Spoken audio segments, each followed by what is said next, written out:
This guy is just playing and streaming a game with only one viewer. Then suddenly, that one viewer sends a message saying he's been chosen. Before he can figure out what's going on, he passes out and falls from his chair. When he wakes up, he hears explosions outside and rushes to the window, only to see the entire city engulfed in flames. Deciding to head outside, he tries to speak to a woman, but she runs away in fear. Strangely, a chat window appears right in front of Chiansu, and he's stunned to see users commenting on everything he says. The users mock him as he wonders if the long hours of streaming have affected his mind. One of them warns that someone is coming for him. Suddenly a zombie appears right in front of Chiansu. The chat erupts with predictions of his immediate demise. The zombie attacks, but our hero manages to escape. He rushes into his apartment building, but the zombie smashes through the door, trying to reach his apartment. He ends up at the entrance to the roof instead. The door is stuck. Some users urge him to pull,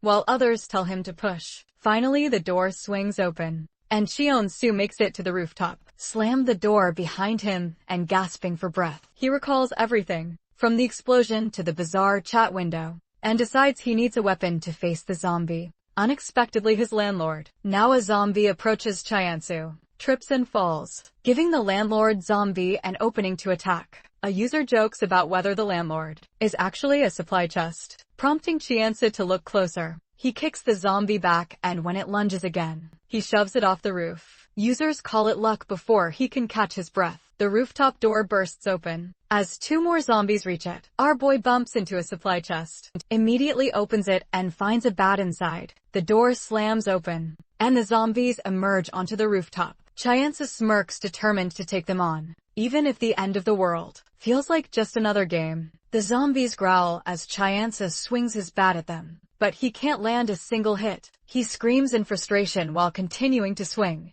internally admitting that he can't wield the bat properly. In desperation, he tries punching the zombies, only to end up falling to the floor. Realizing that taking them down one by one is pointless, our boy breaks his bat and stabs all three zombies at once with the sharp end. Afterward, he returns to his apartment and discovers that both his PC and phone are dead. A user asks about his plans, and our protagonist responds that he's heading to his parents' house. He rides his moped through the chaotic streets. As the users chatter away, remembering how bad things are downtown, he grows worried about his family. Suddenly, a long tongue shoots out in front of him. Chiansu loses his balance and crashes his moped. A user asks if that really was a tongue. As Chiansu gets back up, he spots the hell frog watching him closely. He's stunned to see there are creatures beyond just zombies. One user jokes that the tongue looks like measuring tape. Dodging another attack, he darts into an alley.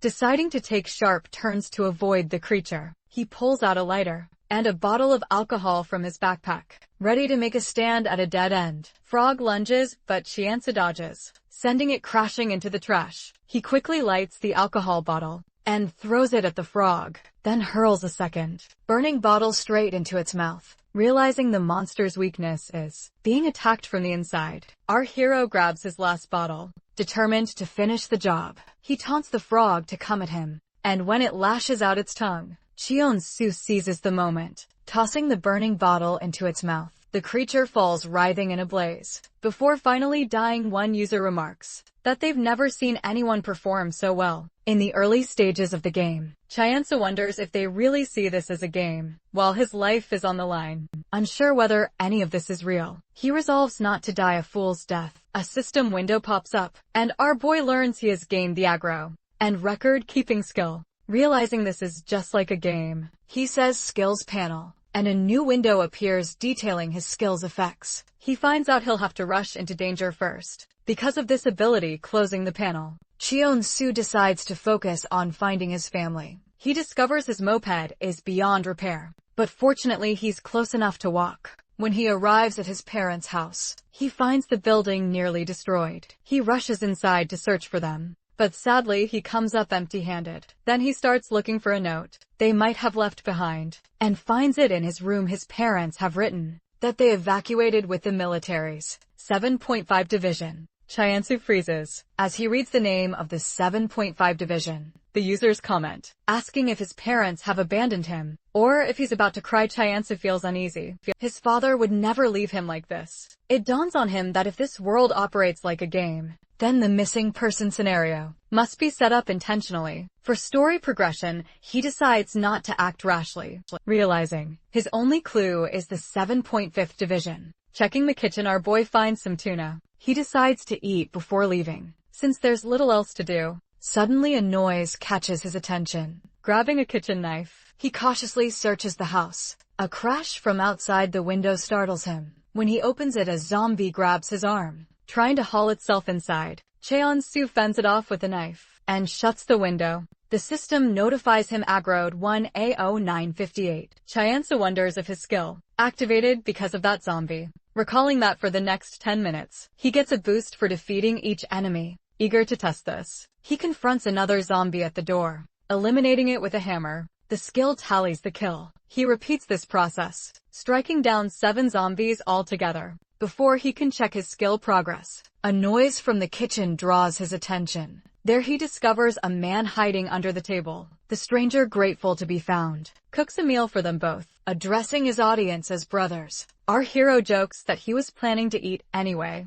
and reassures them he'll act if there's any danger. As the man serves the meal, he explains that he's one of the cooking staff. At Myeongseo Eats, he'd come to collect plates, but was attacked by zombies when they were short on delivery staff. Chyansu recalls that the man had apologized for hiding in his house, begged not to be thrown out, and had offered to cook a meal in return. Now Chyansu praises the meal and mentions he'll head out soon to gather more information. The stranger offers to accompany him, explaining that the elementary school in front of his restaurant has become a shelter, and Cheon-soo could learn more from people there. Our hero considers that if this really is a game, then this man might be an NPC, meant to provide a hint to advance the story. He asks for the man's name, confirming it's Mingyu Jong. After they finish eating, Chonsu learns that Mingyu left his moped behind. While escaping, Chonsu remembers a bike in the garage and prepares to retrieve it, while Mingyu volunteers to keep watch. Short while later, Mingyu's scream rings out. Rushing outside,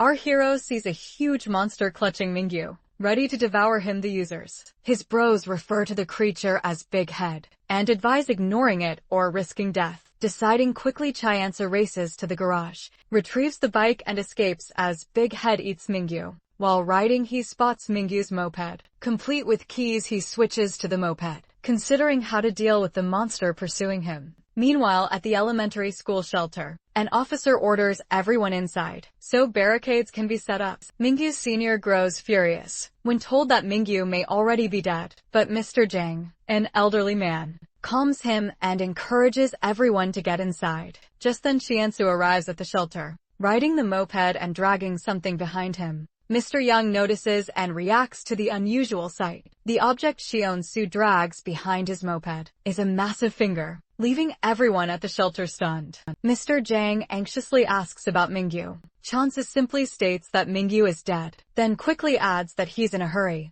and asks who's in charge. Seo Jin Lee, Chief of Security and Transportation, steps forward explaining that he manages the entrance. Curious, Seo Jin asks if the giant finger belongs to the big monster. This is how Chonsu learns more about the creature. Seo Jin admits he witnessed the monster devour people, but could only watch from a distance. Chonsu reveals that he killed the monster, recalling how he risked his life to bring down Big Head. The beast had chased him relentlessly, destroying everything in its path. At the time, our boy made a bet with his bros if he survived, they'd owe him a favor. If not, he'd die. Every user, including his only regular viewer, accepted the wager. Reaching a tunnel, Chyansu lured the monster inside, where it crashed at full speed and lost its life. Back in the present, he explains that he's come to seek shelter. The man in charge insists on checking for infection. First, other survivors urge Seojin to let Chonsu in, and after a thorough inspection, the officers find nothing wrong and allow him inside. Mr. Jang asks again if Mingyu is really gone. Chonsu repeats himself, then asks if they knew each other. Mr. Jang reveals he owns the restaurant where Mingyu worked. Chonsu tells him everything that happened, making sure to clarify he didn't steal the moped. With a soft expression, our hero says he'll never forget the mapo tofu menu made for him, then excuses himself and heads inside. Suddenly the system announces that he's leaving the tutorial area. Now he can use the information panel to boost his chances of survival. This revelation stuns Chiansu. Everything so far was just a tutorial. He finds an empty classroom and says he wants to speak with only one. Recalling the bet he accepted, only one asks if he wants to talk, and our hero demands an explanation. One bro asks if he didn't get any instructions, and Shansu says he didn't, shocking the crowd. A user comments that if Shansu beats the game, the world will be recreated according to his will. Only one explains that this is the original world Shansu lived in, and that they only used my exit. He adds that Chiansu is the sole player, and the only one able to interact with them. He's the main character. Our hero then asks if Mingyu is an NPC, and only one confirms it. Only one warns him to treat the users like his viewers. If he doesn't clear the game, the world will remain as it is. Nervously, our boy asks who only one truly is, but only one responds by asking if his own characters would ever question him like that. Only one remarks that he likes our hero's swordsmanship and challenges him to go out and show something impressive. Suddenly Chiansu remembers the information panel he just gained access to. He opens it and sees that his objective is to save the police chief at the school. Later out on the school grounds, police officers are busy organizing a food stand. Our protagonist notes there are around 150 people gathered. Here is a police officer announces the start of food distribution. Chiansu heads toward the main building. Intent on his mission, he asks the stationed officer about the police chief's whereabouts. The officer refuses to answer, but Chiansu insists he'll help if given the information, suggesting the officer check with Department Chief Lee. The officer radios Chief Lee, who gives permission to share details with Chiansu. Once it's confirmed that he defeated a monster, the officer explains that the police chief went missing after heading out on patrol and never returned. Chiansu presses further, questioning why they hadn't organized a search. The officer explains that with only 30 officers, their resources are stretched too thin. Determined, Chiansu decides to check the police chief's temporary office for clues, believing they'll need more information to organize a proper search inside the office. He finds a map with a location marked on it. Just then someone knocks on the door. Chief Constable Jiang Ho Jin enters and greets him. They shake hands, but Jiang Ho oddly squeezes his hand and asks what Chion-su has discovered. Suddenly screams erupt outside. Chion-su rushes out and finds infected people mingling among the evacuees, throwing the area into chaos. He quickly decides to help, advising the police to use batons rather than guns. Meanwhile, Mr. Jiang steps up, wielding a frying pan to strike the zombies. Taking turns, he and Chiansu finish off the attackers, Chiansu using his hammer to great effect. The evacuees demand the gates be opened, and a police officer tries to calm the crowd. One evacuee questions why the infected were allowed through the checkpoint. Chiansu learns that the infected weren't forced entry. They entered alongside everyone else. Furious at the thought that one of the police might have let them in, our boy decides to leave and search for the missing police chief himself. He approaches Mr. Jiang quietly, asking him to keep an eye on the officers and warning him not to join the search party. Chiansu explains that this is his way of repaying Mingyu's kindness. Chief Lee and Chief Constable Jean try to stop him, but Chiansu ignores them and heads out, riding Mingyu's moped toward the marked location. After a short ride, he arrives at a deserted spot and begins inspecting the area, finding footprints that he suspects might belong to zombies. Suddenly our boy wonders aloud why he hasn't received any additional supply chests. One of his bros points out that supply chests are paid content, while another reminds him that he received 1 zen as a trial, which allowed him to open a chest earlier. They instruct him to tap the chat window and scroll down following their advice. He discovers a donations button and sees that his bros have already sent him some funds. He drops to his knees yelling in exasperation that they didn't tell him about this sooner. Chiansu heads inside the container house, while his bros tease him for screaming earlier and sulking. Now our boy suspects there are still things they're keeping from him. As he inspects the container house, he wonders aloud if the police chief might be held here. Suddenly a zombie bangs against the window. Startling Chiansu, he realizes those footprints really did belong to zombies. When one tries to force its way through the door, he swiftly kicks it out. He begins dispatching the zombies one after another, activating his aggro ability with his physical capabilities, now boosted by 240%. Chiansu continues to hunt down the undead until a jeep crashes through. plowing into several zombies just behind him. Dodging out of the way, our hero quickly recognizes that the driver is the one responsible for letting the zombies in. Inside the Jeep, Chief Constable Jang-ho Jin is shocked to see Cheon-soo dodging the vehicle and eliminating the zombies single-handedly. Desperate, Jang-ho slams on the accelerator, aiming for our hero, but when he checks the body he hit, it turns out to be a zombie. In a flash, Cheon-soo bangs on the Jeep window, demanding that the door be opened. When the Chief Constable refuses, our hero smashes the window, only to be hit with a stun gun. As Jang-ho starts to drive away, not backing down, Cheon-soo chases after the Jeep. Jang-ho stops between a pair of containers and hits a button, releasing a herd of zombies from inside. Now surrounded, our boy feels his aggro power spike. His physical abilities climb to 500%. He tears through the zombies, but they're overwhelming in number. Realizing he must stop the Chief Constable, Cheon-soo makes a break for him. He finally reaches Jang-ho and hears him giving orders to relocate the police chief. Our hero grabs his right hand, then his left, crushing them both with sheer force, before kicking the constable aside and taking the driver's seat. Finding a pair of handcuffs, he ignores his bros teasing about using them for extra donations, and instead cuffs the Chief Constable to the Jeep. Cheon-soo then drives the Jeep, crushing zombies under its wheels. As he heads back toward the school, suddenly he spots a teddy bear moving across the road. Startled, he slams on the brakes and watches as the teddy tumbles to the roadside. His bros crack jokes, but Cheon-soo is focused only on the bizarre sight of a teddy bear getting up and moving by itself. He keeps his eyes on the odd little figure, wary of what might happen next. Cheon-soo stares at the teddy bear in terror, asking his bros what it is. Only one explains that it's the only bear, whose purpose is to lead him to a supply chest. Meanwhile, Jang-ho begins to regain consciousness. Our boy presents his brothers with two choices. Either he kindly asks Gang-ho to go back to sleep, or he uses an electric shock to force him back under. The majority pick the first option, but Cheon-soo opts for the second, quickly subduing Gang-ho before following the teddy. The only bear leads Cheon-soo to a supply chest. The chest cost 5 zen, and the shield icon convinces our hero it won't contain a weapon. Nervously, he buys it, only to receive a flashlight. Disappointed but undeterred, he focuses on returning to the school. At the school, officers debate how a zombie managed to get through the checkpoint, while another urges everyone to prioritize handling the aftermath. Chief Lee steps in, instructing the officers to focus on the citizens and reminding them they should be proud for averting a much larger catastrophe. Later, Chief Lee approaches the officer stationed at the entrance to the main building. He learns that Jang-ho is tasked with moving the police chief and wonders if this is Cheon-soo's doing. He'd found our boy a bit odd from the start. Deciding to take matters into his own hands, Chief Lee insists that only the three of them keep this information secret. Meanwhile, Mr. Jang overhears the entire conversation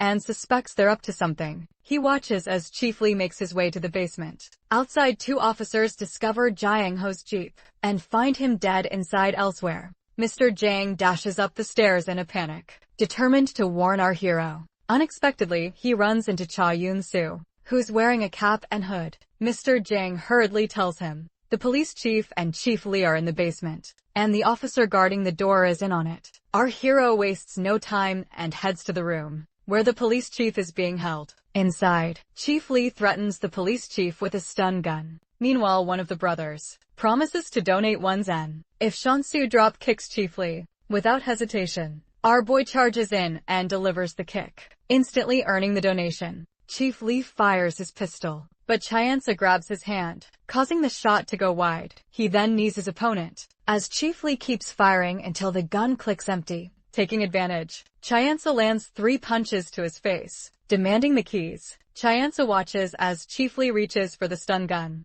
Reacting fast, Cheon-soo zaps him with Gyeon-ho's stun gun, telling him to give Gyeon-ho his regards. Grabbing Chief Lee's pistol, he turns to face the officer guarding the basement. As the officer enters, our boy shoots him in the head, prompting a surge of donations from his amused bros. Returning to Chief Lee, our protagonist points the pistol at him. Debating where to shoot, finally, he presses the barrel to Chief Lee's head, reminding him that he'd been so eager to shoot at him just moments before. One bro donates another zen, and Cheon-soo thanks his bros with a smile, while Chief Lee screams in terror. Chief Lee wets himself in terror, prompting Chiansu to put the pistol away. Later he emerges from the basement, supporting the police chief. Chiansu explains to the other officers that those responsible are tied up downstairs. Finally, our hero breathes a sigh of relief and opens his info panel, which hints that staying in one place for too long is dangerous. Later, Chiansu rests in a room, reflecting that things have changed a lot. In just one day, one bro congratulates him for saving the police chief, while another suggests he should stay put. However, Chiansu is uneasy about the info panel's warning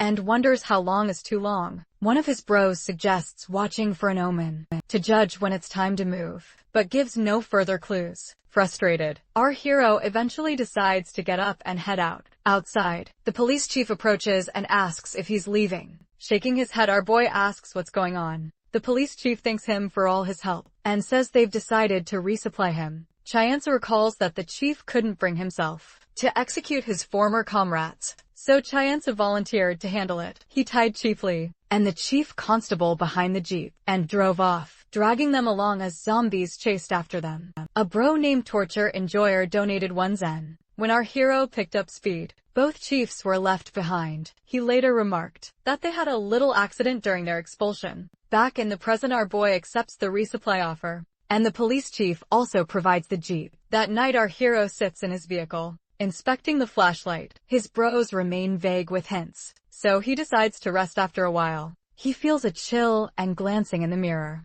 spots a cloaked figure, a skeleton, glaring directly at him. Goosebumps run down his spine as he starts the jeep and speeds off, passing the school, and thinking he won't get a proper farewell. He grumbles to his bros about the lack of warning, but one explains they can't help, or they'd be kicked out. Looking back, Chiansu finds the skeleton has vanished, only for it to suddenly smash through the jeep window. Terrifying him, he slams the accelerator, crashing into something. The cloaked skeleton draws closer as our boy jumps out and fires, but the bullets have no effect. He flees into a building, only to find the skeleton right in front of him. The creature lunges, but is struck by the beam of Chansu's flashlight. Realizing its weakness, our hero fires again and escapes through a window, just as Torture Enjoyer donates another zen as a toll for the dead outside. He tries to ride a bike, but the tire is flat and he crashes. Falling hard, the skeleton closes in, so our boy uses the flashlight and keeps firing.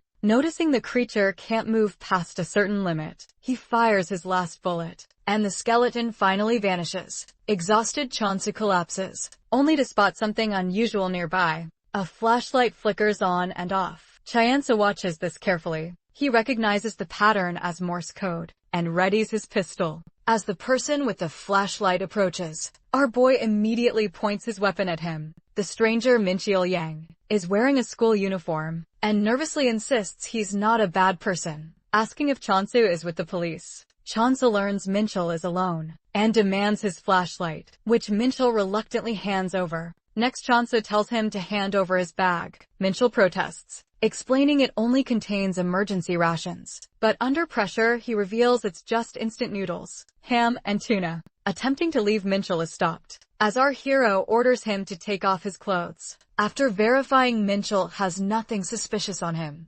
Chiansu grows thoughtful about how he survived without weapons and accuses him of working with others. He quietly tells his bros to keep an eye on the newcomer. As he looks away, moving off, our boy tells Minchil they should go their separate ways and keeps the flashlight. Minchil, distraught, yells that all his friends died protecting him and breaks down in tears. Bros point out Minchil's distress, making it clear he's telling the truth. Chiansu softens and tells Minchil to follow, admitting he can't just abandon an underclassman. Later, chaos erupts as a hell frog attacks with its tongue. Minchil screams for help, being chased by a big head. Now both are running for their lives. Minchil leads our hero into an alley, guiding him to take sharp turns to reach a drainage channel, planning to run alongside the edge. As they make it, Big Head stumbles and falls into the water. Up ahead, Chiansu spots the hell frog's tongue and warns Minchil to duck. On his signal, the frog emerges from a side street and lashes out. Both boys duck and the tongue smashes into Big Head. Behind them, Hell Frog and Big Head begin fighting each other,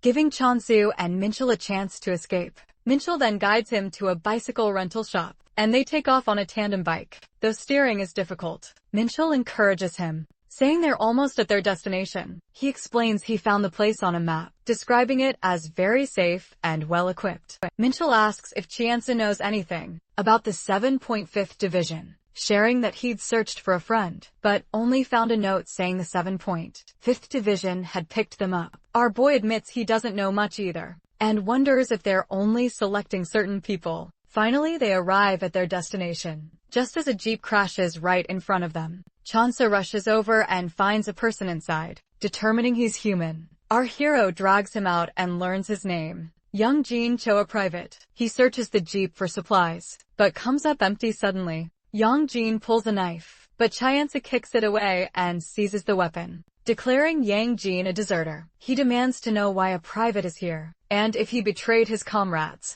Yang Jin, panicking, insists everyone else died and he's the only survivor. Minchul wonders aloud if Yang Jin is really a soldier. Inspecting him closely, Chianza pulls out Young Jin's ID tag and orders him to recite his service number, to prove he knows it by heart. Young Jin successfully recites his service number, but Chianza remains wary. He questions Young Jin about the 7.5th Division, but Yang Jin insists it's the first he's heard of it. Minchul points out that it's dangerous to be outside for too long, and our boy agrees, hopping over the jeep to cross the gate. Minchul hesitates to leave Yang Jin behind, but Chianza dismisses him as useless. Minchul presses further, and Yang Jin desperately begs to be taken along, explaining that his leg is broken too. Chianza recalls Yang Jin's earlier desire to be left alone, but Yang Jin admits he only said that out of fear. Reluctantly, our hero agrees to bring him in, though there's no power to operate the gate. He instructs Min Cheol to open the gate manually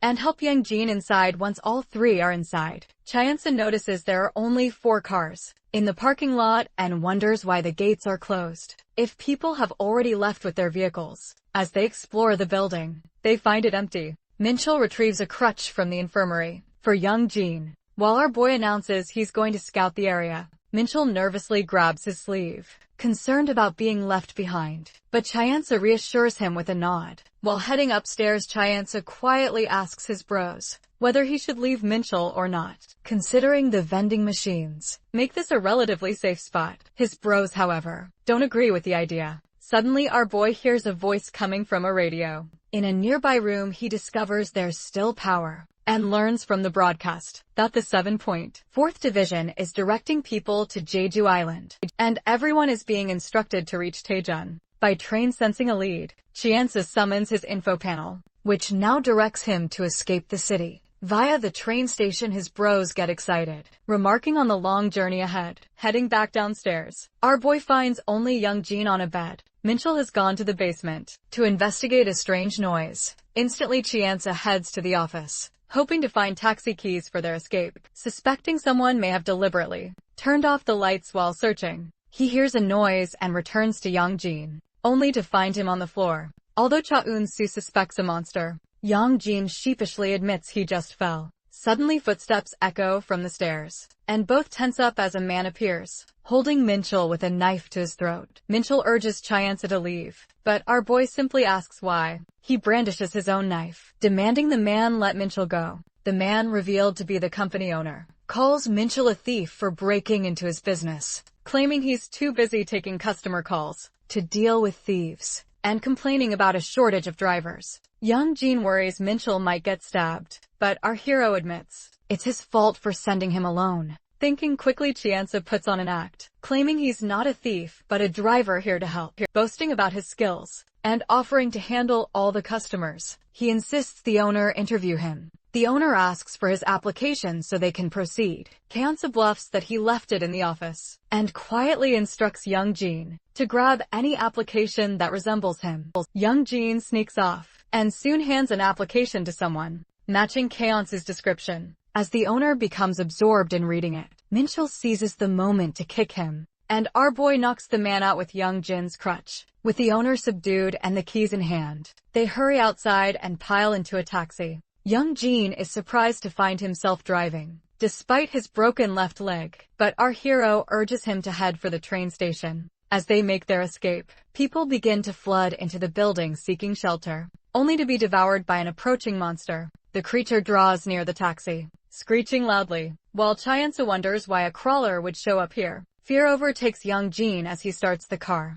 quickly turning it toward the main gate. Chyansu, realizing the monster will soon catch up, notices the company owner stepping out of the main building, acting fast. Our hero advises young Jin to drive toward the building. Instead, as the car heads that way, the monster follows, but with a sharp maneuver, young Jin turns back toward the main gate just in time, causing the monster to smash into the building instead. Back on the road, young Jin expresses regret for the company owner's fate, but Cheon-soo points out there wasn't any other option. And Minchul agrees suddenly. Our boy spots a blue line on the door. Crossing it, he learns they've reached a checkpoint. The system announces that the mission setting is now unlocked for the chat, allowing viewers to purchase various effects as rewards. For the player 1 bro, Maxed Out Card celebrates his chance to shine, while another jokes about unlocking a pay-to-win feature. Curious, our protagonist wonders if those beside him can see this, but soon learns they can't even hear him. Talking to the brothers, confused about what's changed, he asks the chat for clarification. Instantly, Maxed Out Card donates 1 zen, and Chyansu thanks him, only to hear the crawling monster stomping return. As the crawler gains on them, Cheon-soo urges Yang Jin to drive faster, but Yang Jin insists this is their top speed. The monster closes the gap, making our hero wonder if it moves faster. In a straight line, he quickly asks Minchul if he knows any alternate routes. After a moment's thought, Minchul tells Yang Jin to head up the hill ahead. Chyansu insists they follow Minchul's lead, and the car begins climbing. Soon they approach a cliff. Minchul urges Yang Jin to keep going. Nervous, our hero asks his bros for a mission. Fearing the worst, fortunately, Maxed Out Card sets a challenge. Roll down the window and taunt the crawler with a reward that will prevent the car from being knocked off the road for 15 seconds following instructions. Chansa rolls down the window and shouts taunts at the monster, causing it to freeze momentarily. Minchul, alarmed, yells at him to explain, but our hero keeps taunting the crawler, hoping the plan succeeds. As the mission completes, the effect activates at the cliff's edge. Yang Jin drifts the car,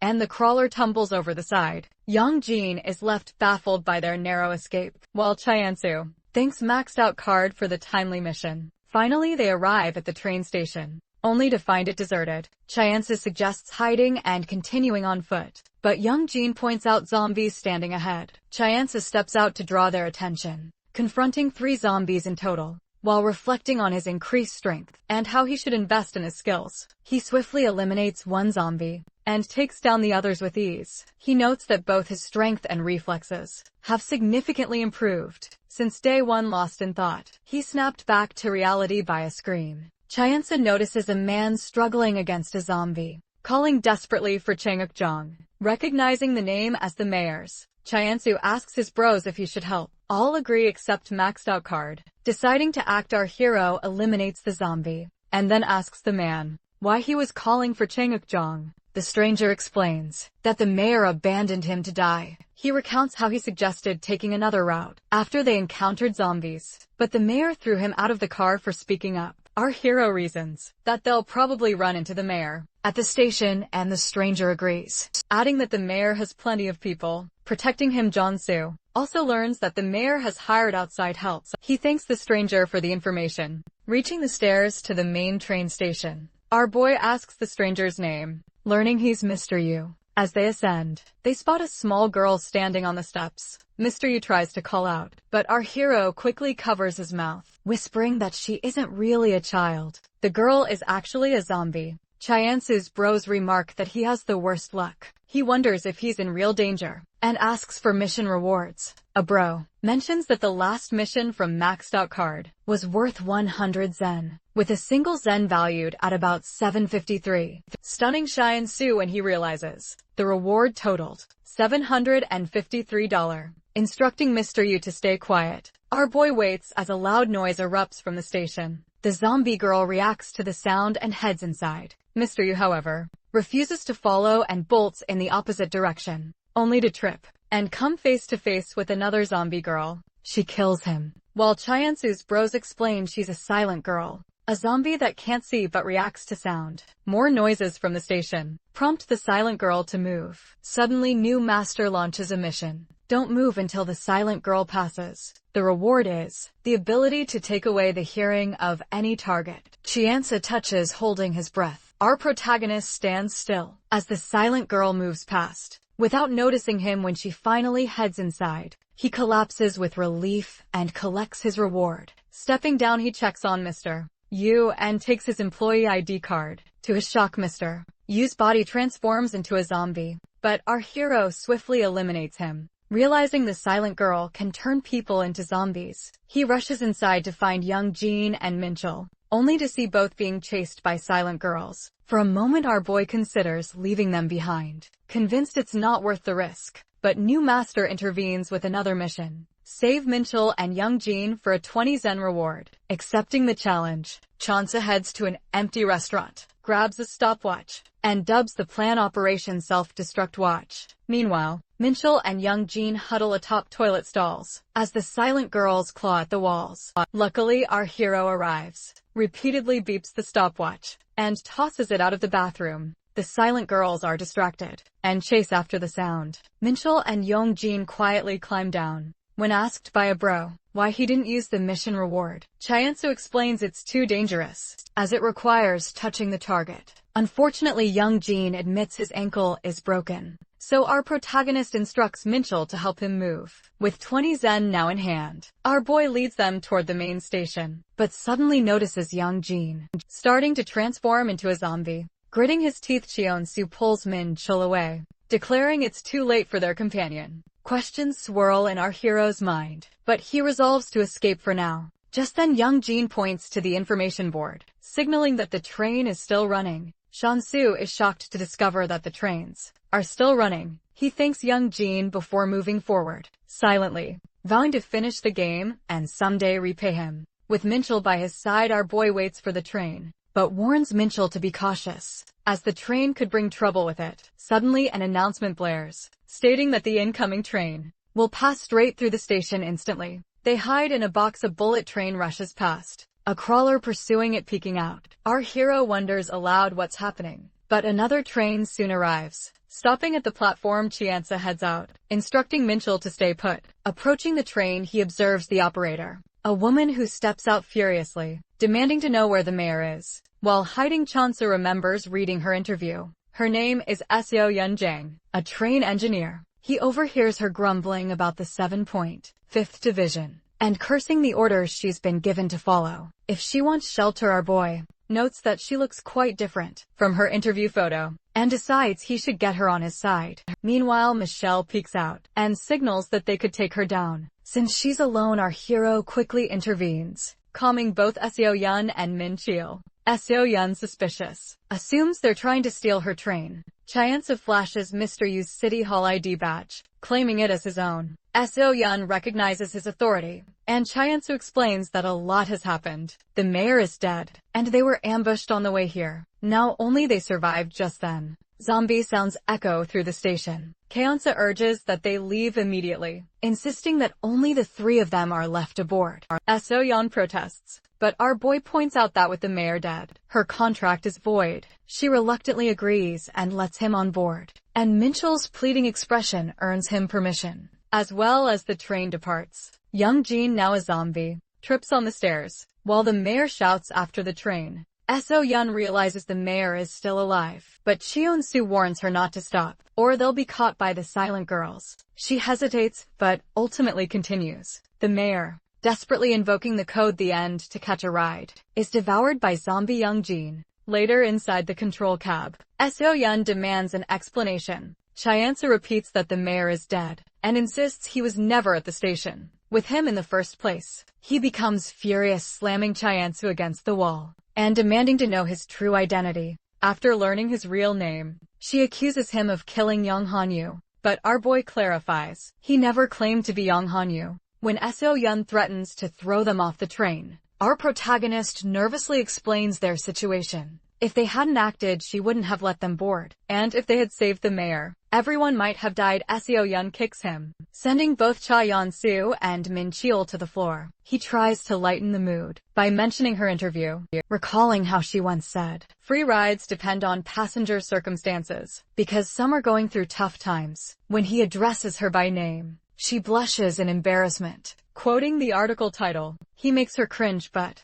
our hero quietly reflects that the right path was an unpopular paper, only covering society's good side. Finally, Seo Yun sighs and agrees to work together. Kyeonsu asks about their destination and learns they're heading to Dijon. Curious, he asks about the 7.5th Division S. Seo Yun says she's never heard of them before. They only communicated via radio, stating they needed someone in charge for administrative purposes, hence their interest in the mayor. Kyeonsu suspects the division must be a powerful group, capable of commanding many people. Suddenly, Minchul spots a silent girl outside the control cab. Our boy signals everyone to stay quiet, noting that the silent girl hasn't noticed them yet. He quietly strategizes about how to deal with her presence. New master sends a new mission: kill the silent girl within 5 minutes to receive a reward that allows seeing through the target's eyes. The Chyansa protests, insisting it's impossible. Meanwhile, Maxed Out Card issues a competing mission: kill the silent girl within an hour.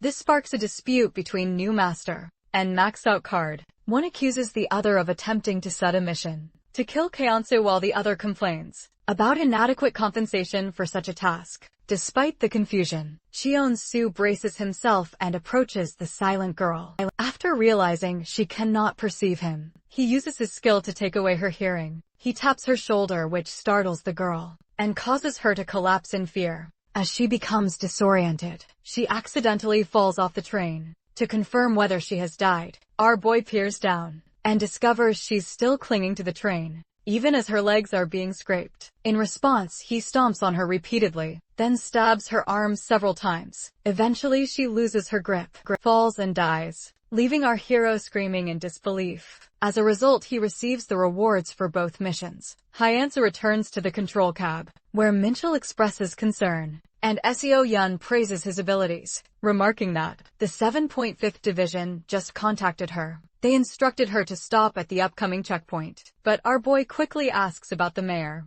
She explains that initially, the instructions were to proceed directly to Dijon, but after news about the mayor, the order changed. She was told to leave the train with their mechanic. This strikes Chyansu as suspicious, so he checks his info panel. It advises our hero not to stop at the checkpoint, and mentions another station between that checkpoint and Dijon. From the group he learns, Seo Yun can take on 5 opponents in a fight. He then suggests bypassing the checkpoint, reasoning that it's unsafe to trust those people blindly. He points out that they only change plans after learning about the mayor, not because of any damage to the train. Seo Yun agrees, warning that getting trapped there would be disastrous. Moreover, our protagonist notes that the division only appeared recently, so it's unlikely they're maintaining the checkpoints properly in this situation. Ultimately, Seo Yun decides to head straight for Dijon. Still, our hero worries about whether the train can safely stop. Seo Yun explains, there's a branch line just past the checkpoint. If someone switches the tracks, the train will end up on an incomplete line. She concludes that, even if they bypass the first checkpoint, they'll still need to stop at the second one. As the train approaches the first checkpoint, our boy uses his skill to amplify his voice, shouting repeatedly that the train is malfunctioning. The soldiers at the checkpoint become confused, having received no such instructions. Chyansa returns to the control cab and explains that this will influence how the second checkpoint responds. The train passes through the tunnel. Seo Yun notes they are nearing the branch line, and the soldiers haven't dealt with the zombies. Eventually, they stop the train near the second checkpoint. Seo Yun instructs Minchul to sound the horn 30 minutes after they leave. Meanwhile, our protagonist explains the need to draw attention. Minchul must sound the horn and start the train immediately. Seo Yun and Cheon-soo then depart, trusting Minchul to handle things. They reach the checkpoint, and Seo Yun explains that their arrival has gone unnoticed because she slowed the train down well in advance. They decide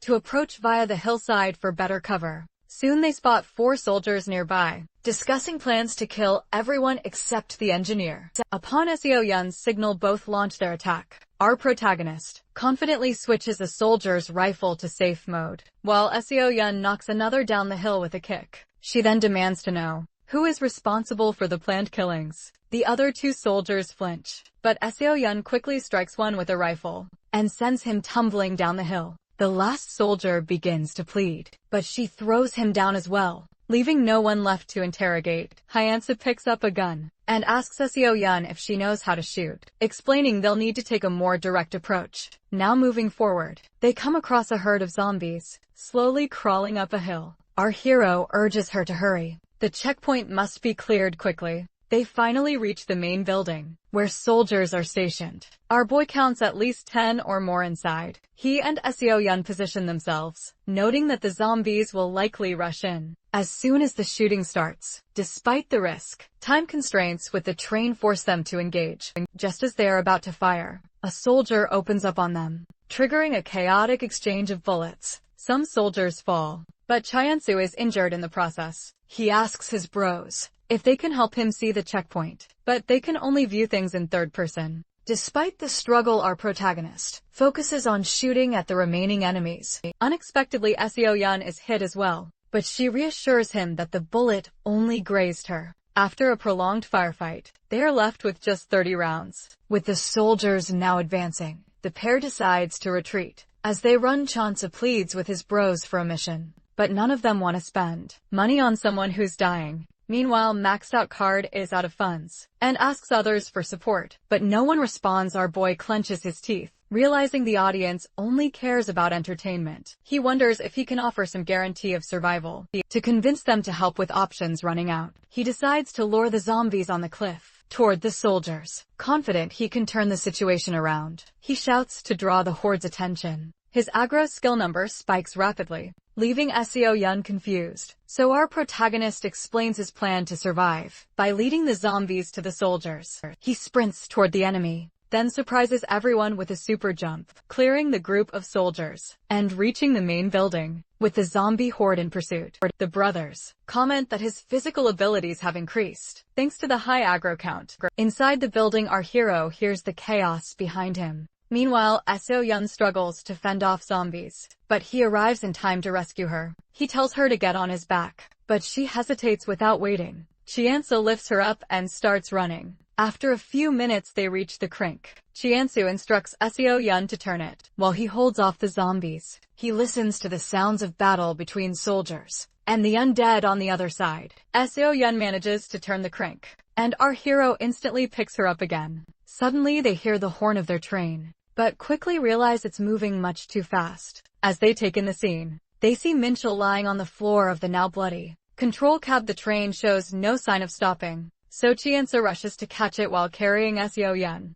with his aggro ability. At 73 and only 35 seconds remaining, he holds Seo-yeon tightly and draws even more zombies to increase his aggro points. His bro suggests leaving her behind, but suddenly his aggro reaches 90, with just 14 seconds left. Now with his physical abilities peaking at 1000%, our boy lets out a shout and throws Seo-yeon toward the train. She slams against it, but manages to hold on tightly. Meanwhile, Chiansa sprints and jumps, just managing to get aboard himself. Once on, he helps Seo-yeon up, and his 3 bros each send him 1 zen as a reward. When they reach the control cabin door, they find it smeared with blood. Inside, Minchul lies unconscious, covered in it. Chiansa checks for bite marks, while one of his bros suggests hitting Minchul's head, only to be silenced by another. Noting that Minchul is merely passed out, our boy decides to deal with him if he turns into a zombie. Suddenly, Minchul stirs and wakes up, prompting our protagonist to ready a rifle just in case. Luckily, Minchul is lucid,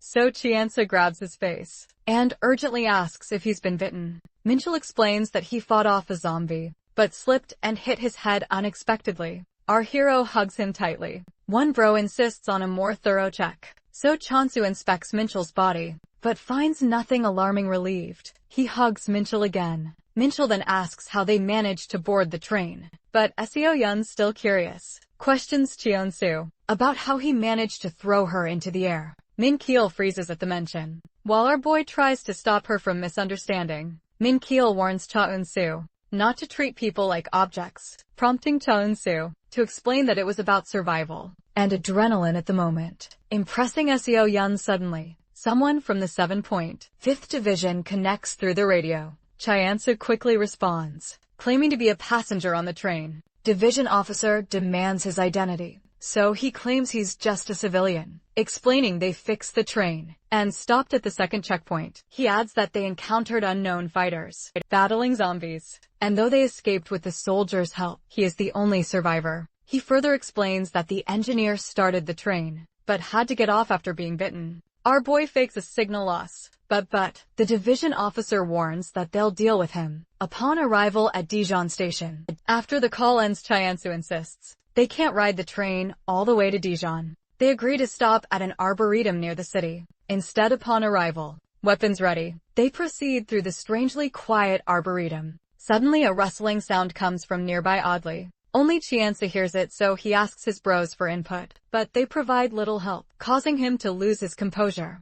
So Yun comments that as long as they don't get lost, they'll exit the arboretum in 20 minutes. Meanwhile, Minchil studies the map and volunteers to take the lead. As he steps forward, something attacks, but his pipe absorbs the blow. Our boy quickly pulls him back, and together they spot a branch. Looking closer, Chiansu shouts at his bros, frustrated by how overwhelming things have become. A massive tree monster known as Cruel Tree suddenly appears right in front of them. It lashes out with a branch, prompting Seo Yun to counterattack. Meanwhile, Cheonsu observes that, while the monster's attacks are swift, its overall movements are quite slow. Deciding to find another route, our protagonist follows Minchil. They hurry ahead, take a different path, and quickly encounter another cruel tree, forcing them to veer left there. Even more cruel trees begin to pursue them, but our boy remains confident they can escape. Suddenly one of the trees strikes him, sending Chansa sprawling to the ground. Now the tree stands between Minchil and the rest of the group. Our hero shouts for Minchil to escape on his own, assuring him they'll meet at the entrance. Though Minchil hesitates, he ultimately listens and sprints toward the exit.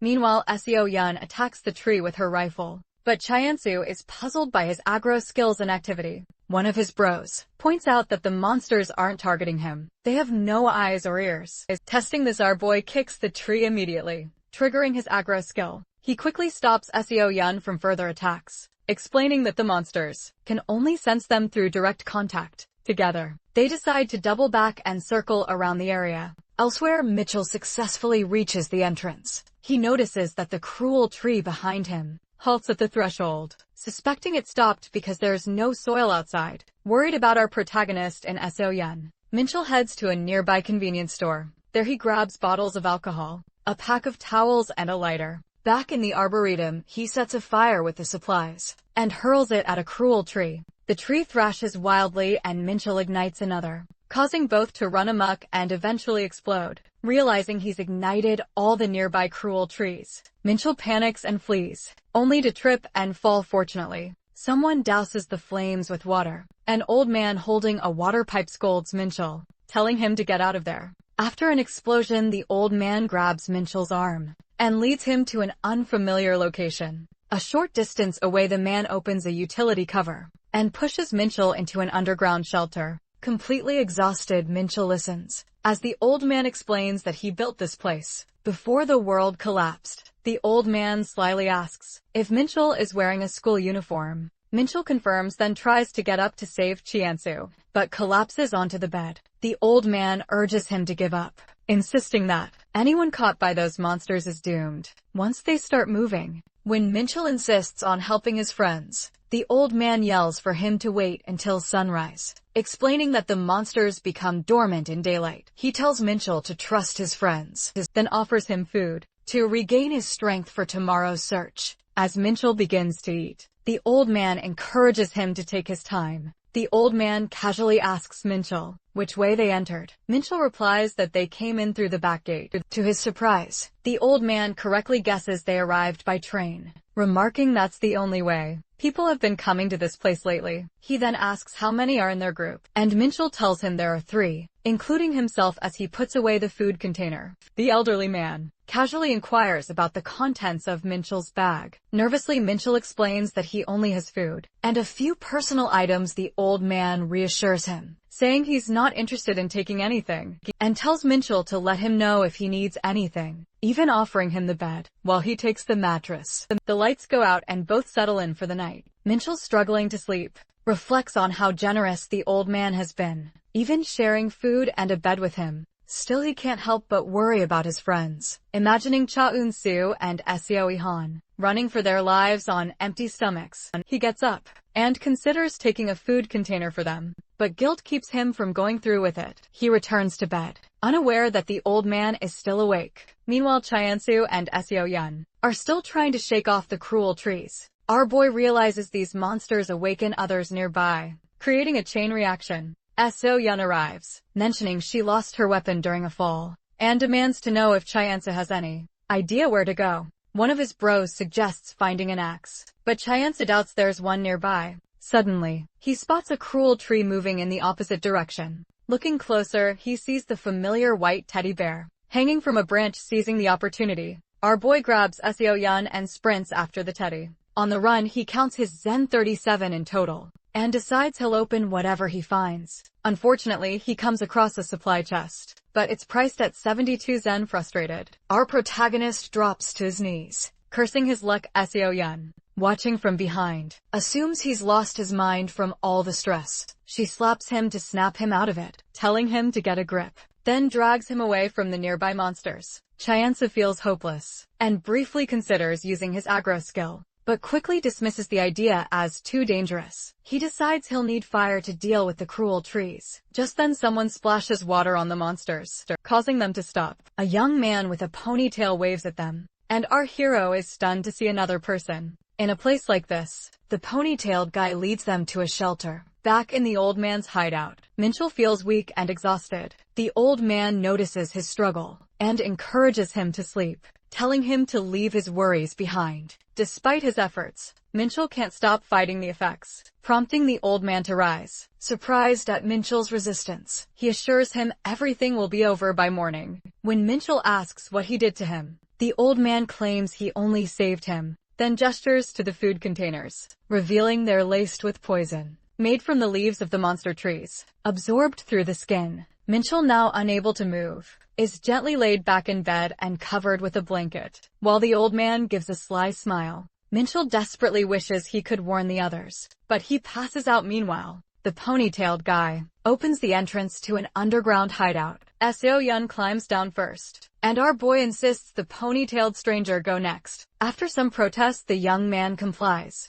and Chaeon-soo follows last, closing the door behind him. Once inside, the ponytailed guy introduces himself as Gi-sung-yu. Seo Yun introduces herself, and our boy does the same. Gi-sung greets Chaeon-soo with a sly smile. Now the three of them are sitting together. Inside Ji-sung's place, Cheon-soo and Seo Yun quickly learn that Ji-sung lives there. Alone when Seo Yun asks for some water, Ji-sung opens his cabinet and invites them to help themselves, but she chooses to use her own bottle instead. She and our hero both feel it's better not to burden the person who saved them. Ji-sung simply smiles and tells them to let him know if they need anything. Still, Seo Yun senses something's off, and Chaeon-soo admits he's being cautious as well. Later, Gi-sung brings over a mattress for himself and offers the bed to the other two for the night. Seo Yun instantly takes the bed, after getting a nod from Chaeon-soo. Our hero then leans against the wall, slowly closing his eyes. Before long, his bros start nagging him to wake up, and he snaps to attention when he sees Gi-sung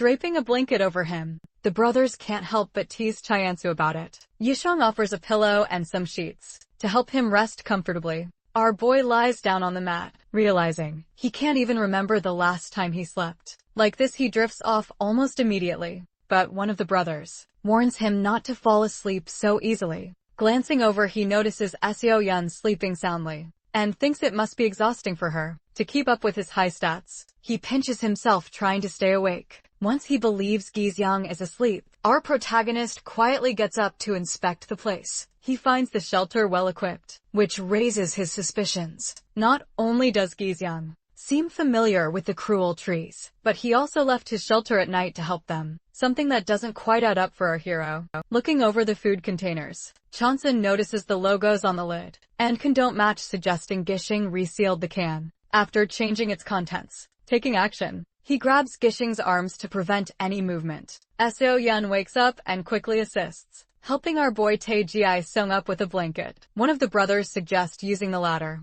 so they secure him to it before returning to sleep. Ignoring Ji-sung's loud protests, Everyone sleeps soundly in their spots. In the morning, So-yeon is startled awake by a beeping sound. She panics only to realize it's coming from Chien-soo's watch. He had set an alarm before bed. Meanwhile, Gi-sung demands to be untied, but So-yeon ignores him, listening for any noise from outside. But hearing nothing, she shakes our hero to wake him, but he remains unresponsive. Pressing Gi-sung for answers, she asks what he did to Cheon-soo. He insists he couldn't have done anything while tied up. Growing impatient, So-yeon grabs him, demanding the truth. Ji-sung finally reveals the can Cheon-soo touched last night was coated with poison. So-yeon jumps up, demanding the antidote. Ji-sung simply tilts his head and says there is none, earning himself the swift kick. She leans in ready to punch, and threatens never to untie him without the antidote. He slightly responds that she doesn't need to untie him at all. Within moments, his body ignites in flames. Hwasong tells her she should have searched him, explaining he always keeps a lighter in each glove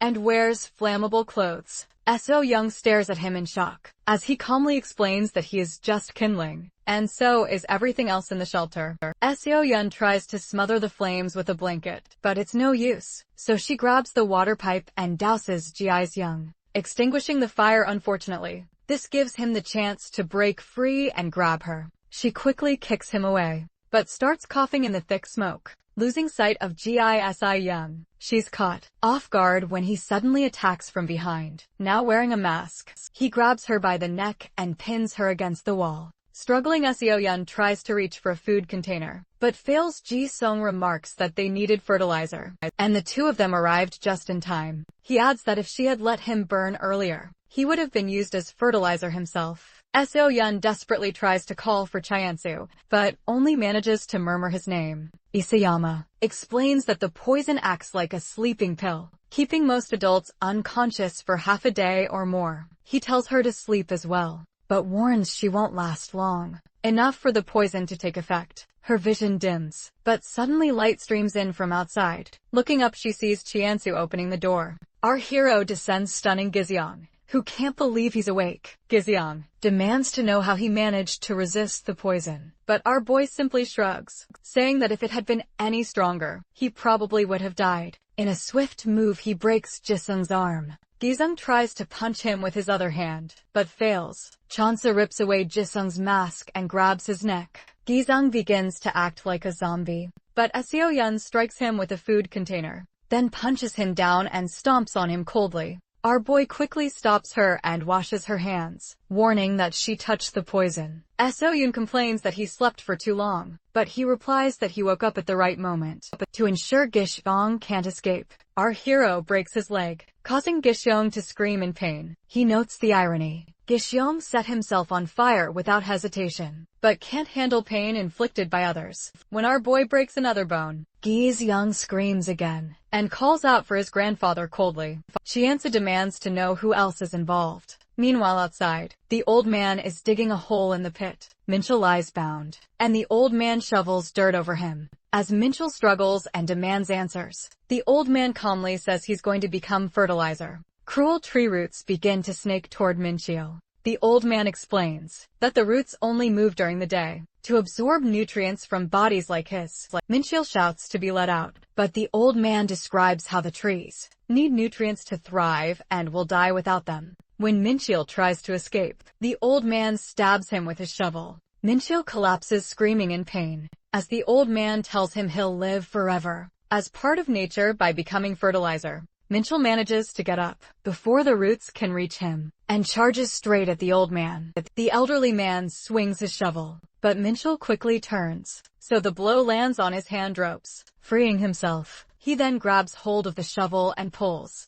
dragging the old man into the dugout pit. Stepping closer, Minchul seizes the old man's head, demanding to know where his friends are. The old man only cryptically replies that, if they've met his grandson, they're already in trouble. Suddenly, the old man bashes Mitchell's head with a rock and lunges for the shovel. But before he can grab it, Mitchell kicks him away and secures the weapon himself. He then strikes the old man with the shovel, crushing his leg. The old man warns that if Minchul kills him, he'll never find his friends, pointing the shovel at him. Minchul coldly asks again where they are. The old man insists it won't help even if he tells. but eventually reveals the broadleaf tree exhibit, northwest of the main gate, crawling toward Minchul. The old man says a kid like him could never take a life, but Minchul eyes cold, lifts the shovel and declares he's at the age where he can do whatever he wants. He recalls there are only tree-lined paths in that direction, then drives the shovel into the old man. Meanwhile, Chansu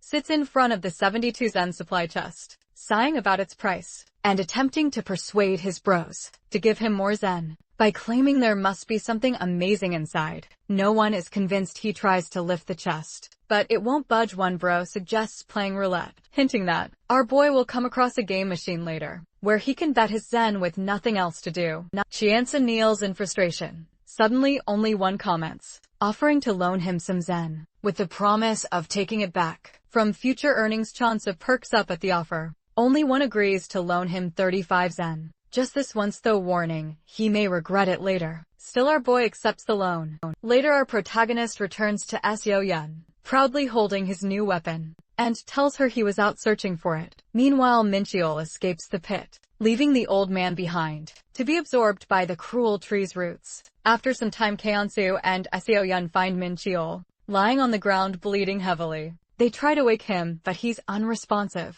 Our boy lifts him up while Seo Yun suggests they get him to a medical facility, likely near the main gate. Fortunately, they spot a storage shed. Kyeonsu breaks the lock with his new weapon, retrieves a wheelbarrow, and tells Seo Yun to help load Minchul in. She protests, but with no other choice, she complies. They eventually reach a medical center. Finding no one inside, they place Minchul on an examination table. When our hero can't find anything useful to treat the wounds, he decides to check other rooms in the corridor. An unsettling noise makes him uneasy. I can't risk Minchul's safety. He rushes back to Seo Yun and urges her to leave immediately, instructing her to grab Minchul's legs. As they prepare to move, a purple-haired woman peeks at them from the corridor. Drawn by the scent of blood, Chiansu and Seo Yun shield Minchul and warn the purple-haired girl to stay back. They're leaving, however. She steps closer and insists the patient will die if they go, explaining that Minchul appears to be in shock from blood loss. Seo Yun instantly gets a bad feeling about her, but the girl approaches and admits people often say she's off. She then produces a student card, revealing her name as Hae Ryung Kim, a fourth-year nursing student. Hae-ryung asks if she can treat Minchul, but our boy stands frozen. Turning to his bros for advice, he asks if support classes exist in this game, but they tell him the setting is randomized. They have no idea if she's a villain or a support. Hae-ryung's demeanor turns strange as she presses them, questioning whether they'll let Minchul die. She warns that without immediate treatment, he won't survive, and then makes a creepy face, while speculating if they'll just shove pills down his throat and wrap his wounds with bandages. Both the brothers and our hero are unsettled by her behavior. Suddenly, Hae-ryung's tone shifts, and she calmly says she's finally found a living patient, pleading with them to let her help. Later, Minchul hears Chiance's voice in his delirium. He sees the old man stabbing him with a shovel, forcing him to become fertilizer. Minchul screams, then snaps awake to find his friends at his side.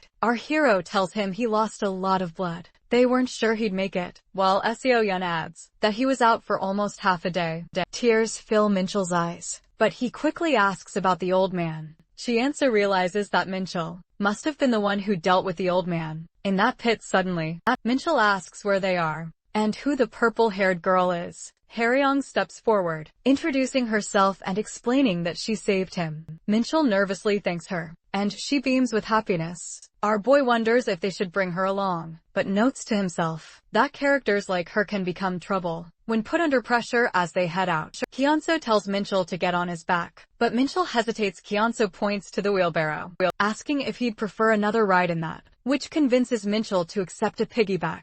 Our protagonist thanks Hae-ryung, and Seo Yun gives her a few supplies. They leave the medical center, chatting while Hae-ryung watches them go. Later, Seo Yun notes that there are no zombies in the city, but Chianza cautions her to stay vigilant. Mitchell says he can walk on his own now, so our hero sets him down a bit ahead. Seo Yun finds gas containers and mentions they could cook on a stove. They go inside a restaurant and find nothing out of the ordinary. Minchul gets curious about the fridge, but Chansa stops him, warning it's not running and might be unsafe. So-yeon points out the place has basic ingredients and 2 packs of instant noodles, deciding they need more. Our boy heads to a nearby convenience store to gather food for 3, picking up instant rice soup, meatballs, and other items. As he turns to leave, he spots Harayeon watching him from the doorway. Startling him, he asks if she's been following him, and she nods, stepping inside nervously. She explains that she needs to monitor the patient and is worried for Minchul, so she asks to join them.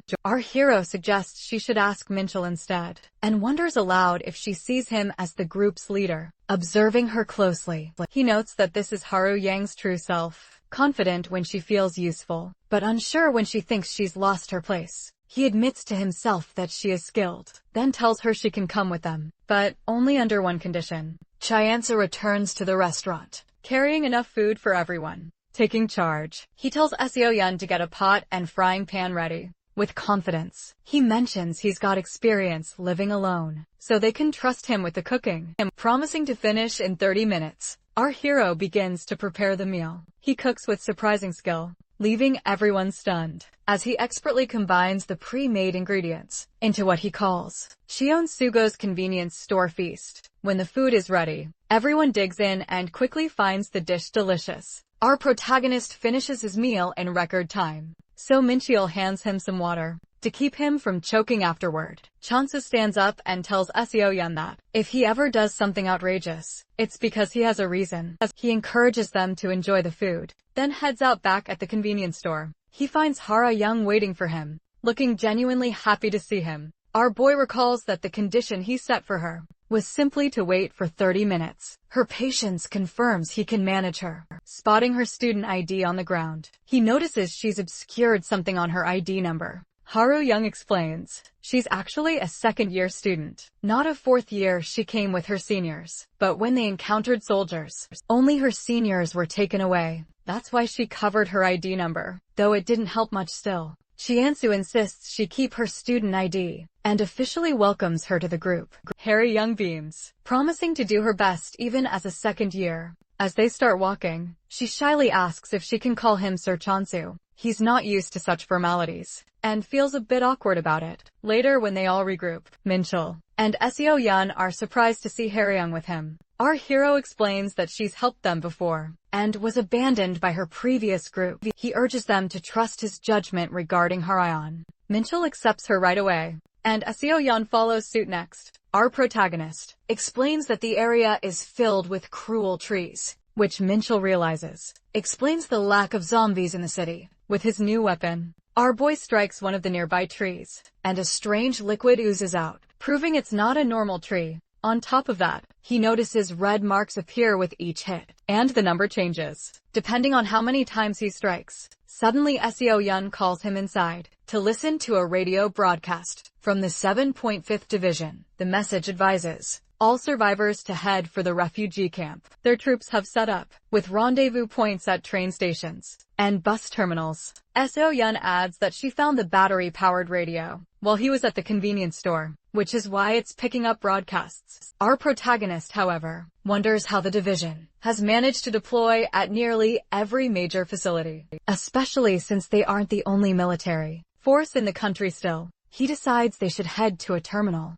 Later outside, So-yeon asks if he has a plan. Our hero explains they'll stop near the terminal and try to find a working car. Har-young is shocked at the idea of stealing, but Minchul reassures her, saying they'll only take an abandoned vehicle. Before heading out though, they decide to visit Har-young's place. She leads them through the streets, and as they approach they hear someone yelling nearby. Chansa quickly pulls Haru-young back, and peeks out to see a group of 3 people nearby, looking lost. To stay cautious, Chansa decides they should wait until the group moves on. Once the coast is clear, he signals for everyone to head out. They soon reach a manhole cover. Hyeryong's place is underground. She produces a tool she picked up from a construction site, and uses it to lift the heavy cover. As night falls, the cruel trees begin to stir. So our hero instructs everyone to get down into the underground space. Immediately Harry-young climbs down last, and at his direction she closes the manhole cover. She then shines her flashlight on a cruel tree root.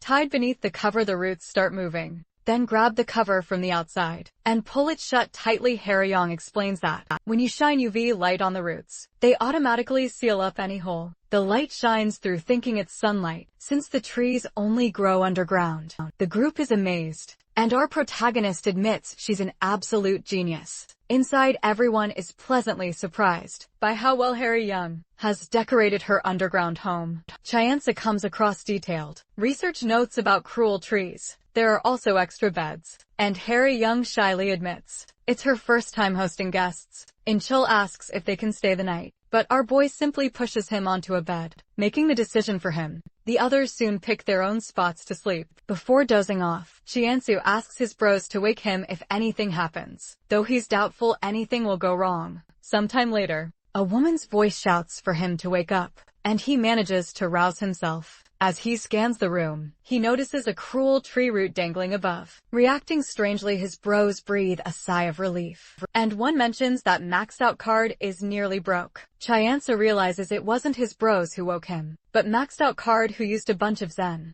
to activate the speaker function and talk to him immediately. He wakes Harryong, who startles him by waking up with a frightening expression. He urges her to deal with the root, but she explains it's only reacting to rainwater. Harryong reassures him that the root would need a lot of water to regrow, so the small amount seeping in poses no threat. However, the rain soon intensifies, and water begins pouring into the waterway in greater amounts. Maxed out card uses the voice feature to wake our hero. Again, Chianza sees the water level rising quickly, and immediately wakes the others, telling them to grab their belongings. With the water now up to their knees, he concludes they're in a massive underground water tank. He asks his bros if they know how cruel trees behave during rain, but their answers are mixed. Meanwhile, Haryon gives him a raincoat. As the situation worsens, our boy instructs everyone to get onto the ladder and prepare to escape. One bro comments that the rain might be unnatural, suggesting a monster could be affecting the local environment. Suddenly, Chianza grabs a rock and hurls it into the water. To their dismay, a crocodile-like monster surfaces. One bro wonders if it's an L-croc, a monster known to appear in flooded areas. Horian quickly informs everyone that the manhole cover is blocked and won't open. Chansa realizes a cruel tree must be standing on it, weighted down by the rain. Thinking fast, he asks Harryong if the root will grow immediately with all this water, and she confirms it. Raising his new axe, our protagonist tells everyone to move away from the ladder and prepare for action with his axe. Chansa chops through the roots, sending them splashing into the water below. For a couple of minutes nothing happens, so Chansa turns to Haryon and asks again if the roots will really grow. She assures him there's a good chance. Suddenly the roots begin to expand and writhe quickly, initiating a fierce battle with the crocodile lurking beneath the water. The crocodile bites into the roots. As the roots absorb more water, they retaliate and ultimately engulf the beast completely.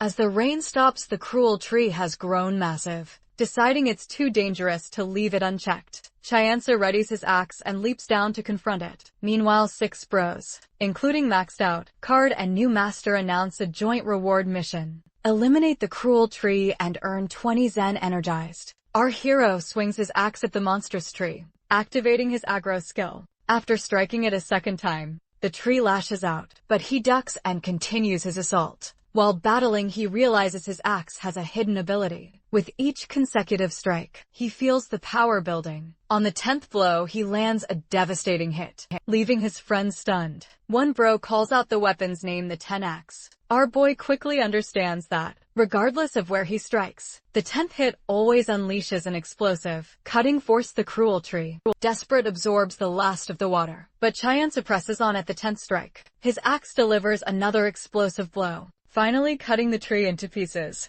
Exhausted, he keeps hacking until the remains are reduced to small fragments and collapses to the ground. He completes the mission and receives his 20 Zen reward. With a satisfied smile catching his breath, Chianza calls for everyone to come down. The group gathers around the defeated cruel tree, with Harryong excitedly collecting samples for her experiments. Our hero announces that it's safe to move on, now that the rain has stopped and the crocodile is gone. They soon enter a clothing store. Minchel picks out a new bag while Chianza grabs a bat. Suddenly they hear shouting outside. The group quickly hides and observes 2 men chatting as they pass by. After a few minutes the strangers move on. Our hero notes that these men aren't the same ones they saw earlier, but by their appearance, they likely belong to the same group. Afterward, Kaeonsu notices Minchul turning pale. Kaeonsu can't figure out why Minchul is acting so strangely. Haryong pokes Minchul's cheek, while Seo-yeon gently asks what has him so spooked. Minchul remains silent, but our boy peeks outside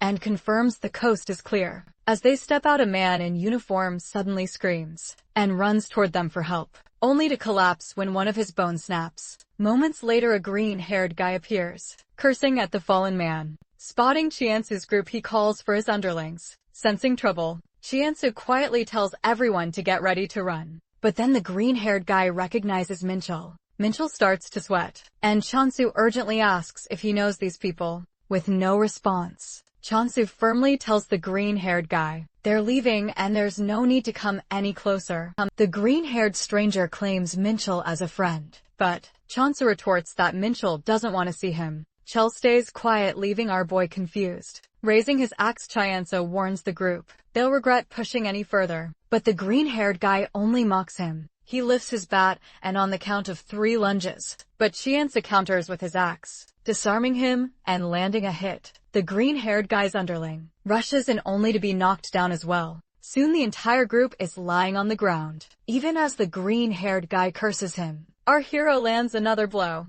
taunting that he's worse than a robot vacuum cleaner. Suddenly the green-haired guy struggles to his feet and shouts at Chansu to shut up, claiming he has no idea who he's dealing with. Calmly, Chansu asks if the guy has any idea who he's up against, silently adding that he's the main character here. The green-haired guy trembles, but tries to swing again, only to be immediately struck down. When his underlings rush in, Chiansu dispatches them just as easily. Now covered in blood, Chiansu approaches the green-haired guy, who yells at him to stay back. Haryong steps forward, asking if she should help the injured, but quickly adds that maybe bad people shouldn't always be treated. Our boy shrugs, saying it would only be messy to patch up people who'll just end up getting killed again. With no other option, the green-haired guy pleads with Minchul for help. Chiansu asks how Minchul knows these people. Minchul finally admits that he used to hang out with them for a short time, but was helped by some supportive people who encouraged him to cut ties. He adds that one of his supporters had a cousin on the police force, which convinced these guys to leave him alone. The green-haired guy tries to talk things out, but our hero steps on his face and demands to know if Minchul's story is true. The guy nods, just as Chansa raises his axe for another blow. Seo-yeon tells him to wait. He pauses and she coldly points out they should get some information from the green-haired guy first. The green-haired guy is now tied to a tree, frantically yelling for help. Chansa calmly tells him to quiet down, warning that he'll wake the roots if he keeps struggling. Leaning closer, our hero explains he's talking about the tree monsters, and the greenhead doesn't realize the roots still move underground. Even during the day, if he keeps thrashing, they'll surface and use him as fertilizer. Our boy orders him to talk, though deep down, he knows the green-haired guy is probably just lying. The greenhead continues to shout for help, but Chiansa reminds him that the last person he eliminated said the same thing fearfully. The greenhead finally admits his group is called Black Tattoo, and that they have around 20 members. When asked if they kill other survivors, he explains their truck flipped over, so they needed spare parts to repair it, and continued to the safe zone. Chiansa thanks him and leads his group away, leaving the green-haired guy behind, then doubles back and eliminates him. Later, a scar-faced man discovers the greenhead's body. Tied to the tree, his underling observes that the man was killed by another group of survivors. The scar-faced man vows to find whoever's responsible. Another underling rushes over, panicking, saying he's found more bodies. Soon the Black Tattoo group finds the corpses of the green-haired guy's underlings, along with the body of the man in uniform. One underling wonders if that man's group did this, but their nervous leader dismisses that theory, noting the body would have been left behind if it were the case. Realizing the bodies are still warm, he orders his men to search the area, convinced the culprits are nearby. Meanwhile, Min Cheol tells the others that Sanjin-ju, the scar-faced man, is likely their leader. Most of his gang, according to Min Cheol, are pretty ruthless. Our boy reassures him that, even without Min Cheol's involvement, guys like that would have been trouble anyway.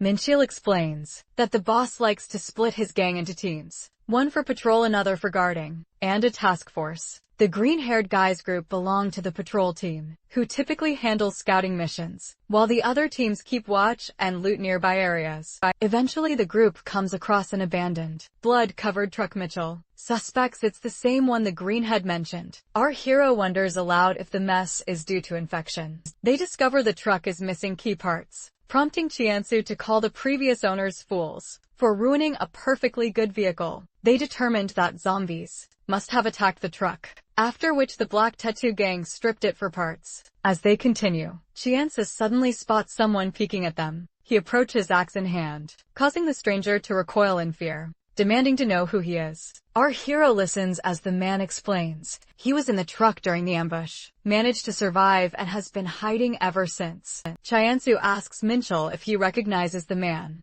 but Minchel shakes his head. Chiansu notes the man is wearing the same uniform as the other survivor they saw earlier. The uniformed man recounts that their group was attacked by zombies while driving through the area. The tattooed gang appeared, pretending to help, but then turned on them. He asks if they've seen anyone else in a similar uniform, but our hero keeps quiet about the dead man, and instead asks where the tattooed gang went. The uniformed man tells them the gang moved south, deciding to avoid an encounter. Chiansu suggests heading north. Uniformed survivor warns that they won't make it north without a vehicle. He explains the area is infested with tangle-like monsters that attack anyone on foot, but ignore cars. Chiansu checks with his bros, who confirm these monsters function as detectors, almost like carnivorous plants that react to movement. They also mention the monsters are spread throughout the area, so it's the same situation everywhere. With no better option, our hero decides they'll have to go south, though Minchel warns the tattooed gang is dangerous. Chiansu insists they can handle them together. He then asks for the uniformed man's name. The survivor grins and introduces himself as Yongjun. Chiansu thanks him for the information, but Yongjun, worried, asks what will become of him. Chiansu points out that his hand is infected, so they can't take him along. To everyone's surprise, Yongjun offers to let them cut off his arm. If that's what it takes, Chiansu and Haryong begin preparing to amputate Yongjun's arm. Haryong lists all the risks, like increased chance of infection and the lack of proper anesthetics. But our boy cuts her off before she can unsettle Yongjun further. He tightly secures Yongjun's arm to the table, while Yongjun, gritting his teeth, declares his determination to survive at any cost. Our hero hands his axe to Haryong, who disinfects it thoroughly. Meanwhile, he calls for support from his bros, who offer a mission if Chiansu severs Yongjun's arm. With exactly the 5th strike, Yongjun will be able to move painlessly for an hour. As a reward, Crying Lunatic in particular sets this challenge. Once the axe is ready, Haryong returns it to Chiansu. He checks that she's ready, but when she covers Yongjun's eyes, Chiansu gently corrects her. She needs to hold his arm steady instead.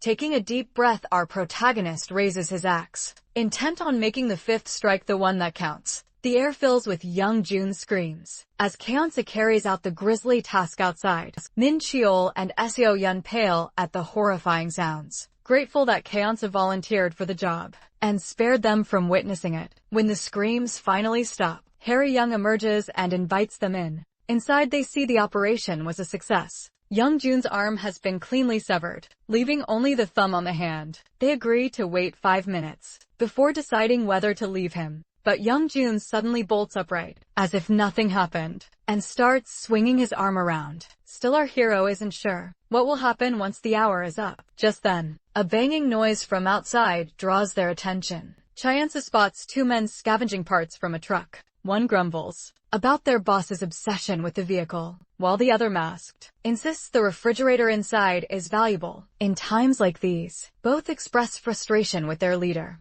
Our protagonist tells the group these men are Black Tattoo members. To avoid detection, Seo Yun points out that moving as a group would get them spotted, so Yongjun volunteers to tail the 2. He slips outside to observe, but suddenly the Black Tattoo's captain, Sang-jin, appears. He announces he's searching for an enemy who took out 3 of their men, frightening the 2 members. They protest, not wanting to face their boss's wrath, but Sang-jin reassures them he's confident he'll handle things. Before the boss finds out, Sang-jin and his group head toward Shansu's location, while the other 2 members return to their boss. Yongjun debates whether to return to the group or continue tailing the members. Ultimately, he decides to follow them a bit further. Before heading back to his surprise, he finds the Black Tattoo members being beaten by Shansu's group. Meanwhile, our hero realizes that their captain, Sang Jin-jun, isn't nearly as strong as he'd expected. Sang Jin asks Chansu if he's the one who killed his men.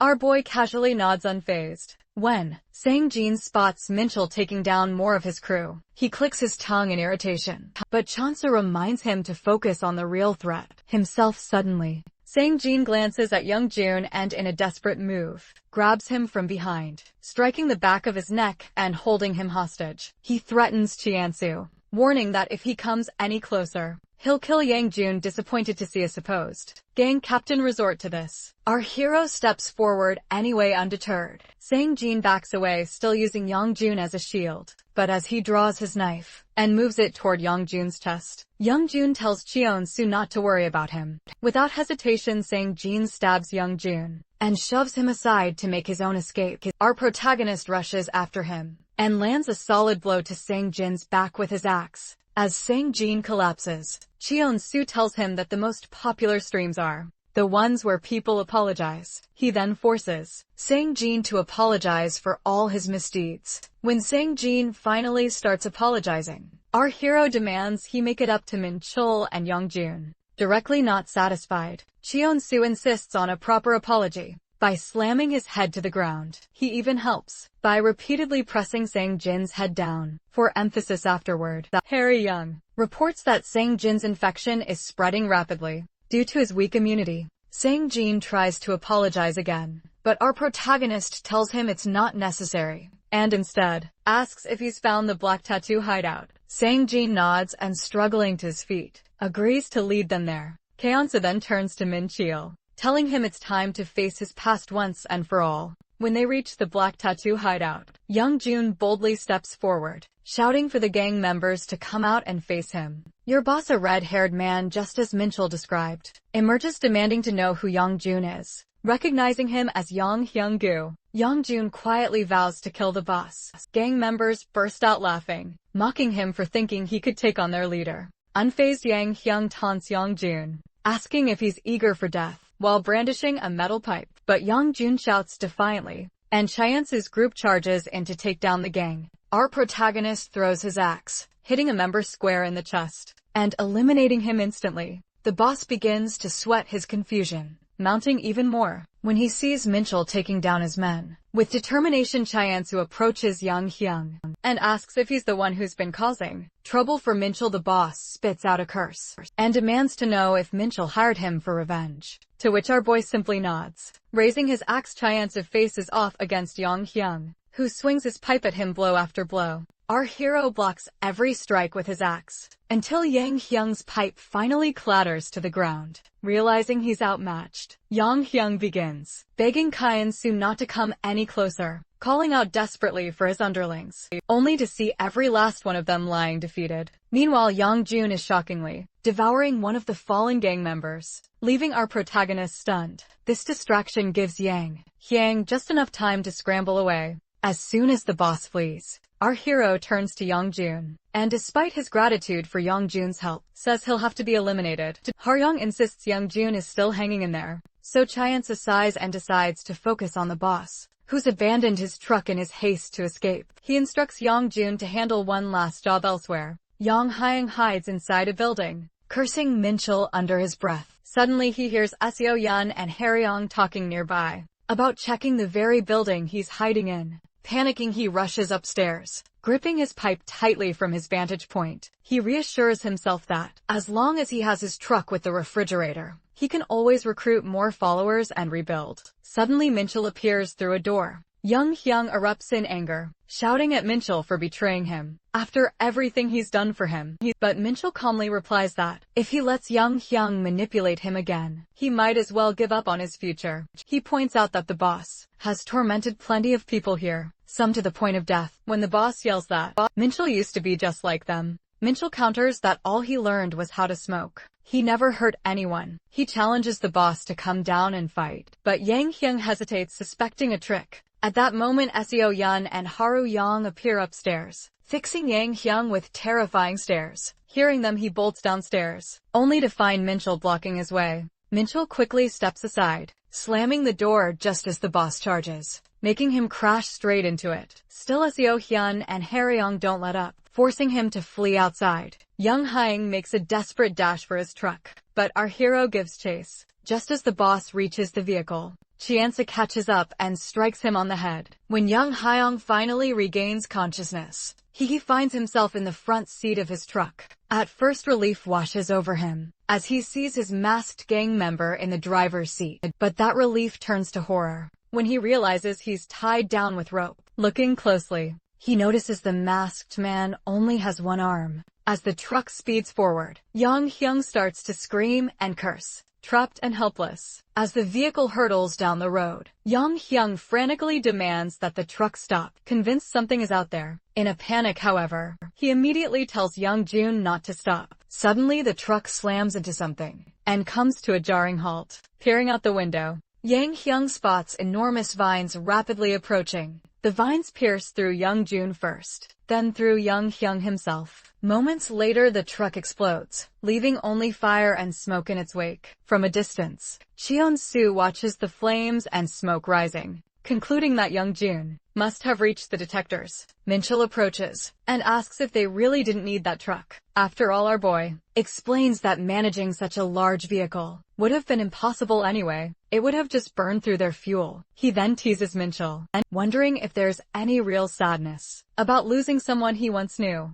Minchul shakes his head, relieved that the chapter has finally closed. Afterward, Cheon-soo finds Seo Hyun sitting in the driver's seat of another truck, inspecting its condition. She mentions that the truck is in good shape, but Cheon-soo reminds her to drive carefully, since fuel will be hard to come by. Suddenly, Harayan appears, showing off a collection of wristwatches she gathered from the bodies. She admits the watches aren't useful, and that she just picked them up for fun. Our protagonist compliments her, saying the watches look great on her, and asks her to pick one for him as well. Internally, Cheon-soo reflects on his party's strength, grateful that everyone brings something unique to the group. Soon, they pile into the truck and set off, though our boy feels a moment of uncertainty about their next destination. He asks his friends, but they only respond with question marks. After thinking it over, Cheon-soo suggests heading east, as they lack new information and need to find another safe zone. He's convinced people are likely gathered in that direction.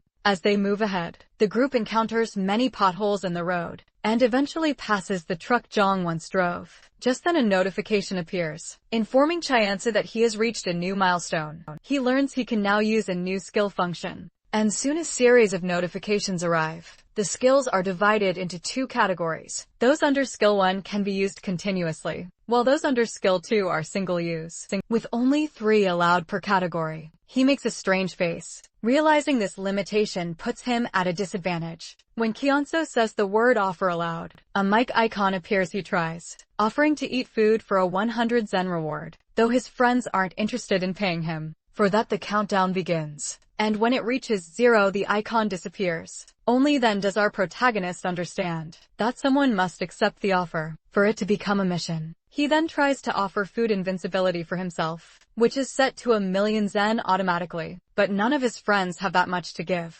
Unfortunately, he realizes there's a penalty for failing 3 times. Before Cheon-soo can do anything else, the truck stops, and Seo Hyun points at the massive holes ahead in the road. Our boy instantly recognizes these holes weren't made by monsters, and wonders who could have created them. The team decides to continue on foot toward the riverside, as the truck can't pass through the holes. Once they reach the bridge, they notice the river has risen dramatically, leaving them no choice but to cross a bridge filled with abandoned cars and flickering flames. Cheon-soo decides to cross before it collapses. As they reach the middle of the bridge, all the neighboring bridges begin to collapse. After a series of explosions, the group starts running, and our hero tries to make another offer, but it's too expensive, and with the penalty in effect, no missions will be granted for the day. Suddenly, an explosion beneath them causes their bridge to collapse as well, splitting it in 2 and separating the entire team.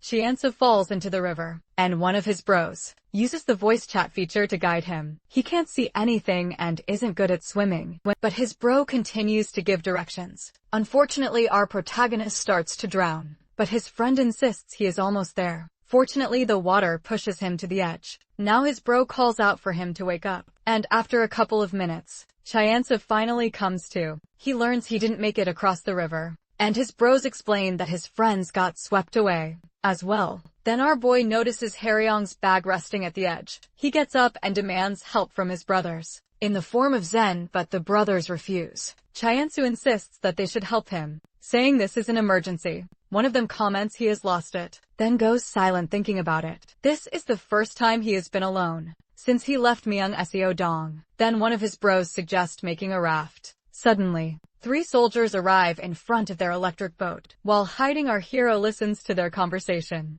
They mention destroying all the bridges, saying this will stop people from crossing over. Suddenly one starts to fire, but it turns out it's just a dog that moved in front of them. One of them reminds the others that something already left. After making a huge mess as they turn their boat, a huge vine pierces one soldier. Chyansa gets chills, thinking they are already far past the area. With the detectors, he sees a monster, a mixture of a zombie and a cruel tree. Then he learns from his bros that it's a wood zombie, created when a cruel tree eats too many zombies. Meanwhile, the wood zombie devours one soldier, and then hits the second soldier with its vine. Although our boy is still hiding in the bushes, he watches as the second soldier is sucked up by the wood zombie. Now, the remaining third soldier tries to restart the boat, and as the vine gets near him, he is saved by Chyansu, who strikes the vine with his axe. Our protagonist had to come out of hiding because the zombie had already noticed him. Afterwards, the wood zombie starts running toward him, but it slips and drowns in the river.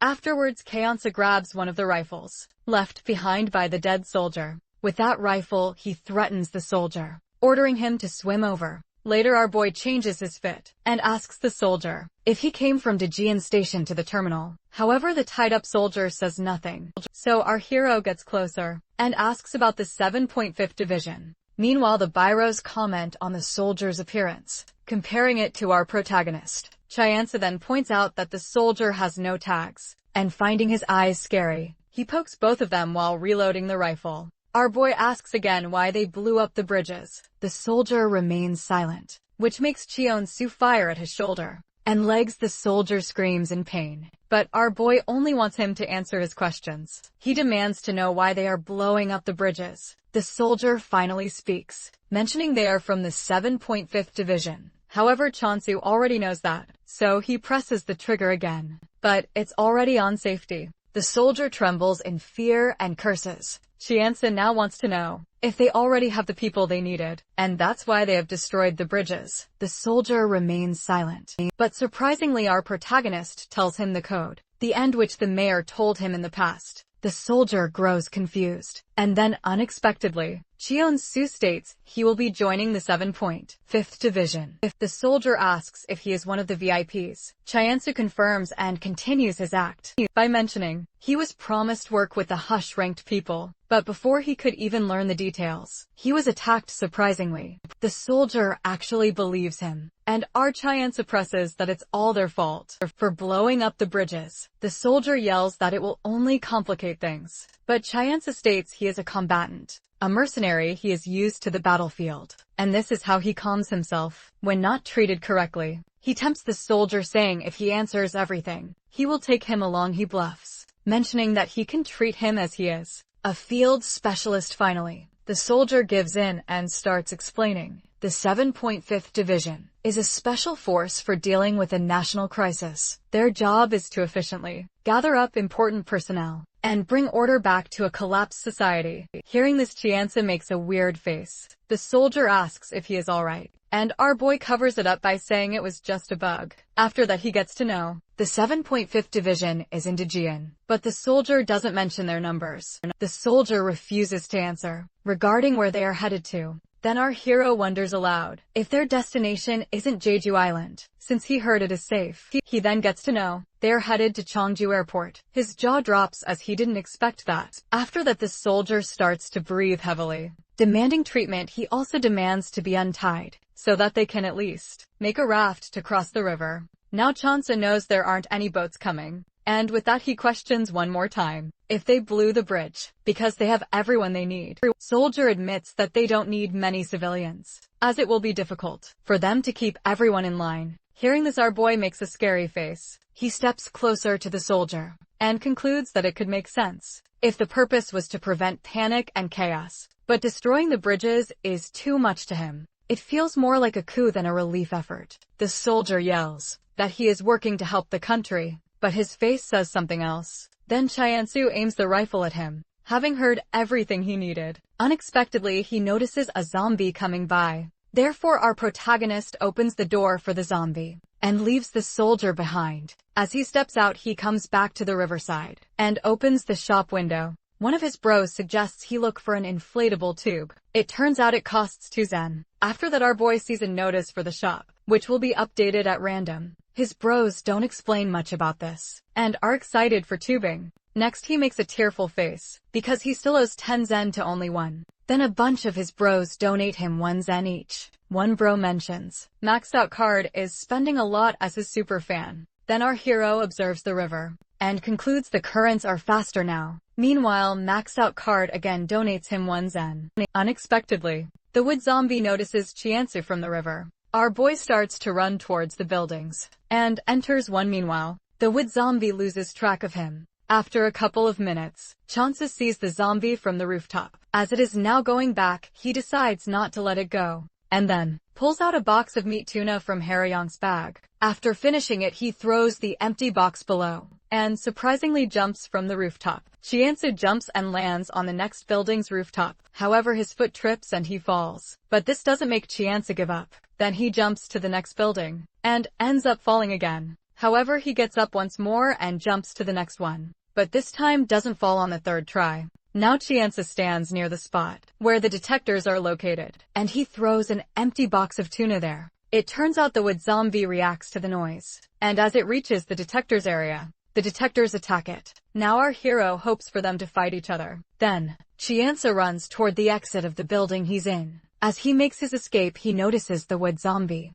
gaining the upper hand in the fight. With that, Chiansu runs as fast as possible to reach the river, but he hesitates before jumping in, regretting his lack of swimming skills. Meanwhile, the wood zombie gets very close to him, which makes him panic. He heads to the edge of the river, yelling at his bros to give him 11 zen. He lets them know he wants to buy the donut tube, but his bros just tease him to buy a real donut instead. Chiansu yells in panic for them to finish their discussion. After giving him the zen finally, he jumps into the river, but quickly realizes the currents are still strong. Fortunately, 6 of his bros give him a joint mission. If he crosses 2/3 of the river, he'll get 11 zen. Chiansu gives it his all, but unfortunately, the wood zombie jumps into the river too. Chiansu gets a chill but keeps trying his best. In the end, he manages to cross 2/3 of the river and completes the mission. He immediately purchases the tube, but as he tries to reach it, the wood zombie grabs his foot from beneath the water. As it sinks somehow, he manages to free himself and succeeds in getting to the tube.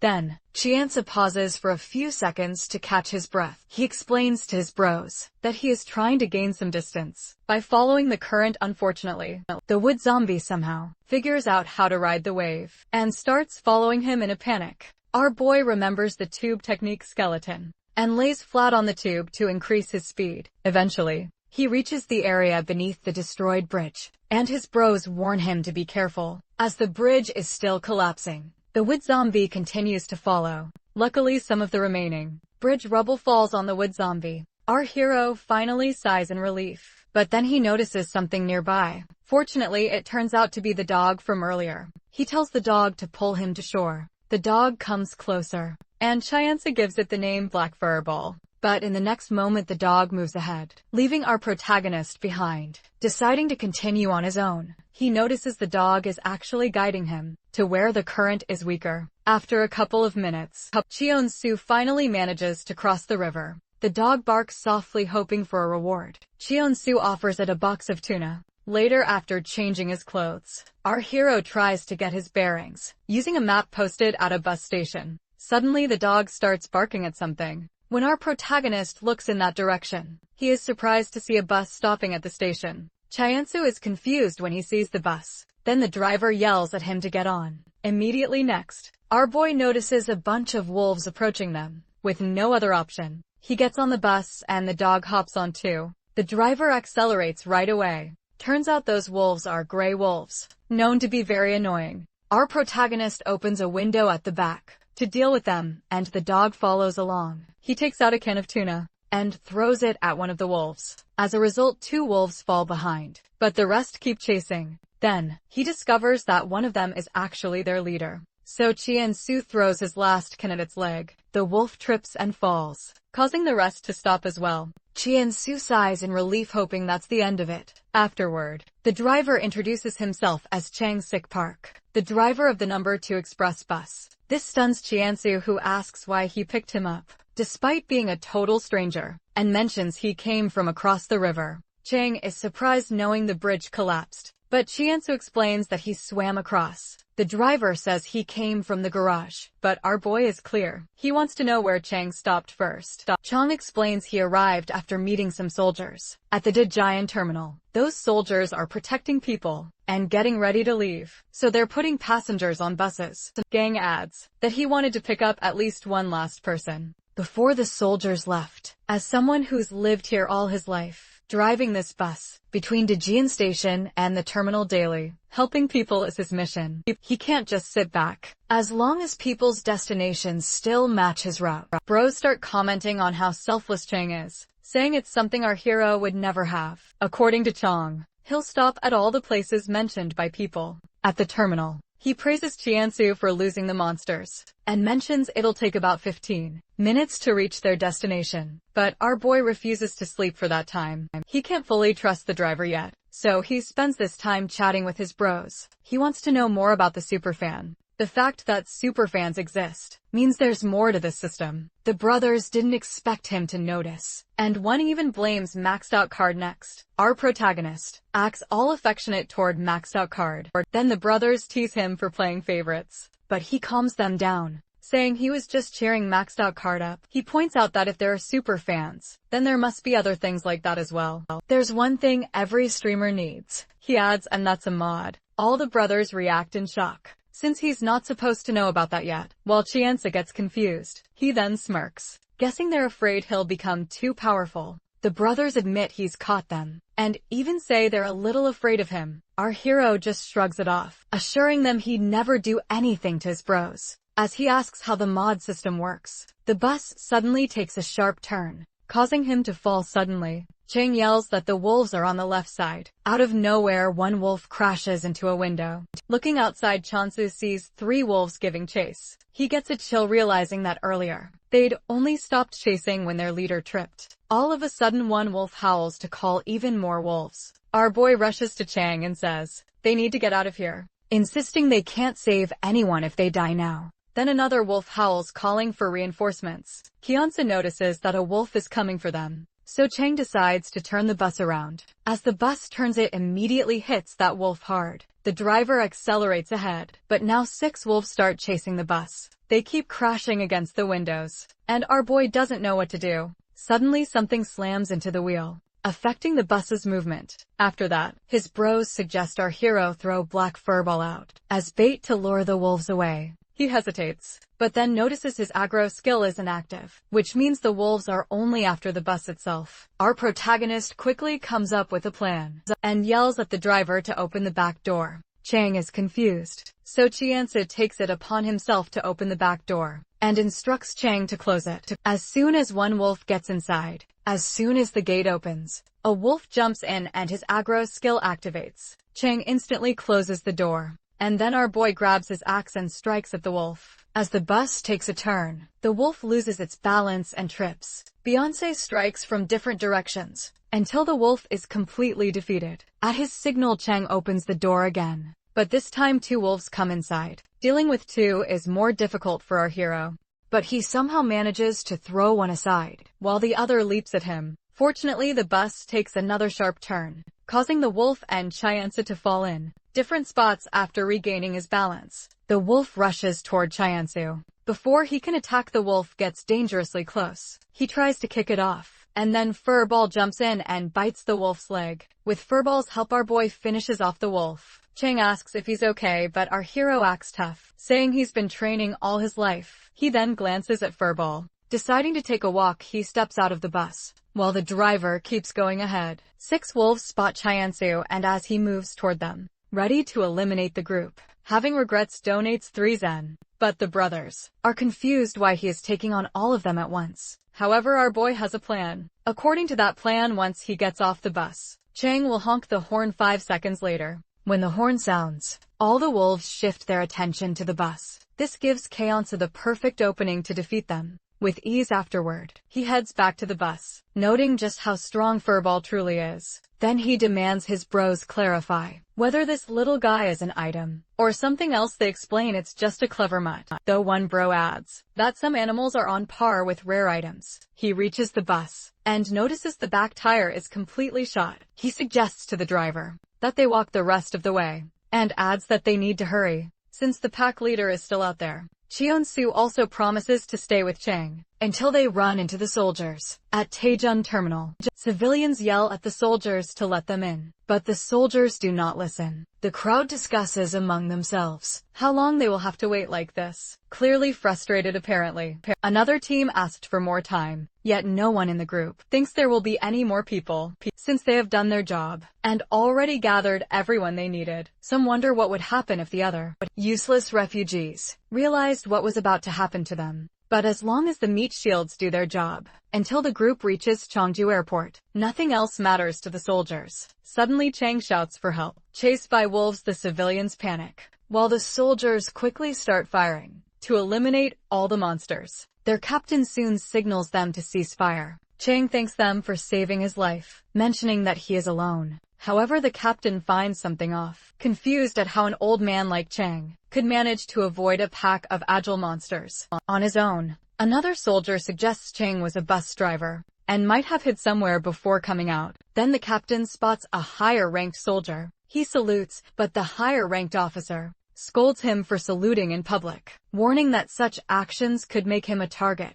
By revealing his rank, the officer orders him to start preparations, as they will be heading to Cheongju Airport. The soldiers mentioned that the group at Taejun Station asked them to cooperate, but they refuse, determined to take all the glory for themselves and gain acknowledgement from the division leader. The higher-ranked soldier pats the captain on the shoulder, expressing hope that he will live up to expectations. Meanwhile, in the parking lot, our boy notices the soldiers have stopped shooting. He thanks Chang for the tip, thinking he can now grab a car from here and follow the soldiers. Suddenly, he hides as he spots a key man collecting keys. Chiansu remembers. This is the man Chang told him about earlier, the one holding on to his friend's bus key. Then our protagonist greets the man and says he is someone who just arrived. He suggests the key man could go over there if he is looking for the soldiers, but Chansa then asks whether he is collecting keys. The key man tells him to leave, saying he is already busy. Chansa learns that the man is waiting for a friend, so he asks if it is the one who left him the bus key.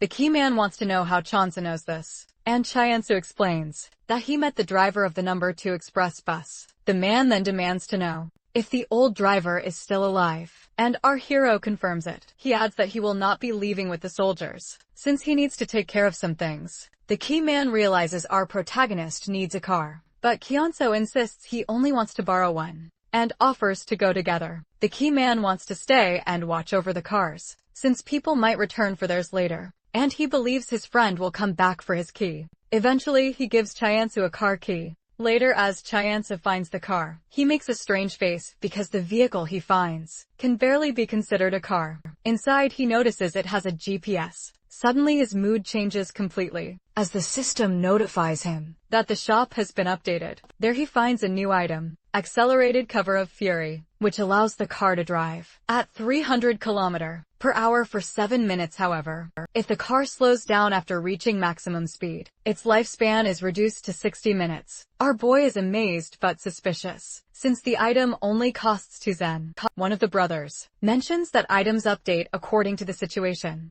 while some others tease him, but he buys it anyway and attaches it underneath. He starts the car and notices that because of the pedal, it now has a set life expectancy. Next, the key man lets him know the soldiers have left the terminal. Chansu asks him to tell anyone who comes looking for him that he is left for Jeju Island. As Chansu moves ahead, he decides to keep some distance between himself and the soldiers. Meanwhile, The soldiers are loading people onto the buses. The people inside trust them, believing they will not be abandoned. However, they soon realize the buses are moving ahead of the soldiers. Then the driver assures everyone that the soldiers are slowing down for a good reason, and all the people inside start mourning. In the next moment, a soldier yells, pointing at a monster up ahead. A huge monster appears ahead, making the civilians to scream, while the soldiers immediately open fire. Although their attacks have some effect, more monsters soon emerge. Civilians yell at the driver to stop the bus, but he only accelerates further. Then he abruptly changes the route, causing all the monsters to swarm toward their bus. After a few minutes, the beast completely destroys the bus, resulting in a massive explosion. Meanwhile, Chiansu in his car hears the blast. He also notices that the soldiers have already spotted him, yet it seems they do not care. Afterward, he hears the screams from the people on the bus. Out of nowhere, one of the brothers begins trolling our hero with insults and mocks his appearance. Chiansu doesn't pay much attention at first, but the same bro starts using foul language. The other brothers step in, telling the troll to leave. This situation causes Chiansu to lose his temper, leading him to ask his bros how he can select someone as a mod. He learns that he requires a superfan first, as both the player and a superfan need to nominate and agree on a mod our protagonist's size. Realizing he can't do anything as a streamer alone, then he calls out to Max Out Card, asking if they can be his superfan. Unfortunately, he discovers that to become a superfan, someone must give him 30% of what they own. There are other ways, but this is the most realistic option. The trolling continues, but suddenly Maxed Out Card donates 40 Zen, making them our boy's superfan. He starts to sob from gratitude, and promises to grant his new superfan one wish. Now Maxed Out Card's comments gain a special effect, and display their username prominently. Chiansu is now eager to pick a mod. Maxed Out Card suggests selecting one, and after accepting, our hero leaves the nomination to Maxed Out Card. They nominate Crying Lunatic, stating that Crying Lunatic is reliable. When given a task, Chiansu clicks the agree button, and since everyone agrees, Crying Lunatic becomes the streamer mod. As the troll tries to continue, Crying Lunatic immediately kicks them out, silencing the disruption. This startles our boy, who then thanks his mod, and hopes they will keep up the good work. With support from his bros, he feels recharged and decides to get back on task. The soldiers notice his car, but the captain decides to ignore it, assuming they might be piggybacking and are likely just civilians. He plans to deal with them after reaching the airport. Regarding the situation on Bus 2, the soldiers are informed that a monster jumped onto Bus 1, causing it to go off course. The captain believes there will be no problems, as long as they proceed with buses 2 and 3. As planned, suddenly, the bus next to theirs falls from a cliff because of an unknown monster, causing people to scream from behind. Our protagonist wonders what is happening, and suspects another reflector, but concludes that something must have caught them off guard. Suddenly Maxed Out Card mentions it's a grasper, and suggests going faster. Chiansu hesitates, but his bros explain that a grasper can stick to the bottom of his car, and will explode once his speed drops below a certain point. Our hero doesn't know exactly how fast he needs to go, but one bro suggests driving at 300 kilometers per hour. However, with a car like this, reaching that speed seems impossible, until Chiansu remembers he has the pedal cover. With that realization, he starts to accelerate. Meanwhile, the soldiers are still busy dealing with the graspers. Then, they notice our boy approaching at an impossible speed. As his car nears the traffic, his bros nervously suggest stopping, but instead he speeds up, confident that he can make it through. Chiansu maneuvers his car through the traffic. As the monsters are unable to catch up to him, his vehicle speeds past a soldier's car, which is destroyed at that very moment. Now ahead of the convoy, he doesn't slow down, since he is still deep in the woods. He notes that the soldiers have set those buses at the front as bait, but it also doesn't seem like they intend to abandon everyone, which means the real danger must be further ahead. With that realization, Chiansu eases off the gas a little. Meanwhile, the system notifies him that the car will only last for 60 minutes. He decides to stop for a while, not wanting to get too far in front of the military convoy. If the soldiers manage to reach this point, it will mean they have successfully passed the graspers. After some time, the military convoy appears, having managed to save 6 buses. Meanwhile, at the edge of the river, Minchul pulls himself out of the water. He wonders if his friends are still alive, but feels relieved to have made it across. Suddenly, he spots Haryong sitting on a rock. Overcome with happiness, he rushes toward her and asks if everyone else is okay. When she gives a vague answer, Minchul yells, demanding to know if something has happened, and reminding her they don't have time to waste. Haryong, however, seems hopeless and says there's no point anymore. Unexpectedly, Seo-yeon appears in her tracksuit, visibly relieved to see Min Keol alive. She explains that they've been searching for him this whole time. Min Keol then asks about our hero, and Seo-yeon tells him Chyansu isn't dead, though he might have already left the city. According to her, Haryong saw him board a bus while fleeing from the monsters. Min Keol feels lost without Chyansu, so he tries to figure out where Chyansu might have gone. He remembers the radio broadcast they all listened to at the restaurant when our protagonist decided to head to the terminal. Because of that, Minchul decides they should go to Taejun Terminal, confident that Chi and Soo headed there as he planned. So-yeon suggests they come up with a more thorough plan, since they don't know how to deal with the soldiers at the terminal. Despite this, Minchul remains determined. Having come this far, he doesn't want to change plans. Just because our boy isn't with them, he is certain they will reunite with Chyansu soon. And at last, Seo-yeon agrees. She then suggests Minchul change out of his wet clothes at a nearby store, and recommends Haryong do the same. Haryong stands up, deciding to go as well. Meanwhile, near the airport, the high-ranking officer is yelling at the soldiers to quickly move the abandoned vehicles out of the way. Behind them, Chyansu's car is stopped, and he can't shake a bad feeling. One of his bros suggests walking to the airport, but our boy knows the soldiers are still suspicious of him. As soon as the soldiers clear the path, Chyansu hears a massive bang. Suddenly, a gigantic hand bursts out of the road ahead, and a huge monster appears. It's apparently an evolved big head. Now the big body Chyansu, panicked, quickly starts driving his car as more monsters emerge from below. Then, he wonders if the soldiers brought all these buses just to give the monsters something to eat. While the plane gets ready for takeoff, Chyansu finds himself trapped between two big body monsters looking ahead. He sees that the soldiers have abandoned one of the buses, leaving its passengers to fend for themselves. In the chaos, a big body grabs one of the fleeing people and devours them. Witnessing such a horrifying sight, our hero starts to tremble. The memory of the food delivery guy at his parents' house who met the same fate flashes through his mind suddenly. Maxed out card helps him regain his composure and focus. Determined to catch up with the soldiers, he pushes forward, but soon spots another abandoned bus ahead, passengers desperately yelling for help. Although the scene weighs on him, Chyansu drives past and manages to escape the immediate danger. Now his car has only 10 minutes of life left, and he still can't close the distance with the soldiers. He opens his shop window hoping for an update, but finds nothing new available.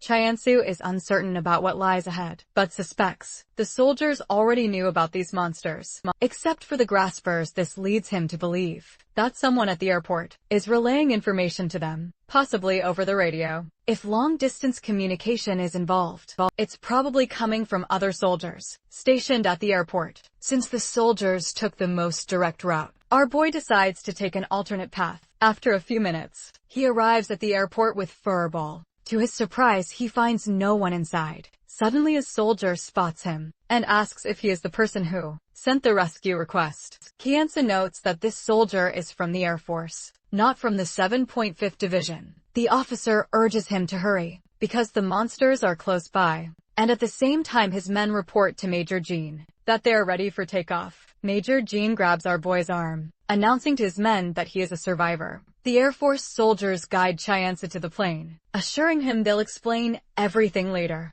Since there isn't much time, he is also given permission to bring Furball with him. Before boarding, Chyansu warns the soldier about the 7.5th Division, explaining that they are using civilians as shields. Deep down he knows the Air Force and the 7.5th Division have different objectives. Afterward, he rushes onto the plane. Upon entering, he notices other survivors already seated. He guesses that the 7.5th Division must have convinced the Air Force they were also trying to save people. As the plane prepares for takeoff, the passengers spot monsters through the windows. The brothers in the chat reassure everyone that the monsters can't reach our hero now, likening the moment to a cutscene. The plane lifts off, but Cheon-soo remains cautious, knowing he can't count on luck or trust. until the game is over. Suddenly, he notices that they are flying in the opposite direction of Jeju Island. Chansa gets up and walks forward. A soldier tries to stop him, but he insists he has questions to ask. He reaches the galley and asks an air hostess where the plane is headed. She politely asks him to take a seat first, but when he presses her again, she finally reveals their destination is Jeju Island. Cheon-soo doesn't believe her and heads straight for the cockpit, demanding to know from the pilot where the plane is actually going. Soldiers immediately seize him, insisting he return to his seat. The other passengers grow confused, but our protagonist manages to break free. He now demands the soldiers explain why the pilot turned the plane. If it's supposed to be flying to Jeju Island, suddenly the plane starts shaking violently, and people scream as something slams into it. The pilot announces to the passengers that they are under attack by unidentified monsters. Our hero looks out the window and sees a huge, fly-like creature attacking the plane. It's a mayfly. When the monster collides with the plane, it loses its balance and falls away. The sight shocks Cheon-soo, but Max Outcard reminds him they'll donate Zen if he survives this situation. He knows his super fan has nearly exhausted their Zen, meaning the other brothers are holding back for truly desperate moments. After that, Crying Lunatic reminds our boy that sometimes survival itself is the mission, then suggests a challenge: survive the plane crash. In a panic, Cheon-soo asks a nearby soldier if there are parachutes on board, only to learn this is a passenger plane, and there aren't any. Cheon-soo grows more anxious, but then notices sudden quiet as the monsters die trying to hit the plane. He finally feels a sense of relief. He goes back to the air hostess, once again, requesting she asked the pilot about their destination. After making a call, the hostess returns to say that the pilot isn't available to answer directly, but he got a message from another plane. There are too many monsters to the south, so they'll be landing at another nearby airport. She doesn't know anything beyond that. When Cheon-soo tries to talk to the pilot himself, the hostess stops him, saying she wasn't even supposed to share what she just did. He explains that revealing the destination could cause unnecessary panic and assures him they will land safely. Our boy turns to her and asks for some water. After receiving a glass, he returns to his seat. He reminds his bros about the earlier mission, and they ask if he wants them to set one. Sipping his water, Cheon-soo reflects that the pilot has already given up on heading south, implying the new destination is chosen based on very limited information. The mod requests the brothers to set a mission right away, and when one bro complains, Crying Lunatic destroys their chat box. Cheon-soo gets furious, wondering why someone was banned, but soon learns the mod only timed them out, and they're still present. When he recalls that bro was the one who bullied him earlier, he wonders why they haven't been kicked out. Suddenly our hero hears a loud noise. It turns out hell water was just removed, and the sound was the effect for someone being banned. Cheon-soo instructs the mod to be more careful and appropriate with actions in the future. Next, the mod asks to set a mission, and with 4 other brothers, they establish a joint goal: survive the crash, for a reward of 15 Zen.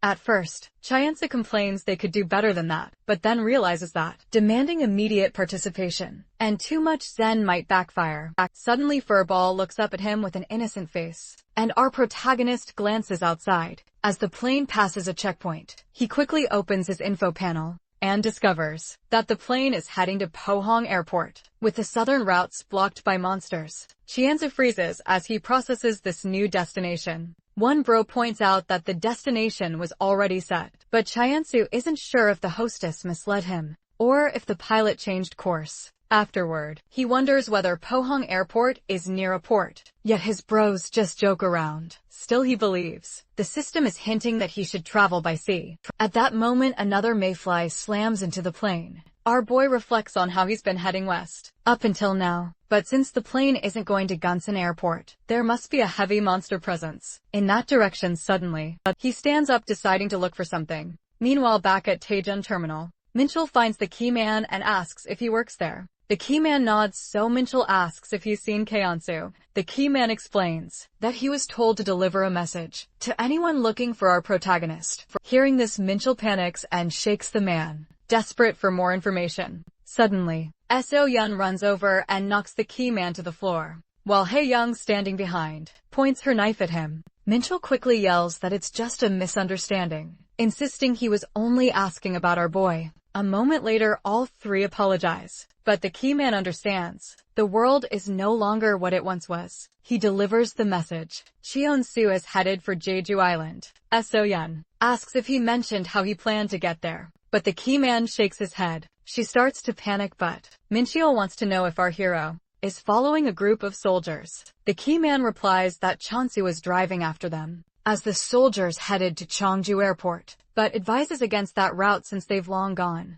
and suggests they go somewhere else to survive. Min-cheol mulls it over, and decides they'll head for Daejeon Station. Meanwhile on the plane, our protagonist gets his hands on a map he received from a soldier, but still can't figure out where they'll end up. If there's a crash, his bros remain in a joking mood. When one bro donates a single zen, Cheon-soo laments that they never donate, when he actually does well. With a total of 43 zen, he starts searching for something in the overhead bins. When the hostess spots him, he assures her he'll stop once he finds what he's looking for. After checking every corner, he gives up and heads back. But luckily, he spots a teddy bear that leads him to a nearby chest. There he finds a wingsuit instead of a parachute. He panics for a moment, wondering if it has any special features, while the brothers laugh, calming himself. Our boy recalls that both the flashlight and axe had hidden abilities, so surely the suit must as well. As he puts on the suit, a kid behind him asks what he's doing. Cheon-soo gets startled and falls onto the floor.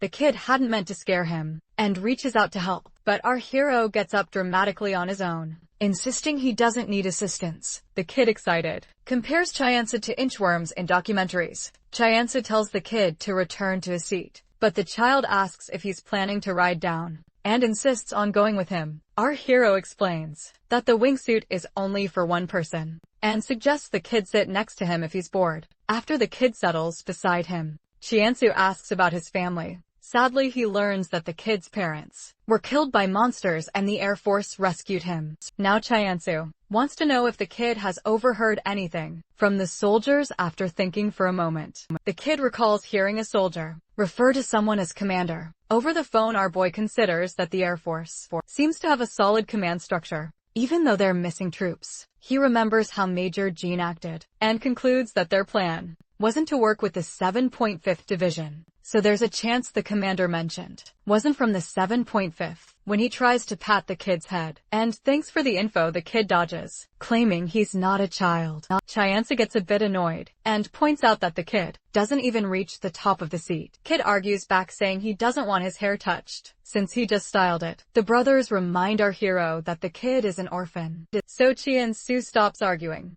but can't help but wonder how the boy managed to style his hair. In such chaos, he sits down beside him and advises the kid to get some sleep, assuring him it will help. Furball curls up under the seat. The brothers wonder if Cheon-soo plans to take the dog with him, but Cheon-soo decides it's better for Furball to stay behind. As he dozes off briefly, the kid shouts at him. When the plane starts to shake, Cheon-soo tells him to put on his seatbelt and instructs him to get down. Panic erupts as passengers realize the plane is about to crash. Suddenly, a mayfly rips a huge hole in the aircraft and falls out. Out of nowhere, Furball leaps through the hole, and our boy has no idea where the dog has gone. Bros urge him to jump out amid the chaos. Quickly, he grabs an oxygen mask from the kid, while the pilot announces they're attempting a crash. Landing in the reservoir, Cheon-soo tells the kid to wrap a wet piece of cloth around his face to avoid smoke inhalation, and instructs him to stay low as he moves.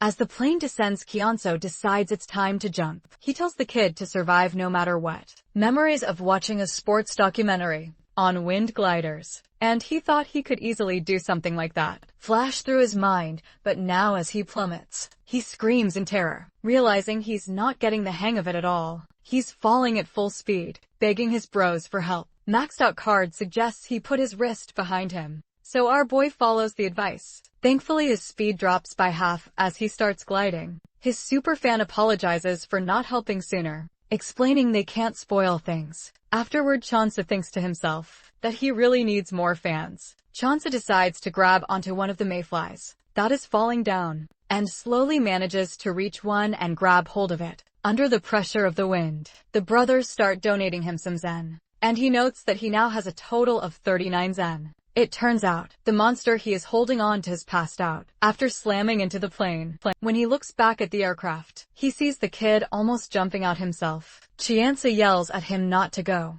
but the kid jumps anyway. Now the kid is falling faster than our hero and crying. Lunatic suddenly sets a mission to rescue the kid with a reward of 19 zen. With that, our boy jumps down, convinced he can save the kid. Now that he understands how to use the wingsuit, he shouts at the kid to spread his arms, but the boy doesn't respond. So Chiansa decides to accelerate. When he gets close, the kid is barely conscious, but still doesn't react much. Chiansa manages to position the child on his back and tries to wake him up. As soon as he gets a slight reaction, our hero tells him to grab onto a mayfly, promising he'll be there to catch him if he fails. Even though the boy protests, Chiansa lets him go and immediately grabs onto a nearby mayfly himself. Kid tries to grab one but fails. Fortunately, Chiansu is ready, and as he stretches out his arm, the kid falls straight into it. Now both of them are holding on to the same mayfly. The mission is completed, and with that, Chiansu has a total of 73 zen.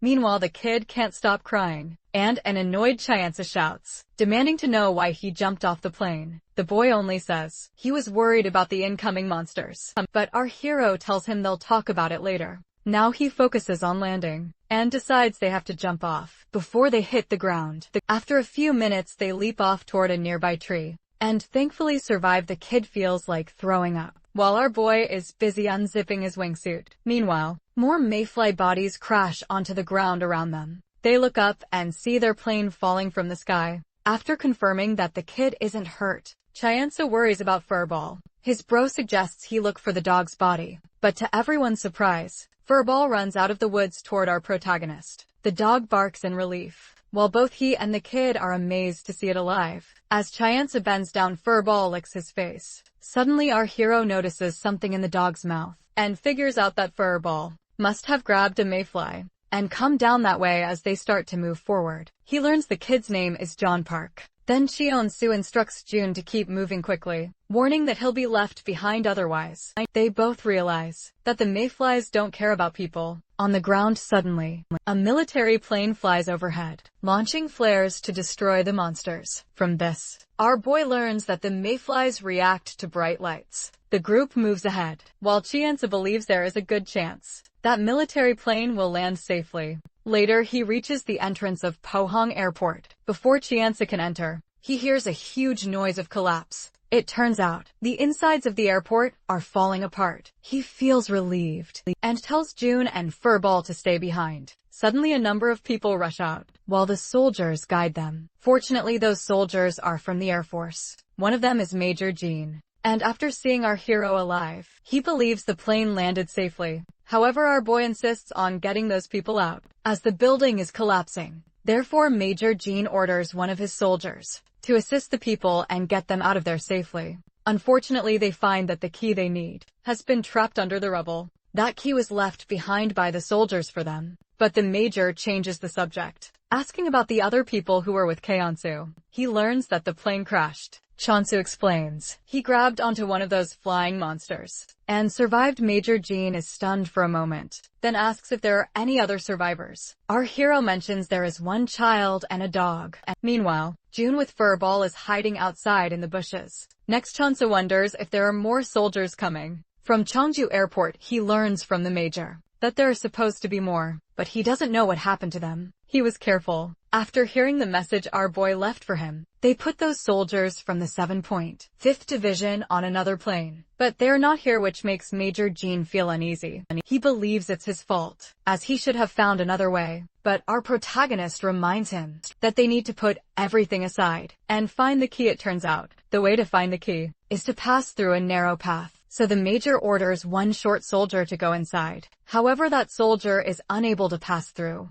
After thinking for a bit, our hero brings Jun as a candidate to search for the key under the rubble. He requests Major Jean to guide them about the exact location of the key. Then Shin-soo asks Jun if he really can do this. Jun nods, determined to do his best. Afterwards, the Major guides Jun further. After understanding, Jun goes inside the narrow path under the rubble. Meanwhile, Furball barks and follows June through the path. Chyansa grows uneasy and yells for June to be careful. June waves back and goes ahead. After a moment, he screams loudly. Chyansa starts to panic, while the Major inspects the path, concluding something might have happened. Our hero isn't able to do anything, only hoping for June's safety. Unfortunately, they hear a sound from a zombie behind the rubble. Soon our boy sees June running away from the zombie. He yells for him to get out, but fortunately, the dog bites the zombie as it tries to save June. After a couple of moments, June finally pops out, handing the key box to Chyansu. Before he can get out, John is dragged by the zombie behind him. With a pale face, our protagonist shouts for him to escape. Finally, John manages to get out, breathing heavily. Then our boy checks his body for bites and scratches. Unfortunately, John is unharmed. Next, he pays attention to Furball, who comes running toward our protagonist. But instead of giving a hug, Chyansa looks at Furball's body and finds nothing wrong. His bros mock him for being emotionless, but Chyansa reveals he doesn't want to deal with a zombie dog. Major Jean praises Little John, and the kid is glad to be of help. After that, Chyansu advises everyone to move before the building collapses completely. They make their way to the parking lot, where Major Jean shows our protagonist the car they will take, and also gives his approval for Furball to ride. With them, Chyansa looks back to call June, who is meeting with a group of soldiers. June soon comes over and explains he was talking to the people who helped him earlier. Then our boy suggests that June should go with them,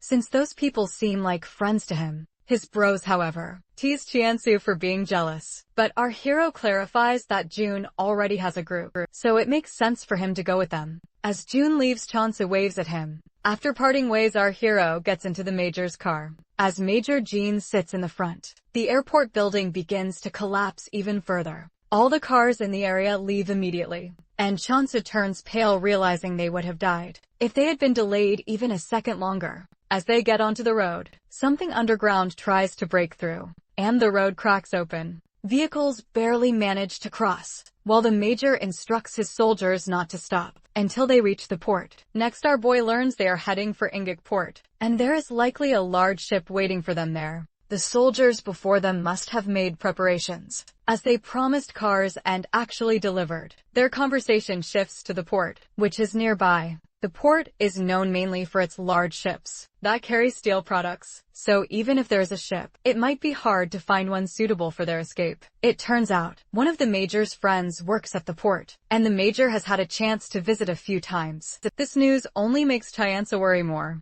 so he asks his bros if there is anything he can do about the creatures emerging from the ground. His bros suggest he do nothing, since those huge monsters only live for a few hours. Anyway, as their car continues, it suddenly bumps into something. All the other military vehicles speed ahead, without stopping out of nowhere. Another monster bursts through the ground, cracking the road as it tries to emerge. The driver barely manages to dodge, shaking the vehicle violently. After escaping the danger, the vehicles ahead are nowhere to be seen. But the driver explains he took another route, because the monster destroyed the previous path. Now they head toward the port the Major mentioned. But, even though he is familiar with it, he admits he doesn't know it very well. Unexpectedly, their vehicle starts making strange noises, revealing it was damaged earlier during the bump. The driver isn't sure how much longer the car will last, so the Major orders him to drive as fast as possible. Meanwhile, our hero looks back at a big body,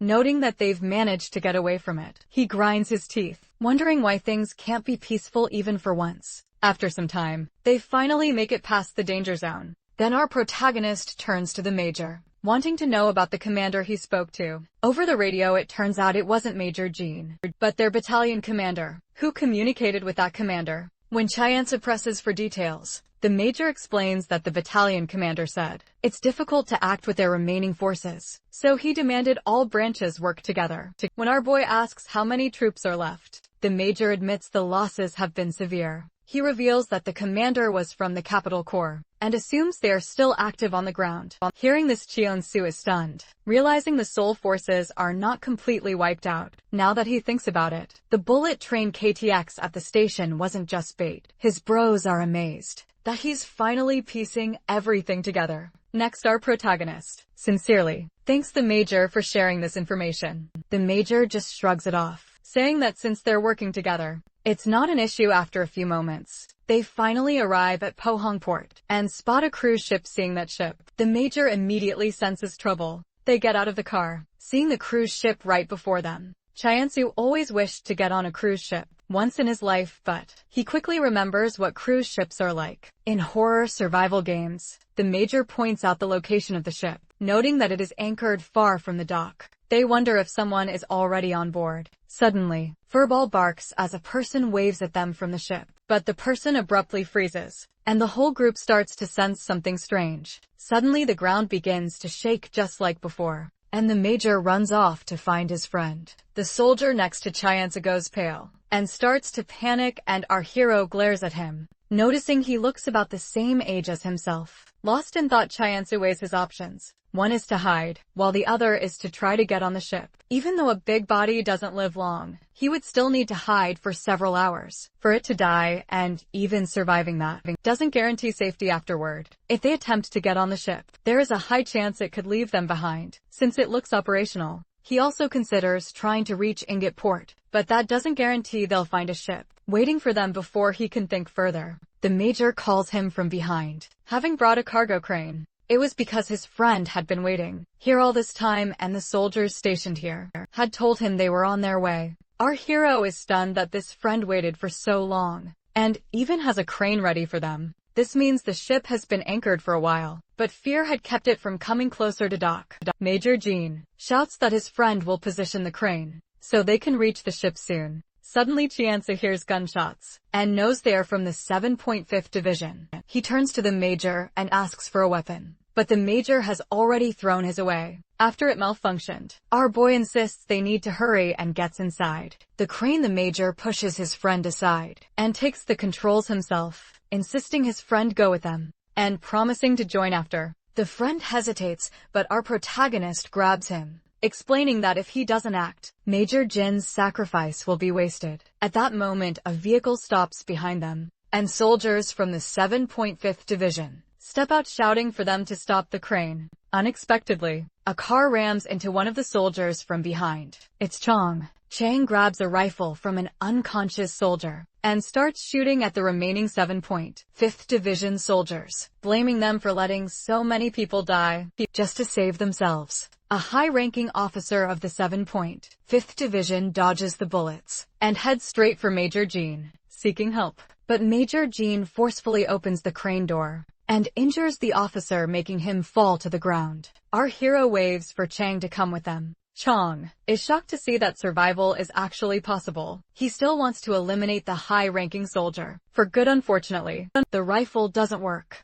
as our protagonist shouts for him to hurry. Chang finally gives up and rushes over. As they get closer to the ship, our boy notices the ship has just moved. Before things can get worse, Chianza buys a rope from the shop window. Chang is stunned to see a rope appear out of nowhere, but our hero simply asks him to hand over his gun. Chianza ties the rope to the rifle, while the crane stops as it reaches its limit. Then our hero spins the rope, preparing to jump toward the ship. He leaps as he throws the rifle, aiming for it to catch onto something. Fortunately, the rifle gets stuck on the ship's railing. Using the rope, he pulls himself up, doing his best to at least reach the checkpoint. When he finally gets there, the system notifies him that he has acquired a new skill, and the information regarding his skills has been updated. Suddenly, the rifle slips out, causing our protagonist to fall, but he manages to grab a chain and saves himself from dropping into the water. Some bros donate him Zen for his performance. Standing on a lifeboat, he summons his info panel. The system gives him a heads up about monsters roaming near the ship, and also reveals that there are dangerous beings in the ocean that threaten small boats. Realizing he will need help going forward, our boy decides to save the others left behind. When his bros ask how, he explains that cruise ships have a free-fall lifeboat, which he can lower by himself. Later, our hero manages to save everyone except Major Jean. He demands to know the name of the Major's friend, and learns it's Dong Jin Cha, while the soldier beside them is Yang Hoon. Ju Cheon-soo recalls that Major Jean couldn't escape because a big body appeared right there, but he believes the Major must have been happy to save their lives. Mr. Cha agrees with him. Then our boy reminds everyone not to relax yet, as they still know nothing about the ship. He checks his skill window. His skill 1 panel now contains aggro, while the skill 2 panel displays the skill he earned from clearing new master's missions. Suddenly Mr. Mod bans the use of certain words used by the user, who was banned earlier. Next, our hero decides it's time to go to the control room to gather more information about the ship. They enter an extravagant lobby, and Chianza spins around for a moment. Enjoying a lighter mood, he draws his axe, ready to deal with anything that comes close. As they proceed, Cha points out he saw someone who looked like a kid. Our hero presses him to clarify if it was a child, or just something that looked like one, and reminds everyone they need to stay vigilant, since Major Jean sacrificed himself for them. Mr. Cha pauses, which makes Chianza think he might be another selfless martyr. He tells Cha he can do what he wants, but he won't take responsibility for him. Cha beams, mentioning how helping others matters, and adds he won't forget what our hero did for him earlier. Then Hunju steps up, expressing interest in joining Major Jin's friend, believing it's his responsibility to keep him safe. Chansu sighs and gives permission to him as well. As both of them leave, Chansu asks Chang if he'll work with him, hoping they can help each other out. After a while they reach the ship's inner area,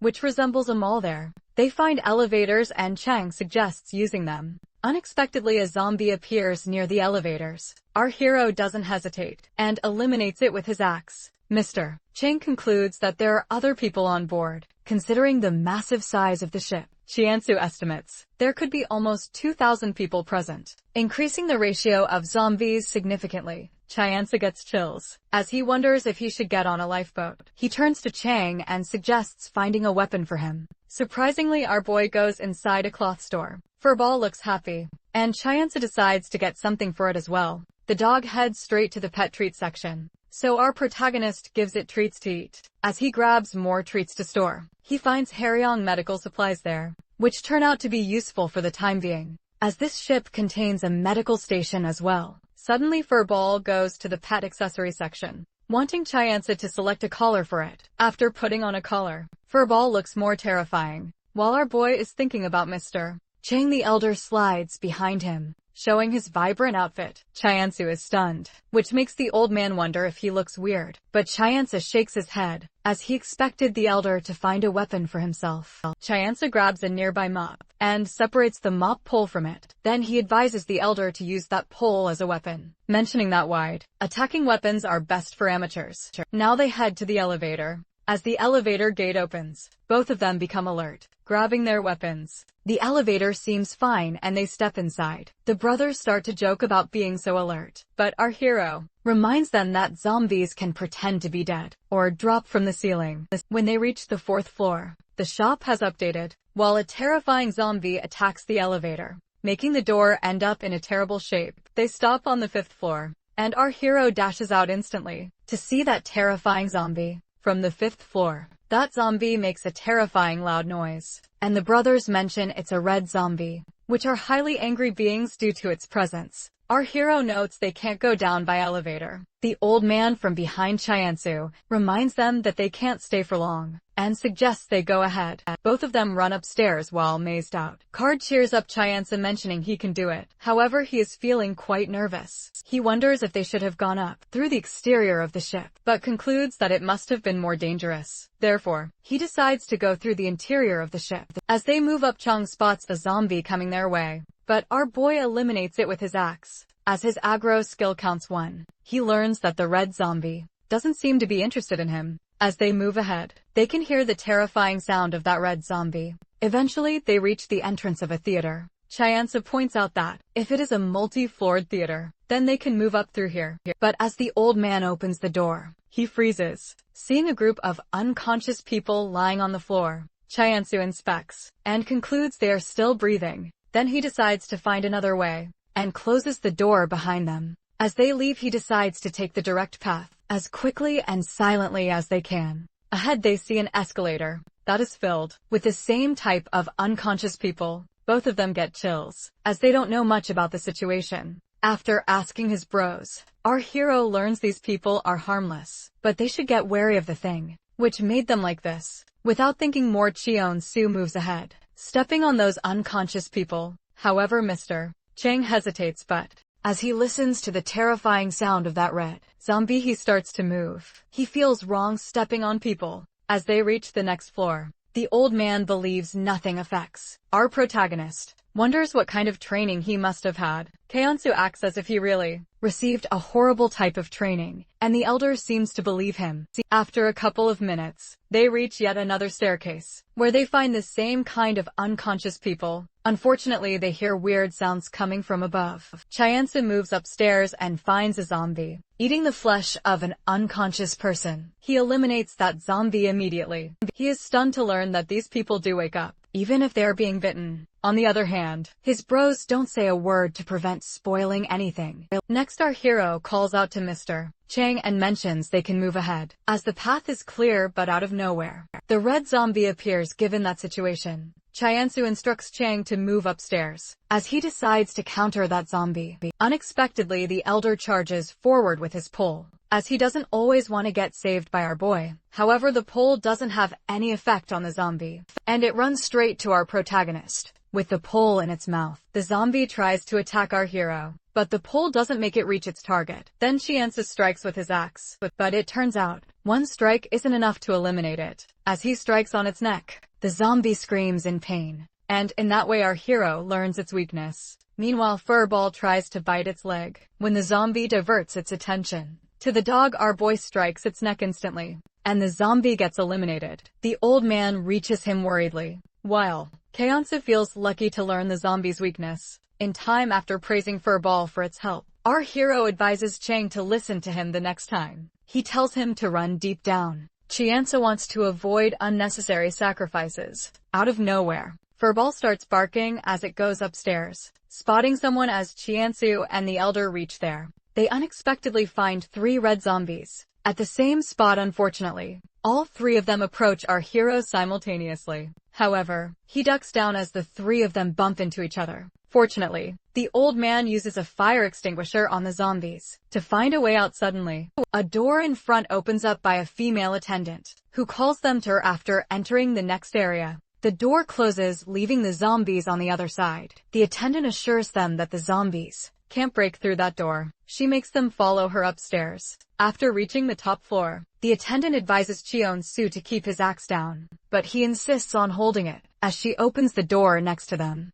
she shows they are in a safe area, as all the other paths leading here are blocked. After that, she welcomes them on the SS Nakala. Seeing her name Hana Song, our boy learns she is not a foreigner, because he was not aware of their country having a cruise ship. Then she explains this one isn't a Korean vessel. It is probably that the owner wanted to attract support from a local domestic cruise line. That's why they hired a lot of Koreans. Kyeonsu curiously asks why she saved them. She casually mentions she was there to check the area, and coincidentally saw the 3 of them in danger. The brothers give a green signal, mentioning she is just a guide, hence can be trusted. Unfortunately, our hero learns from Hannah that the ship they are on won't last for long. She doesn't explain much, as she suggests they should go to the bridge first, that they are using as a shelter. Our protagonist gets surprised, wondering if the captain is still alive. According to Hannah, the captain is alive, and he was also the one who stood on the upper deck. After a couple of minutes, they reach the control room. There some of the crew members are present as well. All of those people are shocked to see our hero. The ship's captain turns toward them, and Hannah explains he is Russian, but he is able to speak 5 languages. The captain apologizes to Kyeonsu for not being able to rescue them himself. As our boy greets him, the captain is shocked to hear they boarded at Pohang Port. Kyeonsu is also stunned to see the captain's reaction, but the captain states he didn't think they would actually board like that, and adds they needed to move the ship, as they were in a tough spot. Now Kyeonsu is curious to know why the ship was anchored a bit far, but the captain does not say a word. However, Hannah and the other attendants try to calm our boy, explaining that if they got any closer, they would have been killed. The captain apologizes again, saying there was a reason they had to do it. Sensing something is off, our hero deliberately brings up the soldiers who were with him. He sits down on a chair and asks for some water. The male attendants are furious at seeing him act arrogantly, but Kyeonsu coldly asks if it's too much to ask for a cup of water. The captain orders a crew member to fetch a cup of water, advising that someone accompany them. The attendant protests, not wanting to leave the captain alone, but the captain insists he will be fine here. Feeling the captain wants to talk privately, our protagonist instructs Chang and Furball to go with them. After everyone else leaves, The captain is curious about what Chiansu meant by soldiers, suspecting it was brought up intentionally. Then, our boy asks if the captain knows about the 7.5th Division. The captain wonders if Chiansu is one of them, but our hero clarifies that he is not. The captain sighs and explains that the division contacted him. They would arrive at the port and needed a ship. Surprisingly, the captain had been looking forward to talking with the soldiers, since the ship is in a terrible situation. They needed soldiers to wipe out all the monsters. There was no way to check if the other crew members were alive. However, the captain sensed something was wrong when those soldiers requested the ship to anchor nearby, as they planned to board on their own. Our boy is stunned and one of his bros questions why they are assuming these are the same 7.5 division. Chiansu at the thought makes our protagonist pause. He realizes the captain was unable to contact the Chongju 7.5th Division in advance through the ship's communication system. He wonders if there is another 7.5th Division nearby. He also learns that no soldier was able to board. Then Chongsu questions if the captain deliberately sent his crew out because they are not aware of this. Captain mentions they know everything, except that he told them the soldiers were from the Navy, which means the captain already sensed something wrong with the 7.5th Division. He sighs, murmuring that they needed a ship to get to Jeju Island to accomplish a greater goal. Chiansu is shocked, as the captain was still going to let them on board. But the captain says he had no other choice. This ship won't last for long, because the controls have started to fail, so the ship can't be controlled properly. When our boy asks what the captain was hoping for from the soldiers, the captain states that the engine room is situated in the lowest part of the ship. That area is now filled with monsters, and as a result all the engineers have been killed, except for one who is present here. He begs our hero to help him deal with this problem, as he thinks our protagonist is the only one who can pull this off. At first Chiansu is reluctant, but then admits he is specialized in doing the impossible. After that, the crew arrives with water for Chiansu. Chang explains that this area is sealed off, hence blocking off a lot of danger. Moments later, the captain discusses things with his crew. Meanwhile, Chiansu checks his shop window, where he finds a new item called Mask Locator. Although he doesn't know what it does, our hero trusts his bros and purchases it. Now he is left with a total of 74 zen. Just then the captain finishes briefing his crew, who are ready to help Chiansu. Our protagonist wonders if they have understood everything, especially the crew member Yang Ho. Yang Ho looks forward to cooperating with Chiansu, but gives a reminder that he won't be his helper. He refuses to follow whatever he is ordered to do, and makes it clear that they will take care of their own. On the other hand, our boy is content with that, as he also doesn't want to take care of anyone else besides himself. Meanwhile, the brothers clearly see the sparks between these two. After that, all of them go to the lockers in search of suitable weapons. However, our hero already has his axe and is content with it, while Yang Ho decides to grab a metal pipe. As they finish getting ready, our Chiansu checks his mask locator, which apparently shows a sign of nearby. He then asks the engineer if they know anything about those passed out people on the ship. The engineer explains it's actually the work of a small monster, which explodes itself when it gets near someone. The gas it emits makes the person end up being unconscious. Like that, apparently. There is no way to tackle that creature. Suddenly, our protagonist remembers two of his companions separating from the group because they wanted to go after someone who looked like a child now. He wants to know how they can tackle those creatures, but the engineer doesn't know how to do that, though. He suggests using a wet cloth to wrap around the face in order to avoid inhaling that dangerous gas. After everyone puts on a wet cloth, they finally decide to head down. All the crew leave, ignoring our hero. He notes that Yang Ho is just jealous of a stranger being acknowledged by his captain. Then he calls for Furball to go with him and communicates through a communication device. Down below, Yang Ho decides to lead the way by opening the door, but he is wary of our boy as he glares at him. This doesn't affect Chiansu, but he knows that the red zombies are still there behind that door. Therefore, he raises his axe to get prepared for the worst. He explains they will run into monsters once they get down from here. And meanwhile, Yang Ho is about to open the door. Chiansu suddenly approaches him, instructs everyone to keep quiet, and then tries to listen for the footsteps of those red zombies. When he senses nothing, our hero backs off immediately, while everyone else grows confused. After bracing himself, Yang Ho opens up the door and fortunately finds no monster on the other side. As our hero steps out, he sees his mask locator, indicating 5 masks on the same floor, while the arrow on it blinks. But Cheonsu notes, it blinks faster the closer he gets to the masks. Suddenly, they hear a huge sound of a zombie incoming from nearby. Our protagonist immediately suggests everyone stand next to the railing of the escalator. As everyone does what he says, he explains that these red zombies are like bulls. He instructs them to move. The second the creatures get closer to them, one red zombie appears, coming to attack one of the crew members. And as it comes closer, our boy immediately pulls that crew member aside. The zombie slams into the railing and falls to the lower floor, after losing its balance. But before they can rest, a few more red zombies come, and this time their target is Young Ho. Now 2 of the red zombies are chasing Young Ho. He ducks down immediately, and one zombie falls to the lower floor, but he doesn't get time to dodge the second one. Fortunately, our hero kicks him hard and sends him back, so the other zombie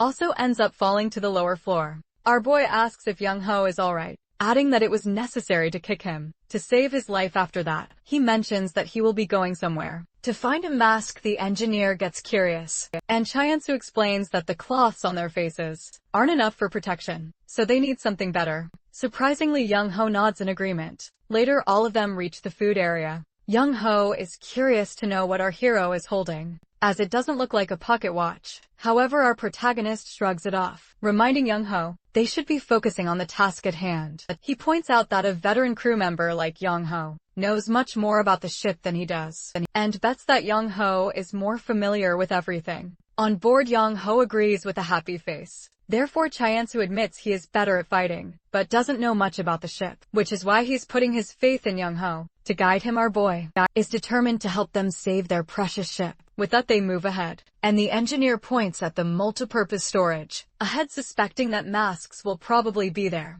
Standing in front of the door, they peek inside and find one zombie. Our hero signals the engineer to open the door, and when the zombie steps out, he slays it with his axe. The engineer praises his work, and Cheonsu steps inside. He finds masks for everyone, but his happiness fades when Furball steps in after him. He makes a sad face, thinking there are only masks for humans, as he feels sorry for Furball. The dog notices something and points. Surprisingly, the dog has found a dog mask. Our protagonist is stunned, as he has never heard of people putting gas masks on dogs. Then he reflects that since the ship has a pet shop, pets must be allowed on board. When he looks closely, he sees there are only 5 masks for humans, and all the others are for dogs and cats. He feels like his bros are hiding something, but they swear they're not. Then he puts the mask on Furball. After everyone gets their masks on, they set out once more on the way. They hear zombies making terrifying sounds. Fortunately, Young Ho suggests they use the path reserved for crew members only.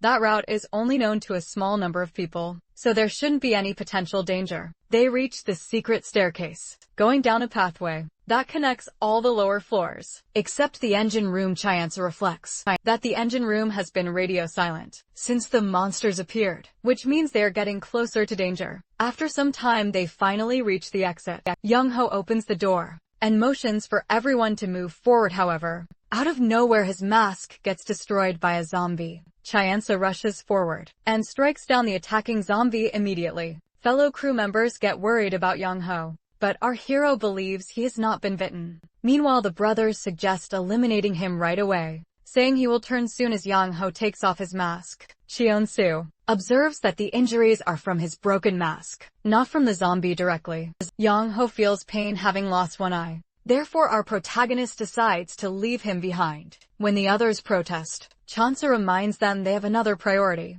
and can't waste time finding a safe place for an injured person. Young Ho agrees and insists his companions focus on the task, saying that way they will help him too. The group continues their journey, finding only regular zombies lingering, but there are fewer than on the upper floors. Suddenly, they hear sounds of impact ahead. Our hero instructs Furball to scout the area. The dog goes ahead, returns quickly, and points for our boy to follow. As they move forward, they find Young Hun fighting zombies. The group joins in, and together wipes out all the zombies. Young Hun recognizes Cheonsu immediately afterward. He suggests they not go further down, explaining that the child they tried to rescue turned out to be a monster. it explodes and releases dust after attaching itself to someone. Our protagonist is curious how Young Hun has survived. So far he explains that Mr. Cha saved him. It was too late when they realized the child was a monster, and they got trapped in a narrow corridor. Cha shut the door and tried to face the monster alone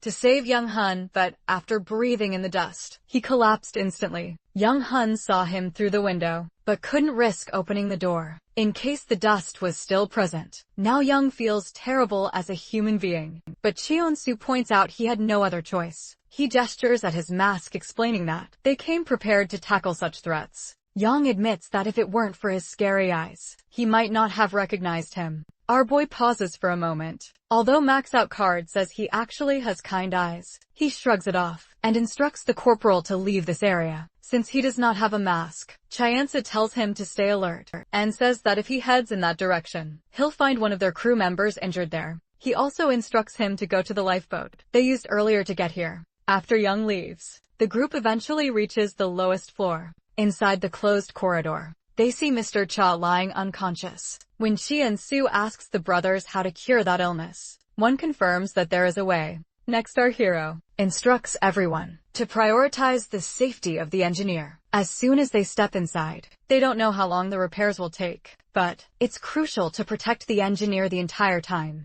Two crew members take the lead. Suddenly a normal zombie appears, and the group eliminates it instantly. And the small-sized zombie finally shows up. As it gets close, it explodes, emitting poisonous gas. Fortunately, everyone has their masks on, but before they can do anything, two dusts dash out at once. One dust grabs a crew member and explodes. On the other hand, the second zombie is about to grab Chyansu, but fortunately, Furball bumps into it and throws it away. Afterwards, our boy rushes straight to the fallen crew member, but sadly he is already out as his mask has loosened. With no choice left, the remaining members leave him behind and move forward. They reach near the engine department and shut the closest door. Meanwhile, Maxed Out Card advises our hero to be careful, since there are things he can't notice due to his mask. Gritting his teeth, he decides to remove Furball's mask, asking it to use its sense of smell to help him out. Furball follows Chyance's instructions, staying alert for anything strange as it runs ahead. Our protagonist suddenly spots an only bear. He immediately follows it, and ultimately finds a chest marked with a paw sign, worth 20 zen. From this, he realizes it's not a coincidence that this ship allows pets, and even has masks for cats and dogs. He gets stunned when he finds canned food inside the chest. Meanwhile, Furball comes back as if it has found something. Then, Chyansa calls for one remaining crew member to follow Furball. As our hero moves deeper into the engine facility, he finds engineers trapped under rubble, while hot gases leak from the pipes. It turns out to be an oil mist. As the crew member arrives, he instantly spots the chief engineer trapped. But unexpectedly, the man has turned into a zombie. Suddenly, they hear the sound of a red zombie. As they try to escape, a dust spots them and releases gas. Chyansa decides to retreat, but another dust emits gas near him. Suddenly, he sees a group of red zombies dropping down from a bridge ahead. As they land, they emit even more gas, and the whole place fills with a heavy fog. Unable to see clearly, our protagonist mistakes a red zombie for the engineer. That zombie instantly attacks our hero,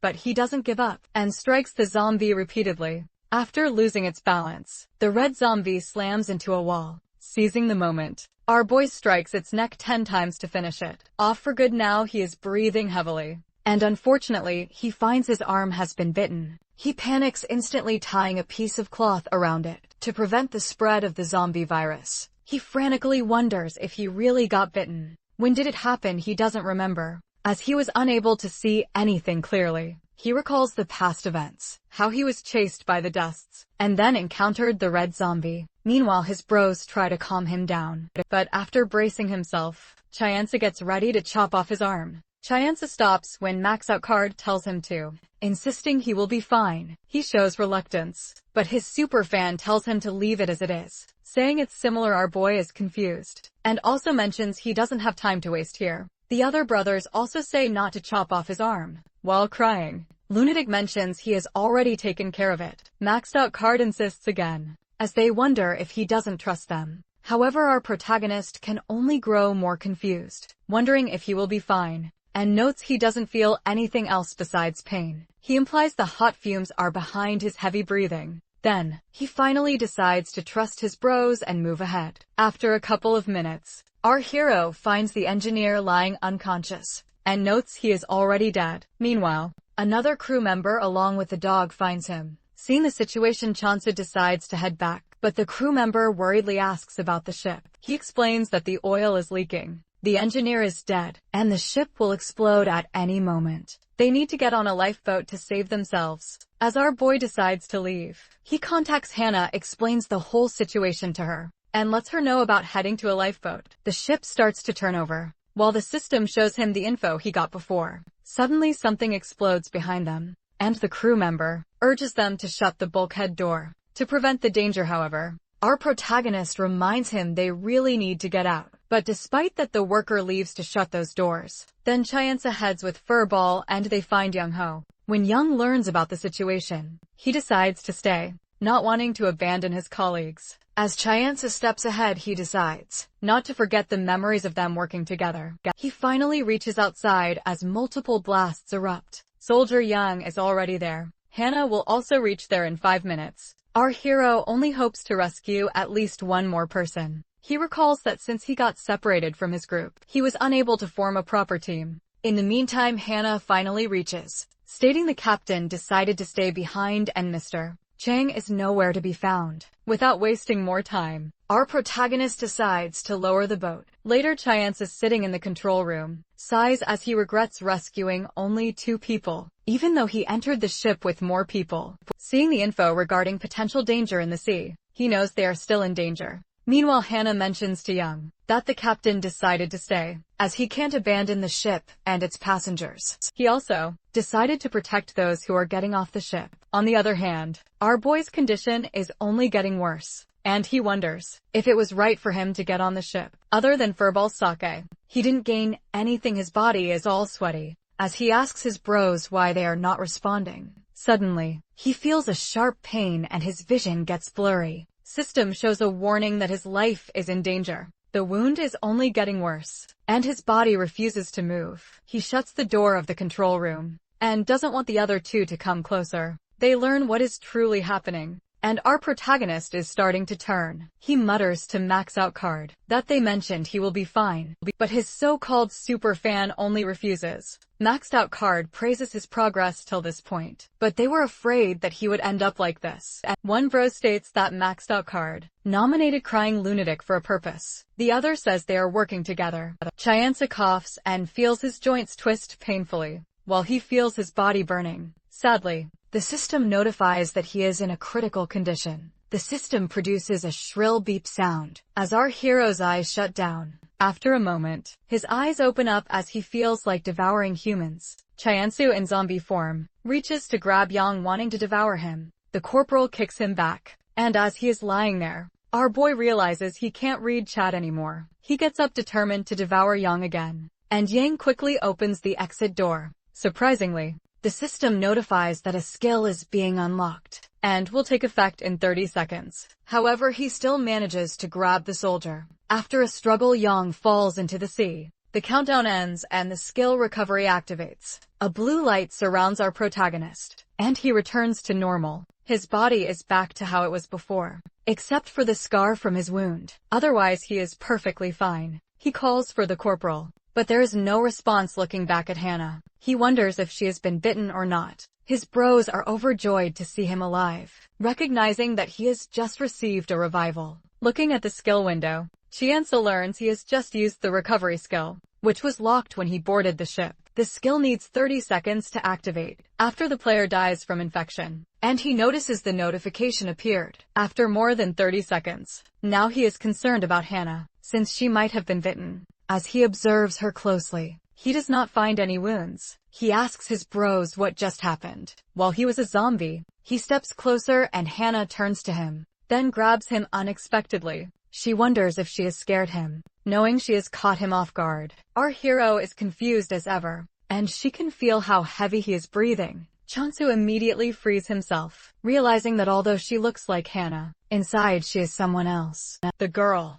in Hannah's form mentions they already know each other. Meanwhile, the mod lifts the ban on certain words, and then comments pour in from the brothers, stunned that everything was done just for this. Our boy remains confused, while the girl with Hannah's appearance pulls him by the collar, clearly enjoying seeing his reactions up close. As our protagonist demands to know who she is, she finally admits she is maxed out card. Hearing this, Chianza screams as loud as he can. She stares at our hero, softly grabbing his face. He doesn't believe her at all. And maxed out card explains she has done so much to make this happen. She used a large amount of her savings, and then planted a mod, she says. She already knew he would ask her for the mod recommendation, and states that none of this would have happened if Chianza had never received that critical warning. She also explains she needed to fulfill some conditions to unlock the new fan meeting feature, and the critical warning was her condition. Our protagonist learns that spectators also have special features in the game, including the fan meeting feature. He also learns that words were banned to make sure no one would interfere, even in critical condition. Chianza stands in shock as everything unfolds. It turns out he cannot change the mod without the approval of his superfan. Our hero feels uneasy, realizing he has fallen right into maxed out card's trap. He let his guard down since she was his only superfan, and she did not stop him. Even when he was in a difficult situation on the ship, he asks her purpose, knowing she wouldn't have done all this just for an autograph. He wonders if she is really here in person, and maxed out card points at his strategy, probing further, but all our boy wants is to know more about this new feature, and he learns she cannot stay longer than an hour, so she does not want to waste their time talking about boring matters. She also needs to get other superfans to agree to this, but Cheonsu does not have other superfans. Next, maxed out card changes the topic, reminding him she cannot give spoilers, as she did before, but she can still do some things while she is there, and she covers his ears. Meanwhile, someone hums from the sea for a couple of minutes, but our protagonist still feels someone is singing. As the sound stops, maxed out card explains it is a siren, and anyone who listens to their singing loses control. Chianza notes that he did not expect this level of difficulty, but maxed out card is unaffected, as she is only present mentally, and wishes for him to sit beside her. Chianza doesn't understand the point of chatting in a world that's falling apart. However, maxed out card points to his eyes, saying they can't reveal what's really going on in his mind. She feels happy to experience how this world feels. Our boy, curious, wonders if she is from another world. She doesn't provide a clear answer, but our hero senses she is certainly not from the same place. According to him, a player and the audience shouldn't get involved with each other, as everything starts to fall apart when the audience interferes with the player. He knows maxed out card has friendly intentions, but thinks she has gone too far. He then demands to know if this is the only time they are meeting, which makes her ask whether that would make him disappointed. She knows he is acting this way for a reason, as he is the one picked by only one after all. She wonders if he is considering picking an audience member, but Chiansu isn't interested in that. It turns out that to do so, he would have to fulfill specific conditions. Meanwhile, our protagonist freezes, wondering if she will use his recovery skill again by force. He points out that this situation feels both simple and not simple at the same time. He learns that fan meetings can only occur once every 3 days, even though maxed out card feels bored discussing these details. She still enjoys being able to stay like this. Suddenly, Furball peeks out from the control room, and Chianza notes that it was hiding somewhere when he turned into a zombie. To his surprise, Furball doesn't approach. Maxed out card, clearly afraid of her. Our hero is stunned, wondering what Furball sees in maxed out card. Suddenly, a ship approaches their boat. His superfan peeks out, and the ship finally notices them unexpectedly. The people on the ship mock them for sailing on such a small boat. Superfan tells our boy not to do anything, and insists that he should rest. After a few minutes, the ship moves on, but none of the brothers provide any information about it. After a moment, Chianza witnesses that ship getting destroyed by an Emperor-class monster, right after he checks his info panel, which gives him details about the word fog in the sea, and tells him he died once, and unlocked the title He Who Did Not Know Death. Info 3 shows that real-time notifications are now active, and he will receive updates as things happen. He decides to stop the boat, not wanting to get involved with such a huge monster, but maxed out card assures him they will be fine, reminding him that the dangers differ for small and large boats. This is already mentioned in his info panel. He then learns that the siren from earlier is actually a minor threat. Those sirens don't bother with larger things, because they can't climb on them. On the other hand, the Emperor-class monster, Kraken, only targets ships its own size. As she has our protagonist sit, she encourages him to use the time to sleep. Although he hesitates at first, our boy still closes his eyes. He thinks he can't sleep in this situation, but his super fan assures him she won't be clingy. She then asks if she needs that body.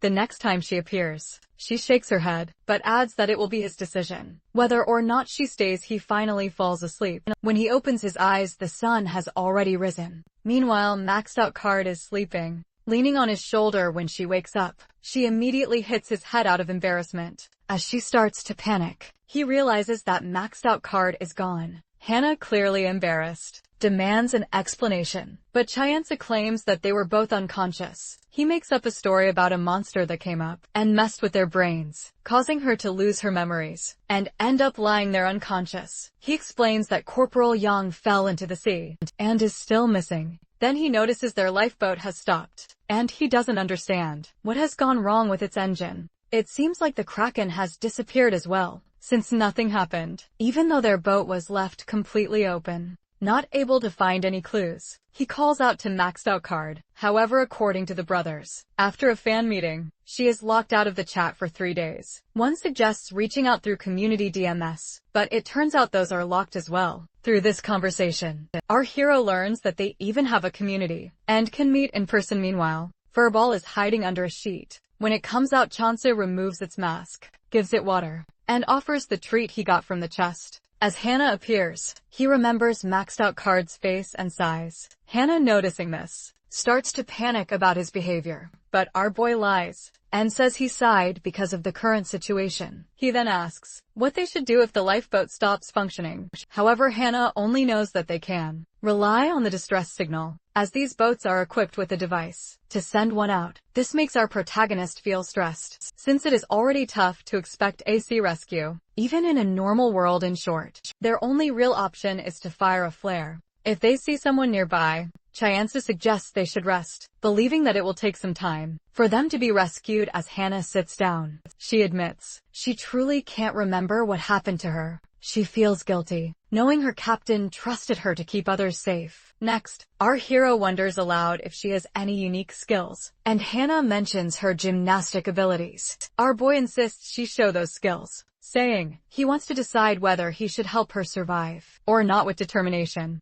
she performs a stunt. All the brothers, including Chianzu, are stunned by her flexibility. Suddenly, a helicopter flies by, but unfortunately the flare they have doesn't work. They also realize there isn't another flare on the boat. After finding a whistle, Hannah blows it as loudly as she can, but still the helicopter doesn't notice them. Shansu advises her not to use it unnecessarily, as it could attract monsters. He then wonders why there aren't any extra flares, and Hannah suddenly remembers that someone used a flare gun as a weapon back on the ship. Normally there would be an extra flare gun, so she wonders if someone took it. After finishing their food, Furball barks, and the system announces it has reached level 2, and its status can now be checked in the pet window. Our protagonist can hardly believe it. While Furball barks confidently from the pet window, he discovers Furball Skill 1, Bright Dog. This skill can expand up to 5 kilometers, and is usable for 5 minutes 3 times a week. Suddenly 2 helicopters appear nearby.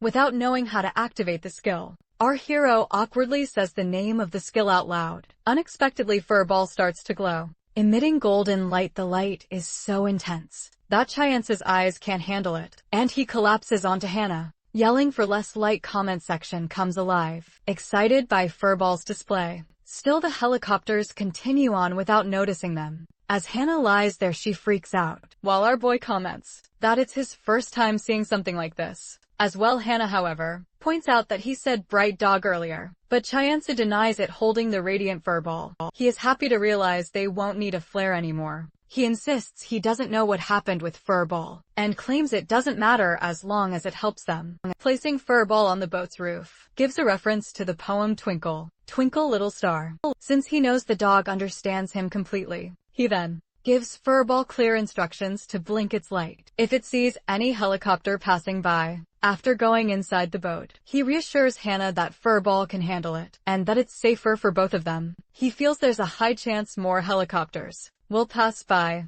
since they have already seen a couple in the area. The one who led him to this point was maxed out card, and our boy doubts she would abandon him to die like this still. He can't help but feel uneasy about the engine malfunction and the missing flares. Out of the blue, he asks Hannah her age. He's taken aback, but he explains he's interested in getting to know each other and guesses they both look around the same age. This turns out to be correct. Both are 26. Wanting to test her loyalty, our protagonist asks if they can trust any people they meet in the future. He adds that given the state of this world, it's impossible to survive without allies. If others find out they're only together temporarily, people might try to take advantage of them. He suggests that Hannah should act as though they know each other well, and she goes along asking if it's enough to just make others believe they are good friends. After nodding, Chiansu tells her to act as if they have been through life and death experiences together. Meanwhile, Furball lights up as it detects a helicopter, and Chiansu, together with Hannah, gets ready. Someone in the helicopter notices them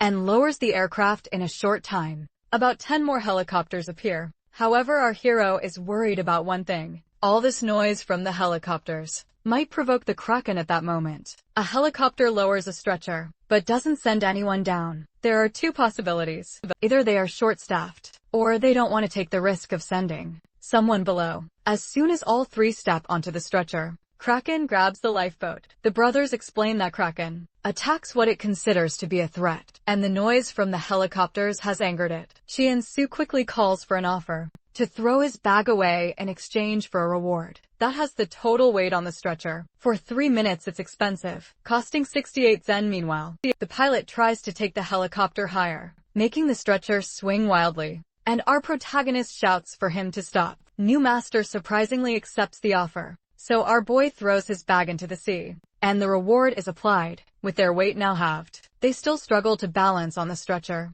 Soon Kraken's tentacles reach for them. Chiansu yells for the helicopter to ascend. Unfortunately, one tentacle lashes out at the stretcher, causing Furball to fall. Luckily, Hannah grabs Furball's leg, and her own leg gets stuck in a belt, keeping her from falling. Holding onto Hannah's leg, our protagonist asks for another rope to be sent down. When a rope finally drops from the helicopter, Furball grabs it, and all three of them manage to reach the helicopter. Both Hannah and Furball get inside, but when it's Chiansu's turn, his weight returns to normal, and he loses his balance, almost falling before Chiansu could fall down. Hannah grabbed his hand and saved him. After successfully reaching the helicopter, our protagonist acted brave, saying he would have been fine without Hannah's help, and she just shrugged it off casually. Meanwhile, the brothers praised her work and pointed out Chiansu's awkwardness. After he thanked her, the firefighter humbly mentioned they weren't able to help as many people who needed them. After noting the helicopter had only a pilot and a firefighter, our hero remarked that they had saved a very important person, so it was fine. After drinking water, Chiansu offered it to Hannah, mentioning that if she accepted, that would mean he would have been fine alone. When he saw Hannah's upset face, he quickly called it a joke. Our boy panicked inside, not knowing why he was acting that way. After being helped by someone, he thought Hannah wouldn't be that capable without maxed out card taking over her body. Then turning back to the medic, he asked about their destination and learned they were heading to Jeju Island. According to the medic, the other routes were more dangerous than this one. He said someone from Jeju Island told them that the airport side defenses were still hanging on. As long as they reached the building, they would be safe, and that's why everyone else was also heading to Jeju Airport. When Chiansu asked if this information was given by soldiers, the medic revealed he didn't know their identities, except that it was said to be a safe area. Our protagonist was stunned to learn that such a thing was enough for them to believe, and the medic explained people were urgently trying to find safe places because there was no other option left except trusting them. Chiansu then curiously asked if there were any places other than Jeju Island, but the medic was also not well aware of this. Our hero wondered if Jeju Island was his final destination. He felt like he had missed something on his way. After thinking a bit, the medic revealed there was a rumor that some people were going to Seoul, which was the complete opposite direction to Jeju Island. But in the end, Chiansu wasn't able to get any important info from the medic. All of a sudden, his info panel got an update informing him about potential danger waiting on Jeju Island, and that Jeju Airport was filled with things he would need. Plus Minchio Xianyun and Harayan were heading towards Yangdongpo Station. Our boy didn't know why his friends were heading towards Seoul. After that he communicated with the pilot, asking about their destination, but the pilot didn't give a clear answer. Then Chyansu requested the pilot to land somewhere with fewer people, instead of directly at the airport. Pilot again gave a confusing answer. As our hero looked at him closely, the pilot turned out not to be a first responder. According to the medic, he found the pilot and, needing someone to fly a helicopter, asked him for help putting on a headset. Chyansu insisted the pilot land somewhere else, as they didn't know what was waiting at the airport. The pilot gave a neutral remark suddenly. They saw a high number of aircraft heading towards Jeju Island. So our protagonist again insisted the pilot land elsewhere, fearing they might crash into each other and die. However, the pilot insisted on landing at the airport, which made Chyansu pissed off. After a moment they saw mayflies attacking the aircraft. Some of them exploded with no other option left. The pilot flew the helicopter fast, while dodging the monsters. Meanwhile, Hannah and Furball were getting tossed around inside. After some minutes, they were finally able to fly out of the danger zone. But Chyansu was still frowning, as he noted the mayflies had caused a disruption, making the pilots come in each other's way. If this went on they would crash soon. All of them were panicking, as they didn't know who would be the next target of those monsters. They couldn't even jump into the water, due to the potential danger. Then our hero requested the pilot to let him listen to the communication others were having on the public channel. After connecting, he listened to the pilots cursing and mocking each other, while trying to make way for themselves. The pilot then mentioned they couldn't work with people having this kind of attitude. The pilot shows reluctance to land anywhere other than Jeju Airport. Cheon-soo then comes up with a plan. He asks the pilot about his level of skill, and when the pilot claims he's proficient, our hero asks if he can fly with his eyes closed. The pilot replies he can, if he's already seen the flight path. That's when Chyansu informs him he's decided to use a flare. Later, Furball is hanging down from the helicopter. Using its skill, the light it emits is so bright that other pilots can't see the path properly, and the aircraft start colliding. Through the public comms, our protagonist can clearly hear their screams, and seems to be enjoying the chaos. Just moments before, Chyansu had discussed the plan with the pilot. The pilot pointed out that there were no flares left, but our boy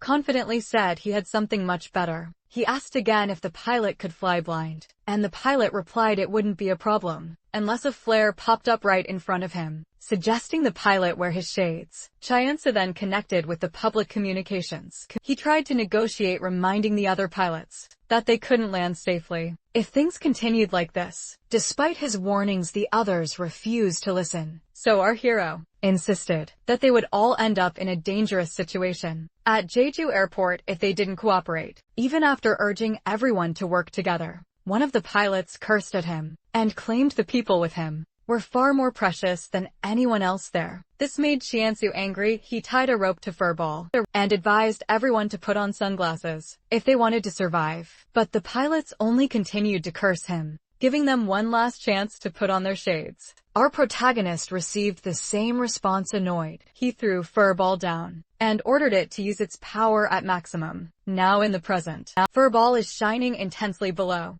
while the other aircraft collide and crash into each other. After a few minutes, only their helicopter remains airborne, while all the others are completely destroyed. Pulling Furball back up, Chyansu happily announces that everyone else crashed. After the accident, eventually, they land safely at Jeju Airport. The firefighter watches them with obvious fear, and our hero simply bids farewell as his group prepares to move on. Deep down, Chyansu knows why the firefighter looked at him like that. He was the reason all those aircraft crashed. Meanwhile, the pilot stands to the side, watching them from behind. Chyansu gives a slight bow and moves ahead, not wanting to get involved with someone so stubborn. He remembers the warnings about being cautious around people. At Jeju Airport, after a few minutes, the group peeks inside the main building. Seeing nothing unusual, they enter strangely. There isn't a single person or monster inside, and the area appears unexpectedly clean. Moving further in, Chyansu notices some moss, but his bros quickly explain that it's hell moss.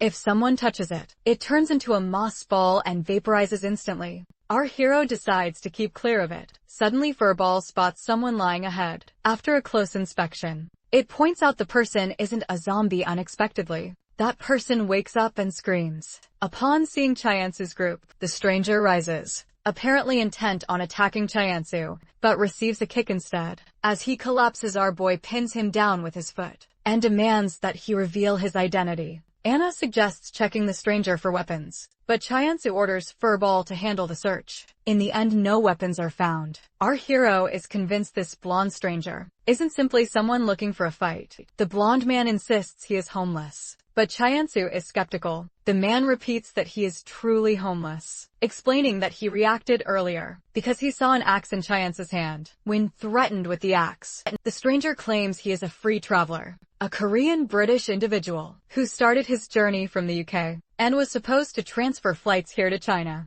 The protagonist tries to confirm if his flights were cancelled, and if that led to him living at the airport. The blonde confirms this, so Chansu asks if he knows what's happening outside. The stranger appears confused and denies seeing any monsters or zombies. Our boy doesn't accept this and presses down harder with his foot. Under pressure, the man insists he has no reason to lie and really doesn't know what has people so afraid. Outside, Chansu finally removes his foot after hearing this. After sighing, the stranger reveals he never went outside, though others have. He mentions that the first floor, which is used for domestic flights, is filled with refugees from nearby areas. At this, our hero points out the contradiction. A man mentioned people being afraid of monsters, but claimed not to have seen any himself. The blonde tries to convince him that he personally hasn't seen anything, but other people have. Meanwhile, Cheon-soo observes that many people went out of the airport, but the runways are empty, suggesting something must have happened.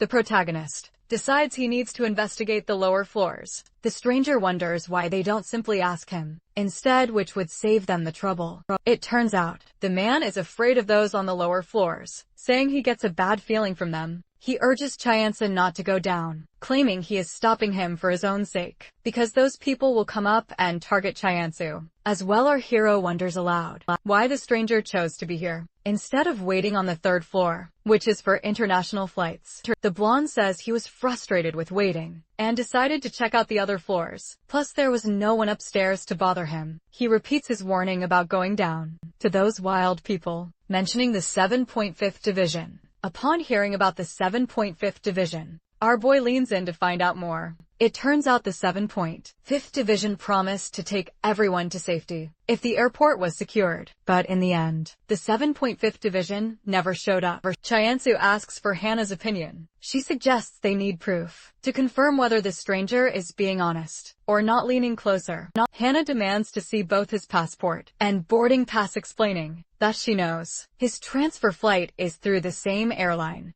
The blonde only wants to show his passport, but Hannah insists on seeing both. As the man rummages through his pockets, he realizes he left those items in his bag, which is somewhere else. Chiansu decides to send Furball with him, just in case. While waiting for their return, our protagonist discusses with his bros that he simply doesn't want to overlook anything, which is why he hasn't dismissed the blonde man. Deep down, our hero believes that things will become more dangerous as they approach the lower floors. Several minutes later, the blonde man returns with both his passport and boarding pass. After checking them, the group confirms that he wasn't lying. Even so, Chiansu decides to remain cautious, listening to the man but not fully trusting him, and also learns his name, Hugh Howard Holmes. He suggests that it would be best if Hugh acted as their guide, but Hugh resists, saying he doesn't want to get the people downstairs involved. Without wasting any more time, our boy chooses to move ahead without Hugh. After some time, the group is crossing a corridor. Suddenly, our protagonist spots only Bear and immediately gives chase, leaving the others behind unexpectedly. Chiansu comes across two chests at the same time. Chiansu freezes at the sight of two chests appearing at the same time. One chest requires 6 zen to open, while the other demands 23 zen. Our boy decides against wasting zen here, thinking it could cause problems later on. With that in mind, he opens the 6 zen chest first and finds the same flashlight he obtained previously. Although this item had been valuable to him before, it doesn't seem impressive now. Not satisfied, he immediately tries the second chest and receives a key. As soon as our protagonist takes hold of it, excitement washes over him, and he becomes convinced that the key will unlock a door to a safe room or provide an exit at the same time. One of the brothers donates a zen to our hero. Finding a key is proof this isn't a low-level area. Suddenly a scream from Hana echoes through the space. As Chansa turns around, he notices Furball right next to him and yells at it, demanding to know what it's doing there. A couple of minutes later, they discover Hana being restrained by 2 police officers. When Chansa tries to speak to Furball, it sulks and he remembers having yelled at it earlier. Feeling guilty, he apologizes and promises to give Furball a treat. Later, as Furball's mood lifts, Chansa tells it to attack the officer on the left, while he will take care of the right one. On the count of 3, our boy attacks one officer, but Furball fails to deal with the remaining one. Bros tease him about Furball's affection meter, but our hero has no idea what they mean. Meanwhile, the surviving officer shouts, demanding to know Chansa's identity, making it clear that he suspects them of being outsiders. When Chansa confirms this, the officer angrily blames him for causing chaos. In the airport, he admits he hoped everyone arriving would be killed by the flying monsters, and now that he has found outsiders, he decides they need to be eliminated. Hana struggles to breathe, so our boy demands that the officer let her go. Unexpectedly, Hana takes control, landing a series of kicks and punches from different angles until the officer falls. At that moment, Furball bites the officer's lips. After a second, Cheon-soo stops it, saying they still need the officer to answer questions. Bros complain about treating a cop like this, but our protagonist already suspects the man stole the uniform, as he looks too young for such a high rank. When Cheon-soo asks about his identity, the man is unable to speak clearly. The only word our hero can make out is vigil. Before he can press for more, the man passes out. Cheon-soo complains about how weak he is for fainting so quickly. Before Hana and our boy can have a proper conversation, the second officer comes too. Seeing this, our protagonist quickly forms a plan soon after. In a sparkling clean, well-ventilated bathroom, Cheon-soo ties the man with a damaged mouth to a toilet seat. Man regains consciousness when our hero splashes water on his face. For some reason, Cheon-soo is now wearing a police uniform. Once the man awakens, our hero informs him they are in a bathroom. When the man resists, Cheon-soo jokes about robbing him and asks whether the uniform suits him. Ignoring the playful banter from his bros, our boy questions the man about why they are in the airport and living there. The man, however, remains silent and refuses to reveal anything. Cheon-soo then threatens him, saying that his friend was misbehaving and has now been sent someplace else. After that, our protagonist begins threatening the restrained man with his axe. Just as the axe is about to strike, the tied man gives and begs for his life and decides to divulge everything. The tied man reveals there are around 100 people here, all of them waiting for a bus on the first floor. It turns out the 7th Division is supposed to send that bus. The brothers point out that he's sharing this information surprisingly quickly. Then the man mentions he has something Cheon-soo doesn't, explaining that the 7th Division will only let the chosen ones board the bus. Our boy then asks why they are attacking outsiders instead of just getting on the bus. The man reveals that the division won't send the bus anymore because outsiders have mixed in with the chosen ones. However, Cheon-soo points out that the 7th Division has already abandoned them, and there's no guarantee the bus will really come. For a moment, the tied man becomes furious at being called a liar, although our protagonist is only speaking logically. After that, the man confesses that everyone downstairs is waiting to eliminate outsiders. He smirks, saying the first floor is completely locked and no one can get inside. Cheon-soo sees the situation as a survival game, realizing he must escape while avoiding all the enemies. He comments that he's just another person being cast aside as a loser. Our hero wonders aloud if the first floor was locked to control those who arrived first. He theorizes that the path to the runway is purposely left open to lure more people inside and eliminate them. And having learned everything, Cheon-soo decides to deal with the man for good.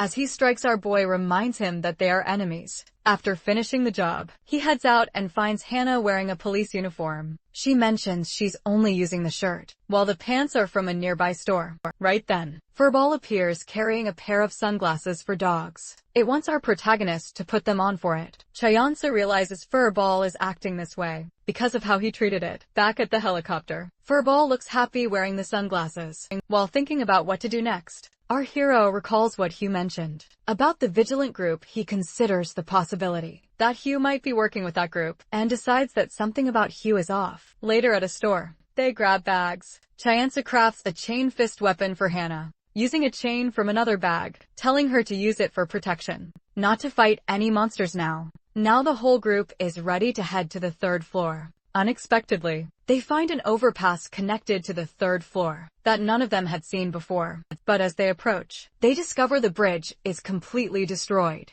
Looking closely, our protagonist concludes, this must be the work of the 7th Division. Meanwhile, Hannah is about to touch a bright red flower. Hyunsu quickly moves her aside as the flowers lash out at her. The brothers explain that these are red devil. He instructs Hannah not to touch anything that looks unusual. The brothers further explain that these are carnivorous plants, capable of paralyzing and eventually consuming someone as they grow. Our hero also realizes these flowers can grow on any surface. They decide to double back and search around the 4th floor. Afterward, Chansu enjoys a cup of coffee in the luxury lounge, reflecting that they ended up on the 3rd floor, since there was nothing on the 4th floor. Our protagonist concludes, the 7th Division didn't do anything to the 3rd or 4th floors for now. He finds some comfort in the luxury lounge. In the next moment, Hannah enters and gives him a chocolate bar. Thinking about the flashlight he got from the chest, Chansu suspects the shade monster might appear again. He asks Hannah how long she stayed at Myeongseo Elementary, and learns it was about 2 or 3 days. One of the brothers suggests he resupply before moving on. And meanwhile Numas donates a zen and recommends Chianza head downstairs. With that, our hero decides to make his way to the 1st floor. The whole group starts making their way toward the 1st floor. On the way, they find the 2nd floor completely deserted, letting them pass through easily. While heading downstairs, Chansu reminds Hannah that their goal is to look for a way out, not to get into a fight as he descends. Our boy reflects on how at the start of this game, he believes survival was his only objective, but now seeing the 7th Division involved in every incident, he feels the need to focus on them and reach their main base as quickly as possible. Meanwhile, 2 men in uniform are coming upstairs, engaged in a conversation about an outsider who is caught. They grin as they discuss the explosions they'd witnessed earlier. Suddenly, they hear the sound of a door closing. They wonder if it's just the wind, or if someone left it open.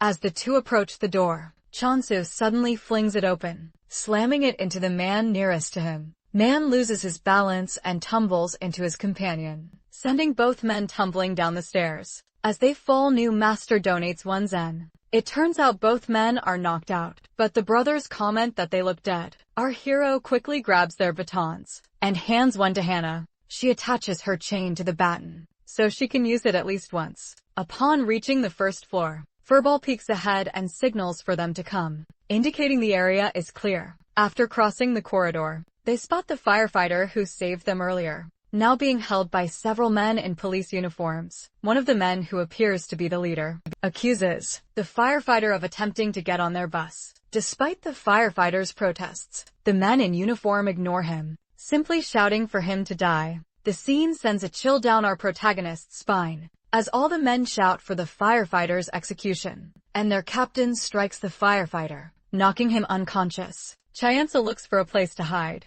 but finds nothing and sees that the exit is guarded. He also isn't sure where his key can be used. Out of nowhere, he remembers a school tour he took here, where the tour guide mentions something about a solar power plant in the area. An idea forms in his mind. He wants to make the place dark. Suddenly he notices a checkpoint light turn on the opposite side of the hall. Deciding to head there, while everyone is focused on the stage, our hero sneaks over, quietly crosses through a door, and passes the checkpoint line. Unfortunately, one man turns around after hearing the door close. At the same time, our boy shop updates. He checks for any new items and spots one for 25 zen, a uniform badge. This item allows Chianza to switch places with anyone wearing the same uniform as him, provided he knows what that person looks like. It can be used 10 times. Our protagonist hesitates, knowing that buying it would leave him with only 6 zen. He purchases it anyway. Meanwhile, the man who looked back is now knocking on the door. As soon as he opens it, he's instantly teleported to Chianzu's location,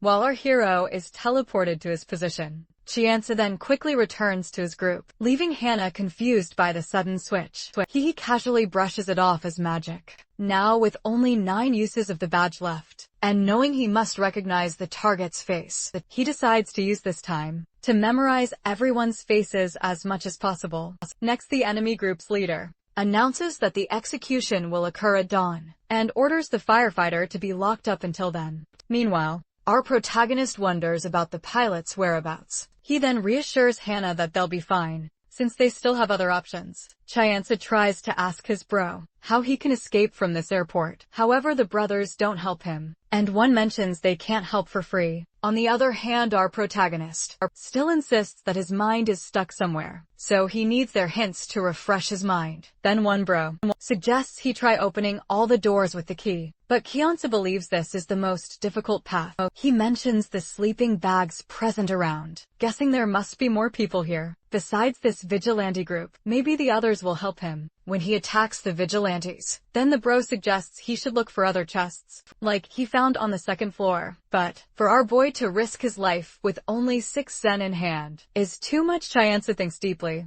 that maybe he is not supposed to escape through here, considering the possibility that the things he has been involved with until now would provide a hint. He sighs as he requests his brothers to help him. When no one says anything, he suspects that it's probably something that can be solved with ease if he gets the right hints. When new master donates 1 zen, he turns to him asking about hints. The brothers point out how he called him new master, so Chianza decides to address him as new. Only when New doesn't say a thing, our hero compares all of his bros with mazed out card. Who would have helped in this kind of situation? Then New takes the bait and mentions there is indeed a place to use the key, but also says he should stick to his original plan. With that, our protagonist decides to send Hana back to where their helicopter landed. She grows confused, as that helicopter was not in good shape when they landed. On the other hand, our boy points out that they may be able to fix that. When Hana wonders if he is trying to abandon her, Chianza sends Furball with her just in case. He decides to stay on the 1st floor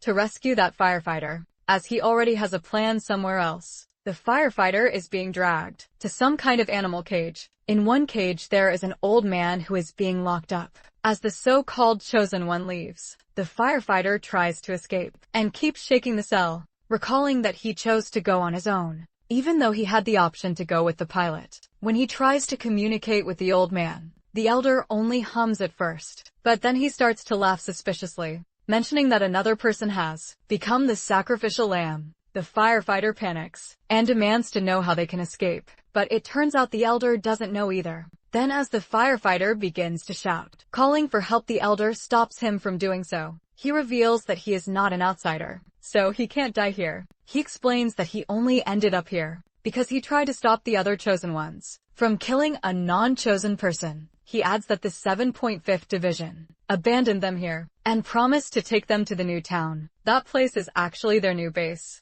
and they have decided to pick those who are useful to them. Then, he points out that the firefighter must have come here after hearing a message regarding Jeju Island being safe. So it turns out that it was just a recording the division left at the control tower. The outsiders who listened to that message died, while some of them flew from here using aircraft. Then the elder wonders about the firefighter's friends, but the firefighter mentions he didn't come with friends, and the people who came here with him are not exactly his friends. The old man notices that the firefighter is someone who has saved many people in his life, but now no one is here to help him. The elder decides to tell him something, in case he gets a chance to escape. He tells him to head to Youngmun Tourist Center, as he knows the 7.5th Division is heading there, and that place is safer than here. He adds that these chosen ones won't leave this place on their own, and will start killing each other as soon as their supplies run out. He hopes for the firefighter to leave before chaos erupts. After a moment, 2 chosen ones come in, and the firefighter panics, slamming on the cell bars. Unfortunately, those 2 men decide to beat him up for the time being, as they try to reach the firefighter, wondering what part of him they should cut first. The old man stops them from tormenting someone for their fun. With that, the 2 chosen ones divert their attention to the elder. They grab him by his clothes. However, the old man smirks before a cracking sound echoes in the room. The vigilantes beat the old man so severely that his head cracks open. Now, the firefighter believes he will be their next target. However, just as he is about to be grabbed, one of the vigilantes is stabbed. Surprisingly, it's Hugh who saves the firefighter. He then kicks the other vigilante, slamming him onto the floor. The vigilante calls him a murderer, but Hugh reminds him that they are doing the same thing. As Hugh is about to stab him, that chosen one shoves him back, causing him to fall to the floor. After being punched, Hugh punches back and strikes between his opponent's legs. The vigilante now completely on the ground. Hugh places his foot on him to keep him down. Then he reassures the firefighter that he doesn't care about him and explains that he is only against people trying to stay at the airport because he wants to make it his home. The firefighter, however, only sees him as a dangerous person who entered from the ceiling while kicking the vigilante. Hugh mentions that he is kind to guests who stop by and adds that he has warned some guests to stay alert because of those vigilantes. The firefighter wonders if he is talking about the pilot or Chiansu's group. As Hugh prepares to stab the vigilante, our protagonist teleports right into his place, causing Hugh to narrowly miss him. Both are shocked to see each other the next moment. Our boy immediately punches Hugh, mentioning he always got bad vibes from him. Hugh is only concerned about one thing. How did that person just change himself? However, our boy is the only one who knows. He has changed places consecutively and ended up here, but he doesn't know how to explain it. Then he lies, saying he was here the whole time. But Hugh grows only more confused. Chiansu claims he was just pretending to be one of the vigilantes, and Hugh still can't accept it. But our boy keeps insisting it's true. As Hugh starts looking at him with a weird expression, our protagonist wonders if he will be eliminated. As well, Hugh mentions he just said he doesn't have anything against guests who are just passing by. However, our boy doesn't remember that because he swapped places after that, so he insists Hugh should tell him since he doesn't have time to waste. Although his bros explained Hugh was never a danger to him and is only a homeless guy. To our hero, the name Hugh Howard Holmes is always a red flag. The name H.H. Holmes is similar to that serial killer who built a hotel in America and eliminated his guests. But then he thinks, maybe this Hugh guy isn't exactly the same kind of person, since both have different first names. Meanwhile, Hugh scratches his head, unable to understand what just happened. And our boy points out that he is clearly not in his right mind. Finally, Hugh considers it, since there isn't another explanation as logical as this one. Then our protagonist advises him to go back and not bother more people. Hugh finally leaves by going back through the ceiling, and then our hero regrets it a bit, as he doesn't find the pilot, along with the firefighter. Unexpectedly, Chiansu hears vigilantes walking outside, since they have found one of their men unconscious. Meanwhile, our hero realizes they have found the guy he swapped places with. Chiansu shouts for the firefighter to hurry up and get out with the help of Hugh. Both of them manage to climb up to the ceiling. While on the runway, Hannah, along with Furball, finds the pilot. She explains that the people at the airport are dangerous. Therefore, Chiansu told her to ask for help. It turns out the pilot has decided to leave, but he was having difficulty fixing the helicopter. Then, Hannah decides to help him by handing him the tools. Meanwhile, the pilot plans on checking the control rod before leaving, while she wants to at least make the helicopter into a shape that can help them get out of the airport. Out of nowhere, they feel tremors. After a moment of silence passes by, the terrible sounds start coming their way. Unexpectedly, the waves have reached the runway. This makes the pilot decide to leave immediately. He knows something is coming their way, which is why they need to leave as soon as possible and get as far as the helicopter can take them. Hannah protests because she wants him to wait for Cheongsu. When the pilot insists they can't, Furball snarls at him. The pilot gets a bit nervous and tells Hannah to calm the dog, but Hannah mentions it only listens to Chiansu. The pilot grits his teeth as the waves are just about to reach them, and just then a tentacle of the Kraken appears, coming out of the water. The pilot immediately starts taking off, as he insists they can't wait any longer, because they will get swept away. Furball growls aggressively, and the pilot tells it to find its owner as soon as possible. Until then, he will try to keep them airborne, as the pilot instructs Furball to guide our protagonist to the roof. Furball leaves immediately. After a couple of minutes, the dog finds Cheonsu and barks to tell him something. Our hero immediately realizes that these tremors are due to the presence of the Kraken. Meanwhile, the brothers remind him that no one talked about the creature only being present in the ocean. On the other hand, Hugh is only concerned about his home collapsing, but our boy reminds him not to talk like they are already friends. Meanwhile, the firefighter reminds them to focus on their survival. Then our hero asks Furball about Hannah, but Furball can only bark, which makes Chansu lose his brain. When Chansu asks if they have found the pilot, Furball nods with that. Our boy steps ahead toward the runway, but Furball grabs him to pull him. After falling on the floor, the dog tries telling Chansu by pointing toward the roof, and our hero understands that the pilot has already taken off, and they need to head to the roof. But as the whole group runs ahead, the captain of the vigilante group, along with his men, blocks their way. Meanwhile, another group of men blocks them from behind as well. The captain is determined not to let them leave after they have made a mockery out of his group. Then our hero jokingly offers to give them Hugh in exchange for letting the rest go, and Hugh regrets saving him earlier. With no choice left, Cheon-soo orders Furball to eliminate everyone getting in their way. Suddenly, Cheon-soo swaps his place with a vigilante, leaving everyone in shock. In the next moment, he eliminates a man standing right behind the captain's back. The enemy group begins to panic, while the captain feels a chill run through him. As our boy takes down more adversaries, he casually mentions that he is just a cosplayer, using his swapping ability again. Chansu is left with 4 swaps remaining. Unfortunately, before he can eliminate the captain, the man flees and abandons his team. Afterward, Chansu continues to eliminate more men, with Furball assisting him. As they fight their way forward, they reach a door that is locked from inside by the captain. After being mocked, our hero swaps his place with the captain and opens the door from the inside. Before the captain can even process how he ended up on the other side, our boy strikes him down.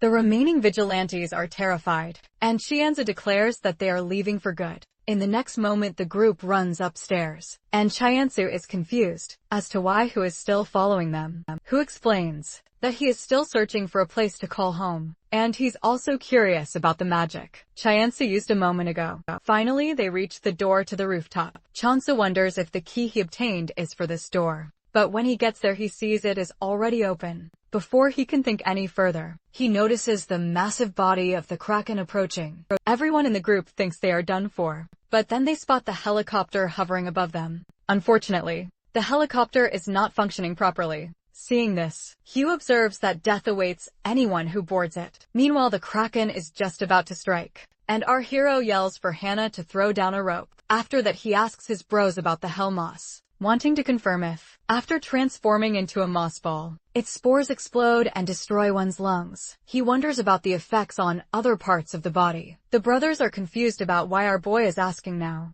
but he urges them for an explanation. One bro explains that contact with the mucous membranes is also dangerous, and the gas it emits will cause pain as long as it remains inside someone's body. In the next moment, the Kraken hits the roof, causing the group to lose their balance. Chansu then yells up to Hannah, telling her they are fine for now, but she needs to convince the pilot. Meanwhile, the hell moss, after turning into a moss ball, explodes near the Kraken's body. Now our protagonist group has a chance to escape. The rope drops and he climbs up, reaching back to help the firefighter. To his surprise, Hugh grabs his hand first, climbing up as our hero ascends a bit further. After that, the firefighter and then Furball grab the rope. The helicopter takes off, but with its unstable balance, our boy has difficulty holding on. The entire group struggles to keep their grip, and Furball barely manages to save himself from a red devil as they move through the woods. The helicopter's altitude drops. Chansu notes that the helicopter won't last much longer,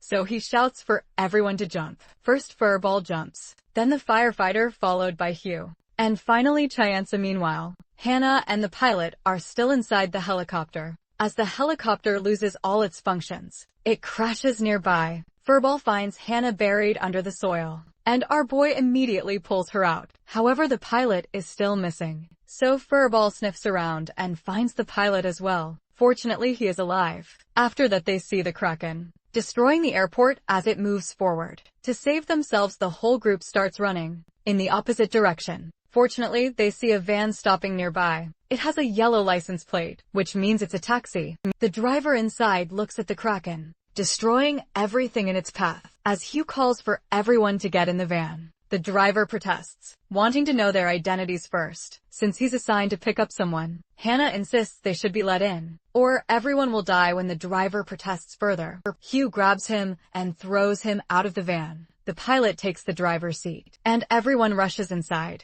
As Hugh is about to beat the driver, our protagonist stops him, pointing out that the driver is not their enemy. After getting in, Soo figures he might be able to use Hugh to his advantage, so he tells him to go with the driver and look for his new home. The pilot starts driving once everyone is inside. The Kraken has reached the road, and the pilot takes sharp turns to dodge debris. One bro praises the pilot's skills, and our hero admits he knew the pilot was skilled when he saw him flying the helicopter. After some time, they finally manage to leave the Kraken behind, and Hannah sighs in relief. Our boy sincerely thanks the pilot for saving them. He thinks about how the pilot could have abandoned them to save himself, but he decided to help everyone. He asks the pilot's name, and learns it is Byung Hungeon. In return, he introduces himself as well. Then he turns to the firefighter, and learns his name is Yoon Jae. So Chieonsu observes the taxi driver, noticing that he is wearing a taxi driver's uniform. Curious, he asks who paid him to pick someone up from the airport, and wonders if they are from the 7.5th Division. He believes that the person who paid must know about people left behind at the airport, but deep down our protagonist knows the 7.5th Division isn't generous enough to pay for someone's pickup. The driver mentions that someone else hired him, a couple who paid him to pick up an old man. When our hero asks how much he is being paid, he's shocked to hear the taxi driver say he received $300,000. It turns out that dollars still have value in the current situation, and the driver needed the money to get a spot on a boat. Leaving with his family, Chieonsu is surprised, knowing that the 7.5th Division has set up a base in Jeju Island. Surprisingly, the driver knows nothing about that, and says he's come from Cheguido Island for this job. Cheguido Island is actually to the west of Jeju Island. Meanwhile, Hugh senses something is off. The driver was sent to pick someone up, without knowing anything about the 7.5th Division. Immediately, the driver shows a photograph of the old man he was supposed to pick up. Yoo-jae instantly recognizes the elderly man. He was held prisoner with him. The driver gets a chill as he realizes the old man isn't with them, which can mean only one thing. Hugh says the man was dead before he found him, and Yoon-jae confirms this, adding that the old man died saving him. The driver reacts hopelessly. His last hope shattered. The way he reacts convinces our hero that he isn't lying. Then, Chieonsu asks about the couple who hired the driver. He mentions the couple was in Jeju Island and had become friends with the old man. After finding the people at the airport strange, they left the old man behind, as he was too sick to travel. They promised to send someone for him later. However, Yoon-jae mentions that the old man said that the 7.5th Division has stationed in Youngmin Tourist Complex, and is planning to build a place called Newtown. The old man told Yoon-jae to go there, saying the place is safe. Learning this, Chieonsu wonders why the old man didn't tell Yoon-jae he would be joining a couple soon. The brothers point out that maybe he didn't trust the couple, and only shared that information with Yoon-jae. Because of that, one bro wonders if our hero is heading to Cheguido Island or Newtown.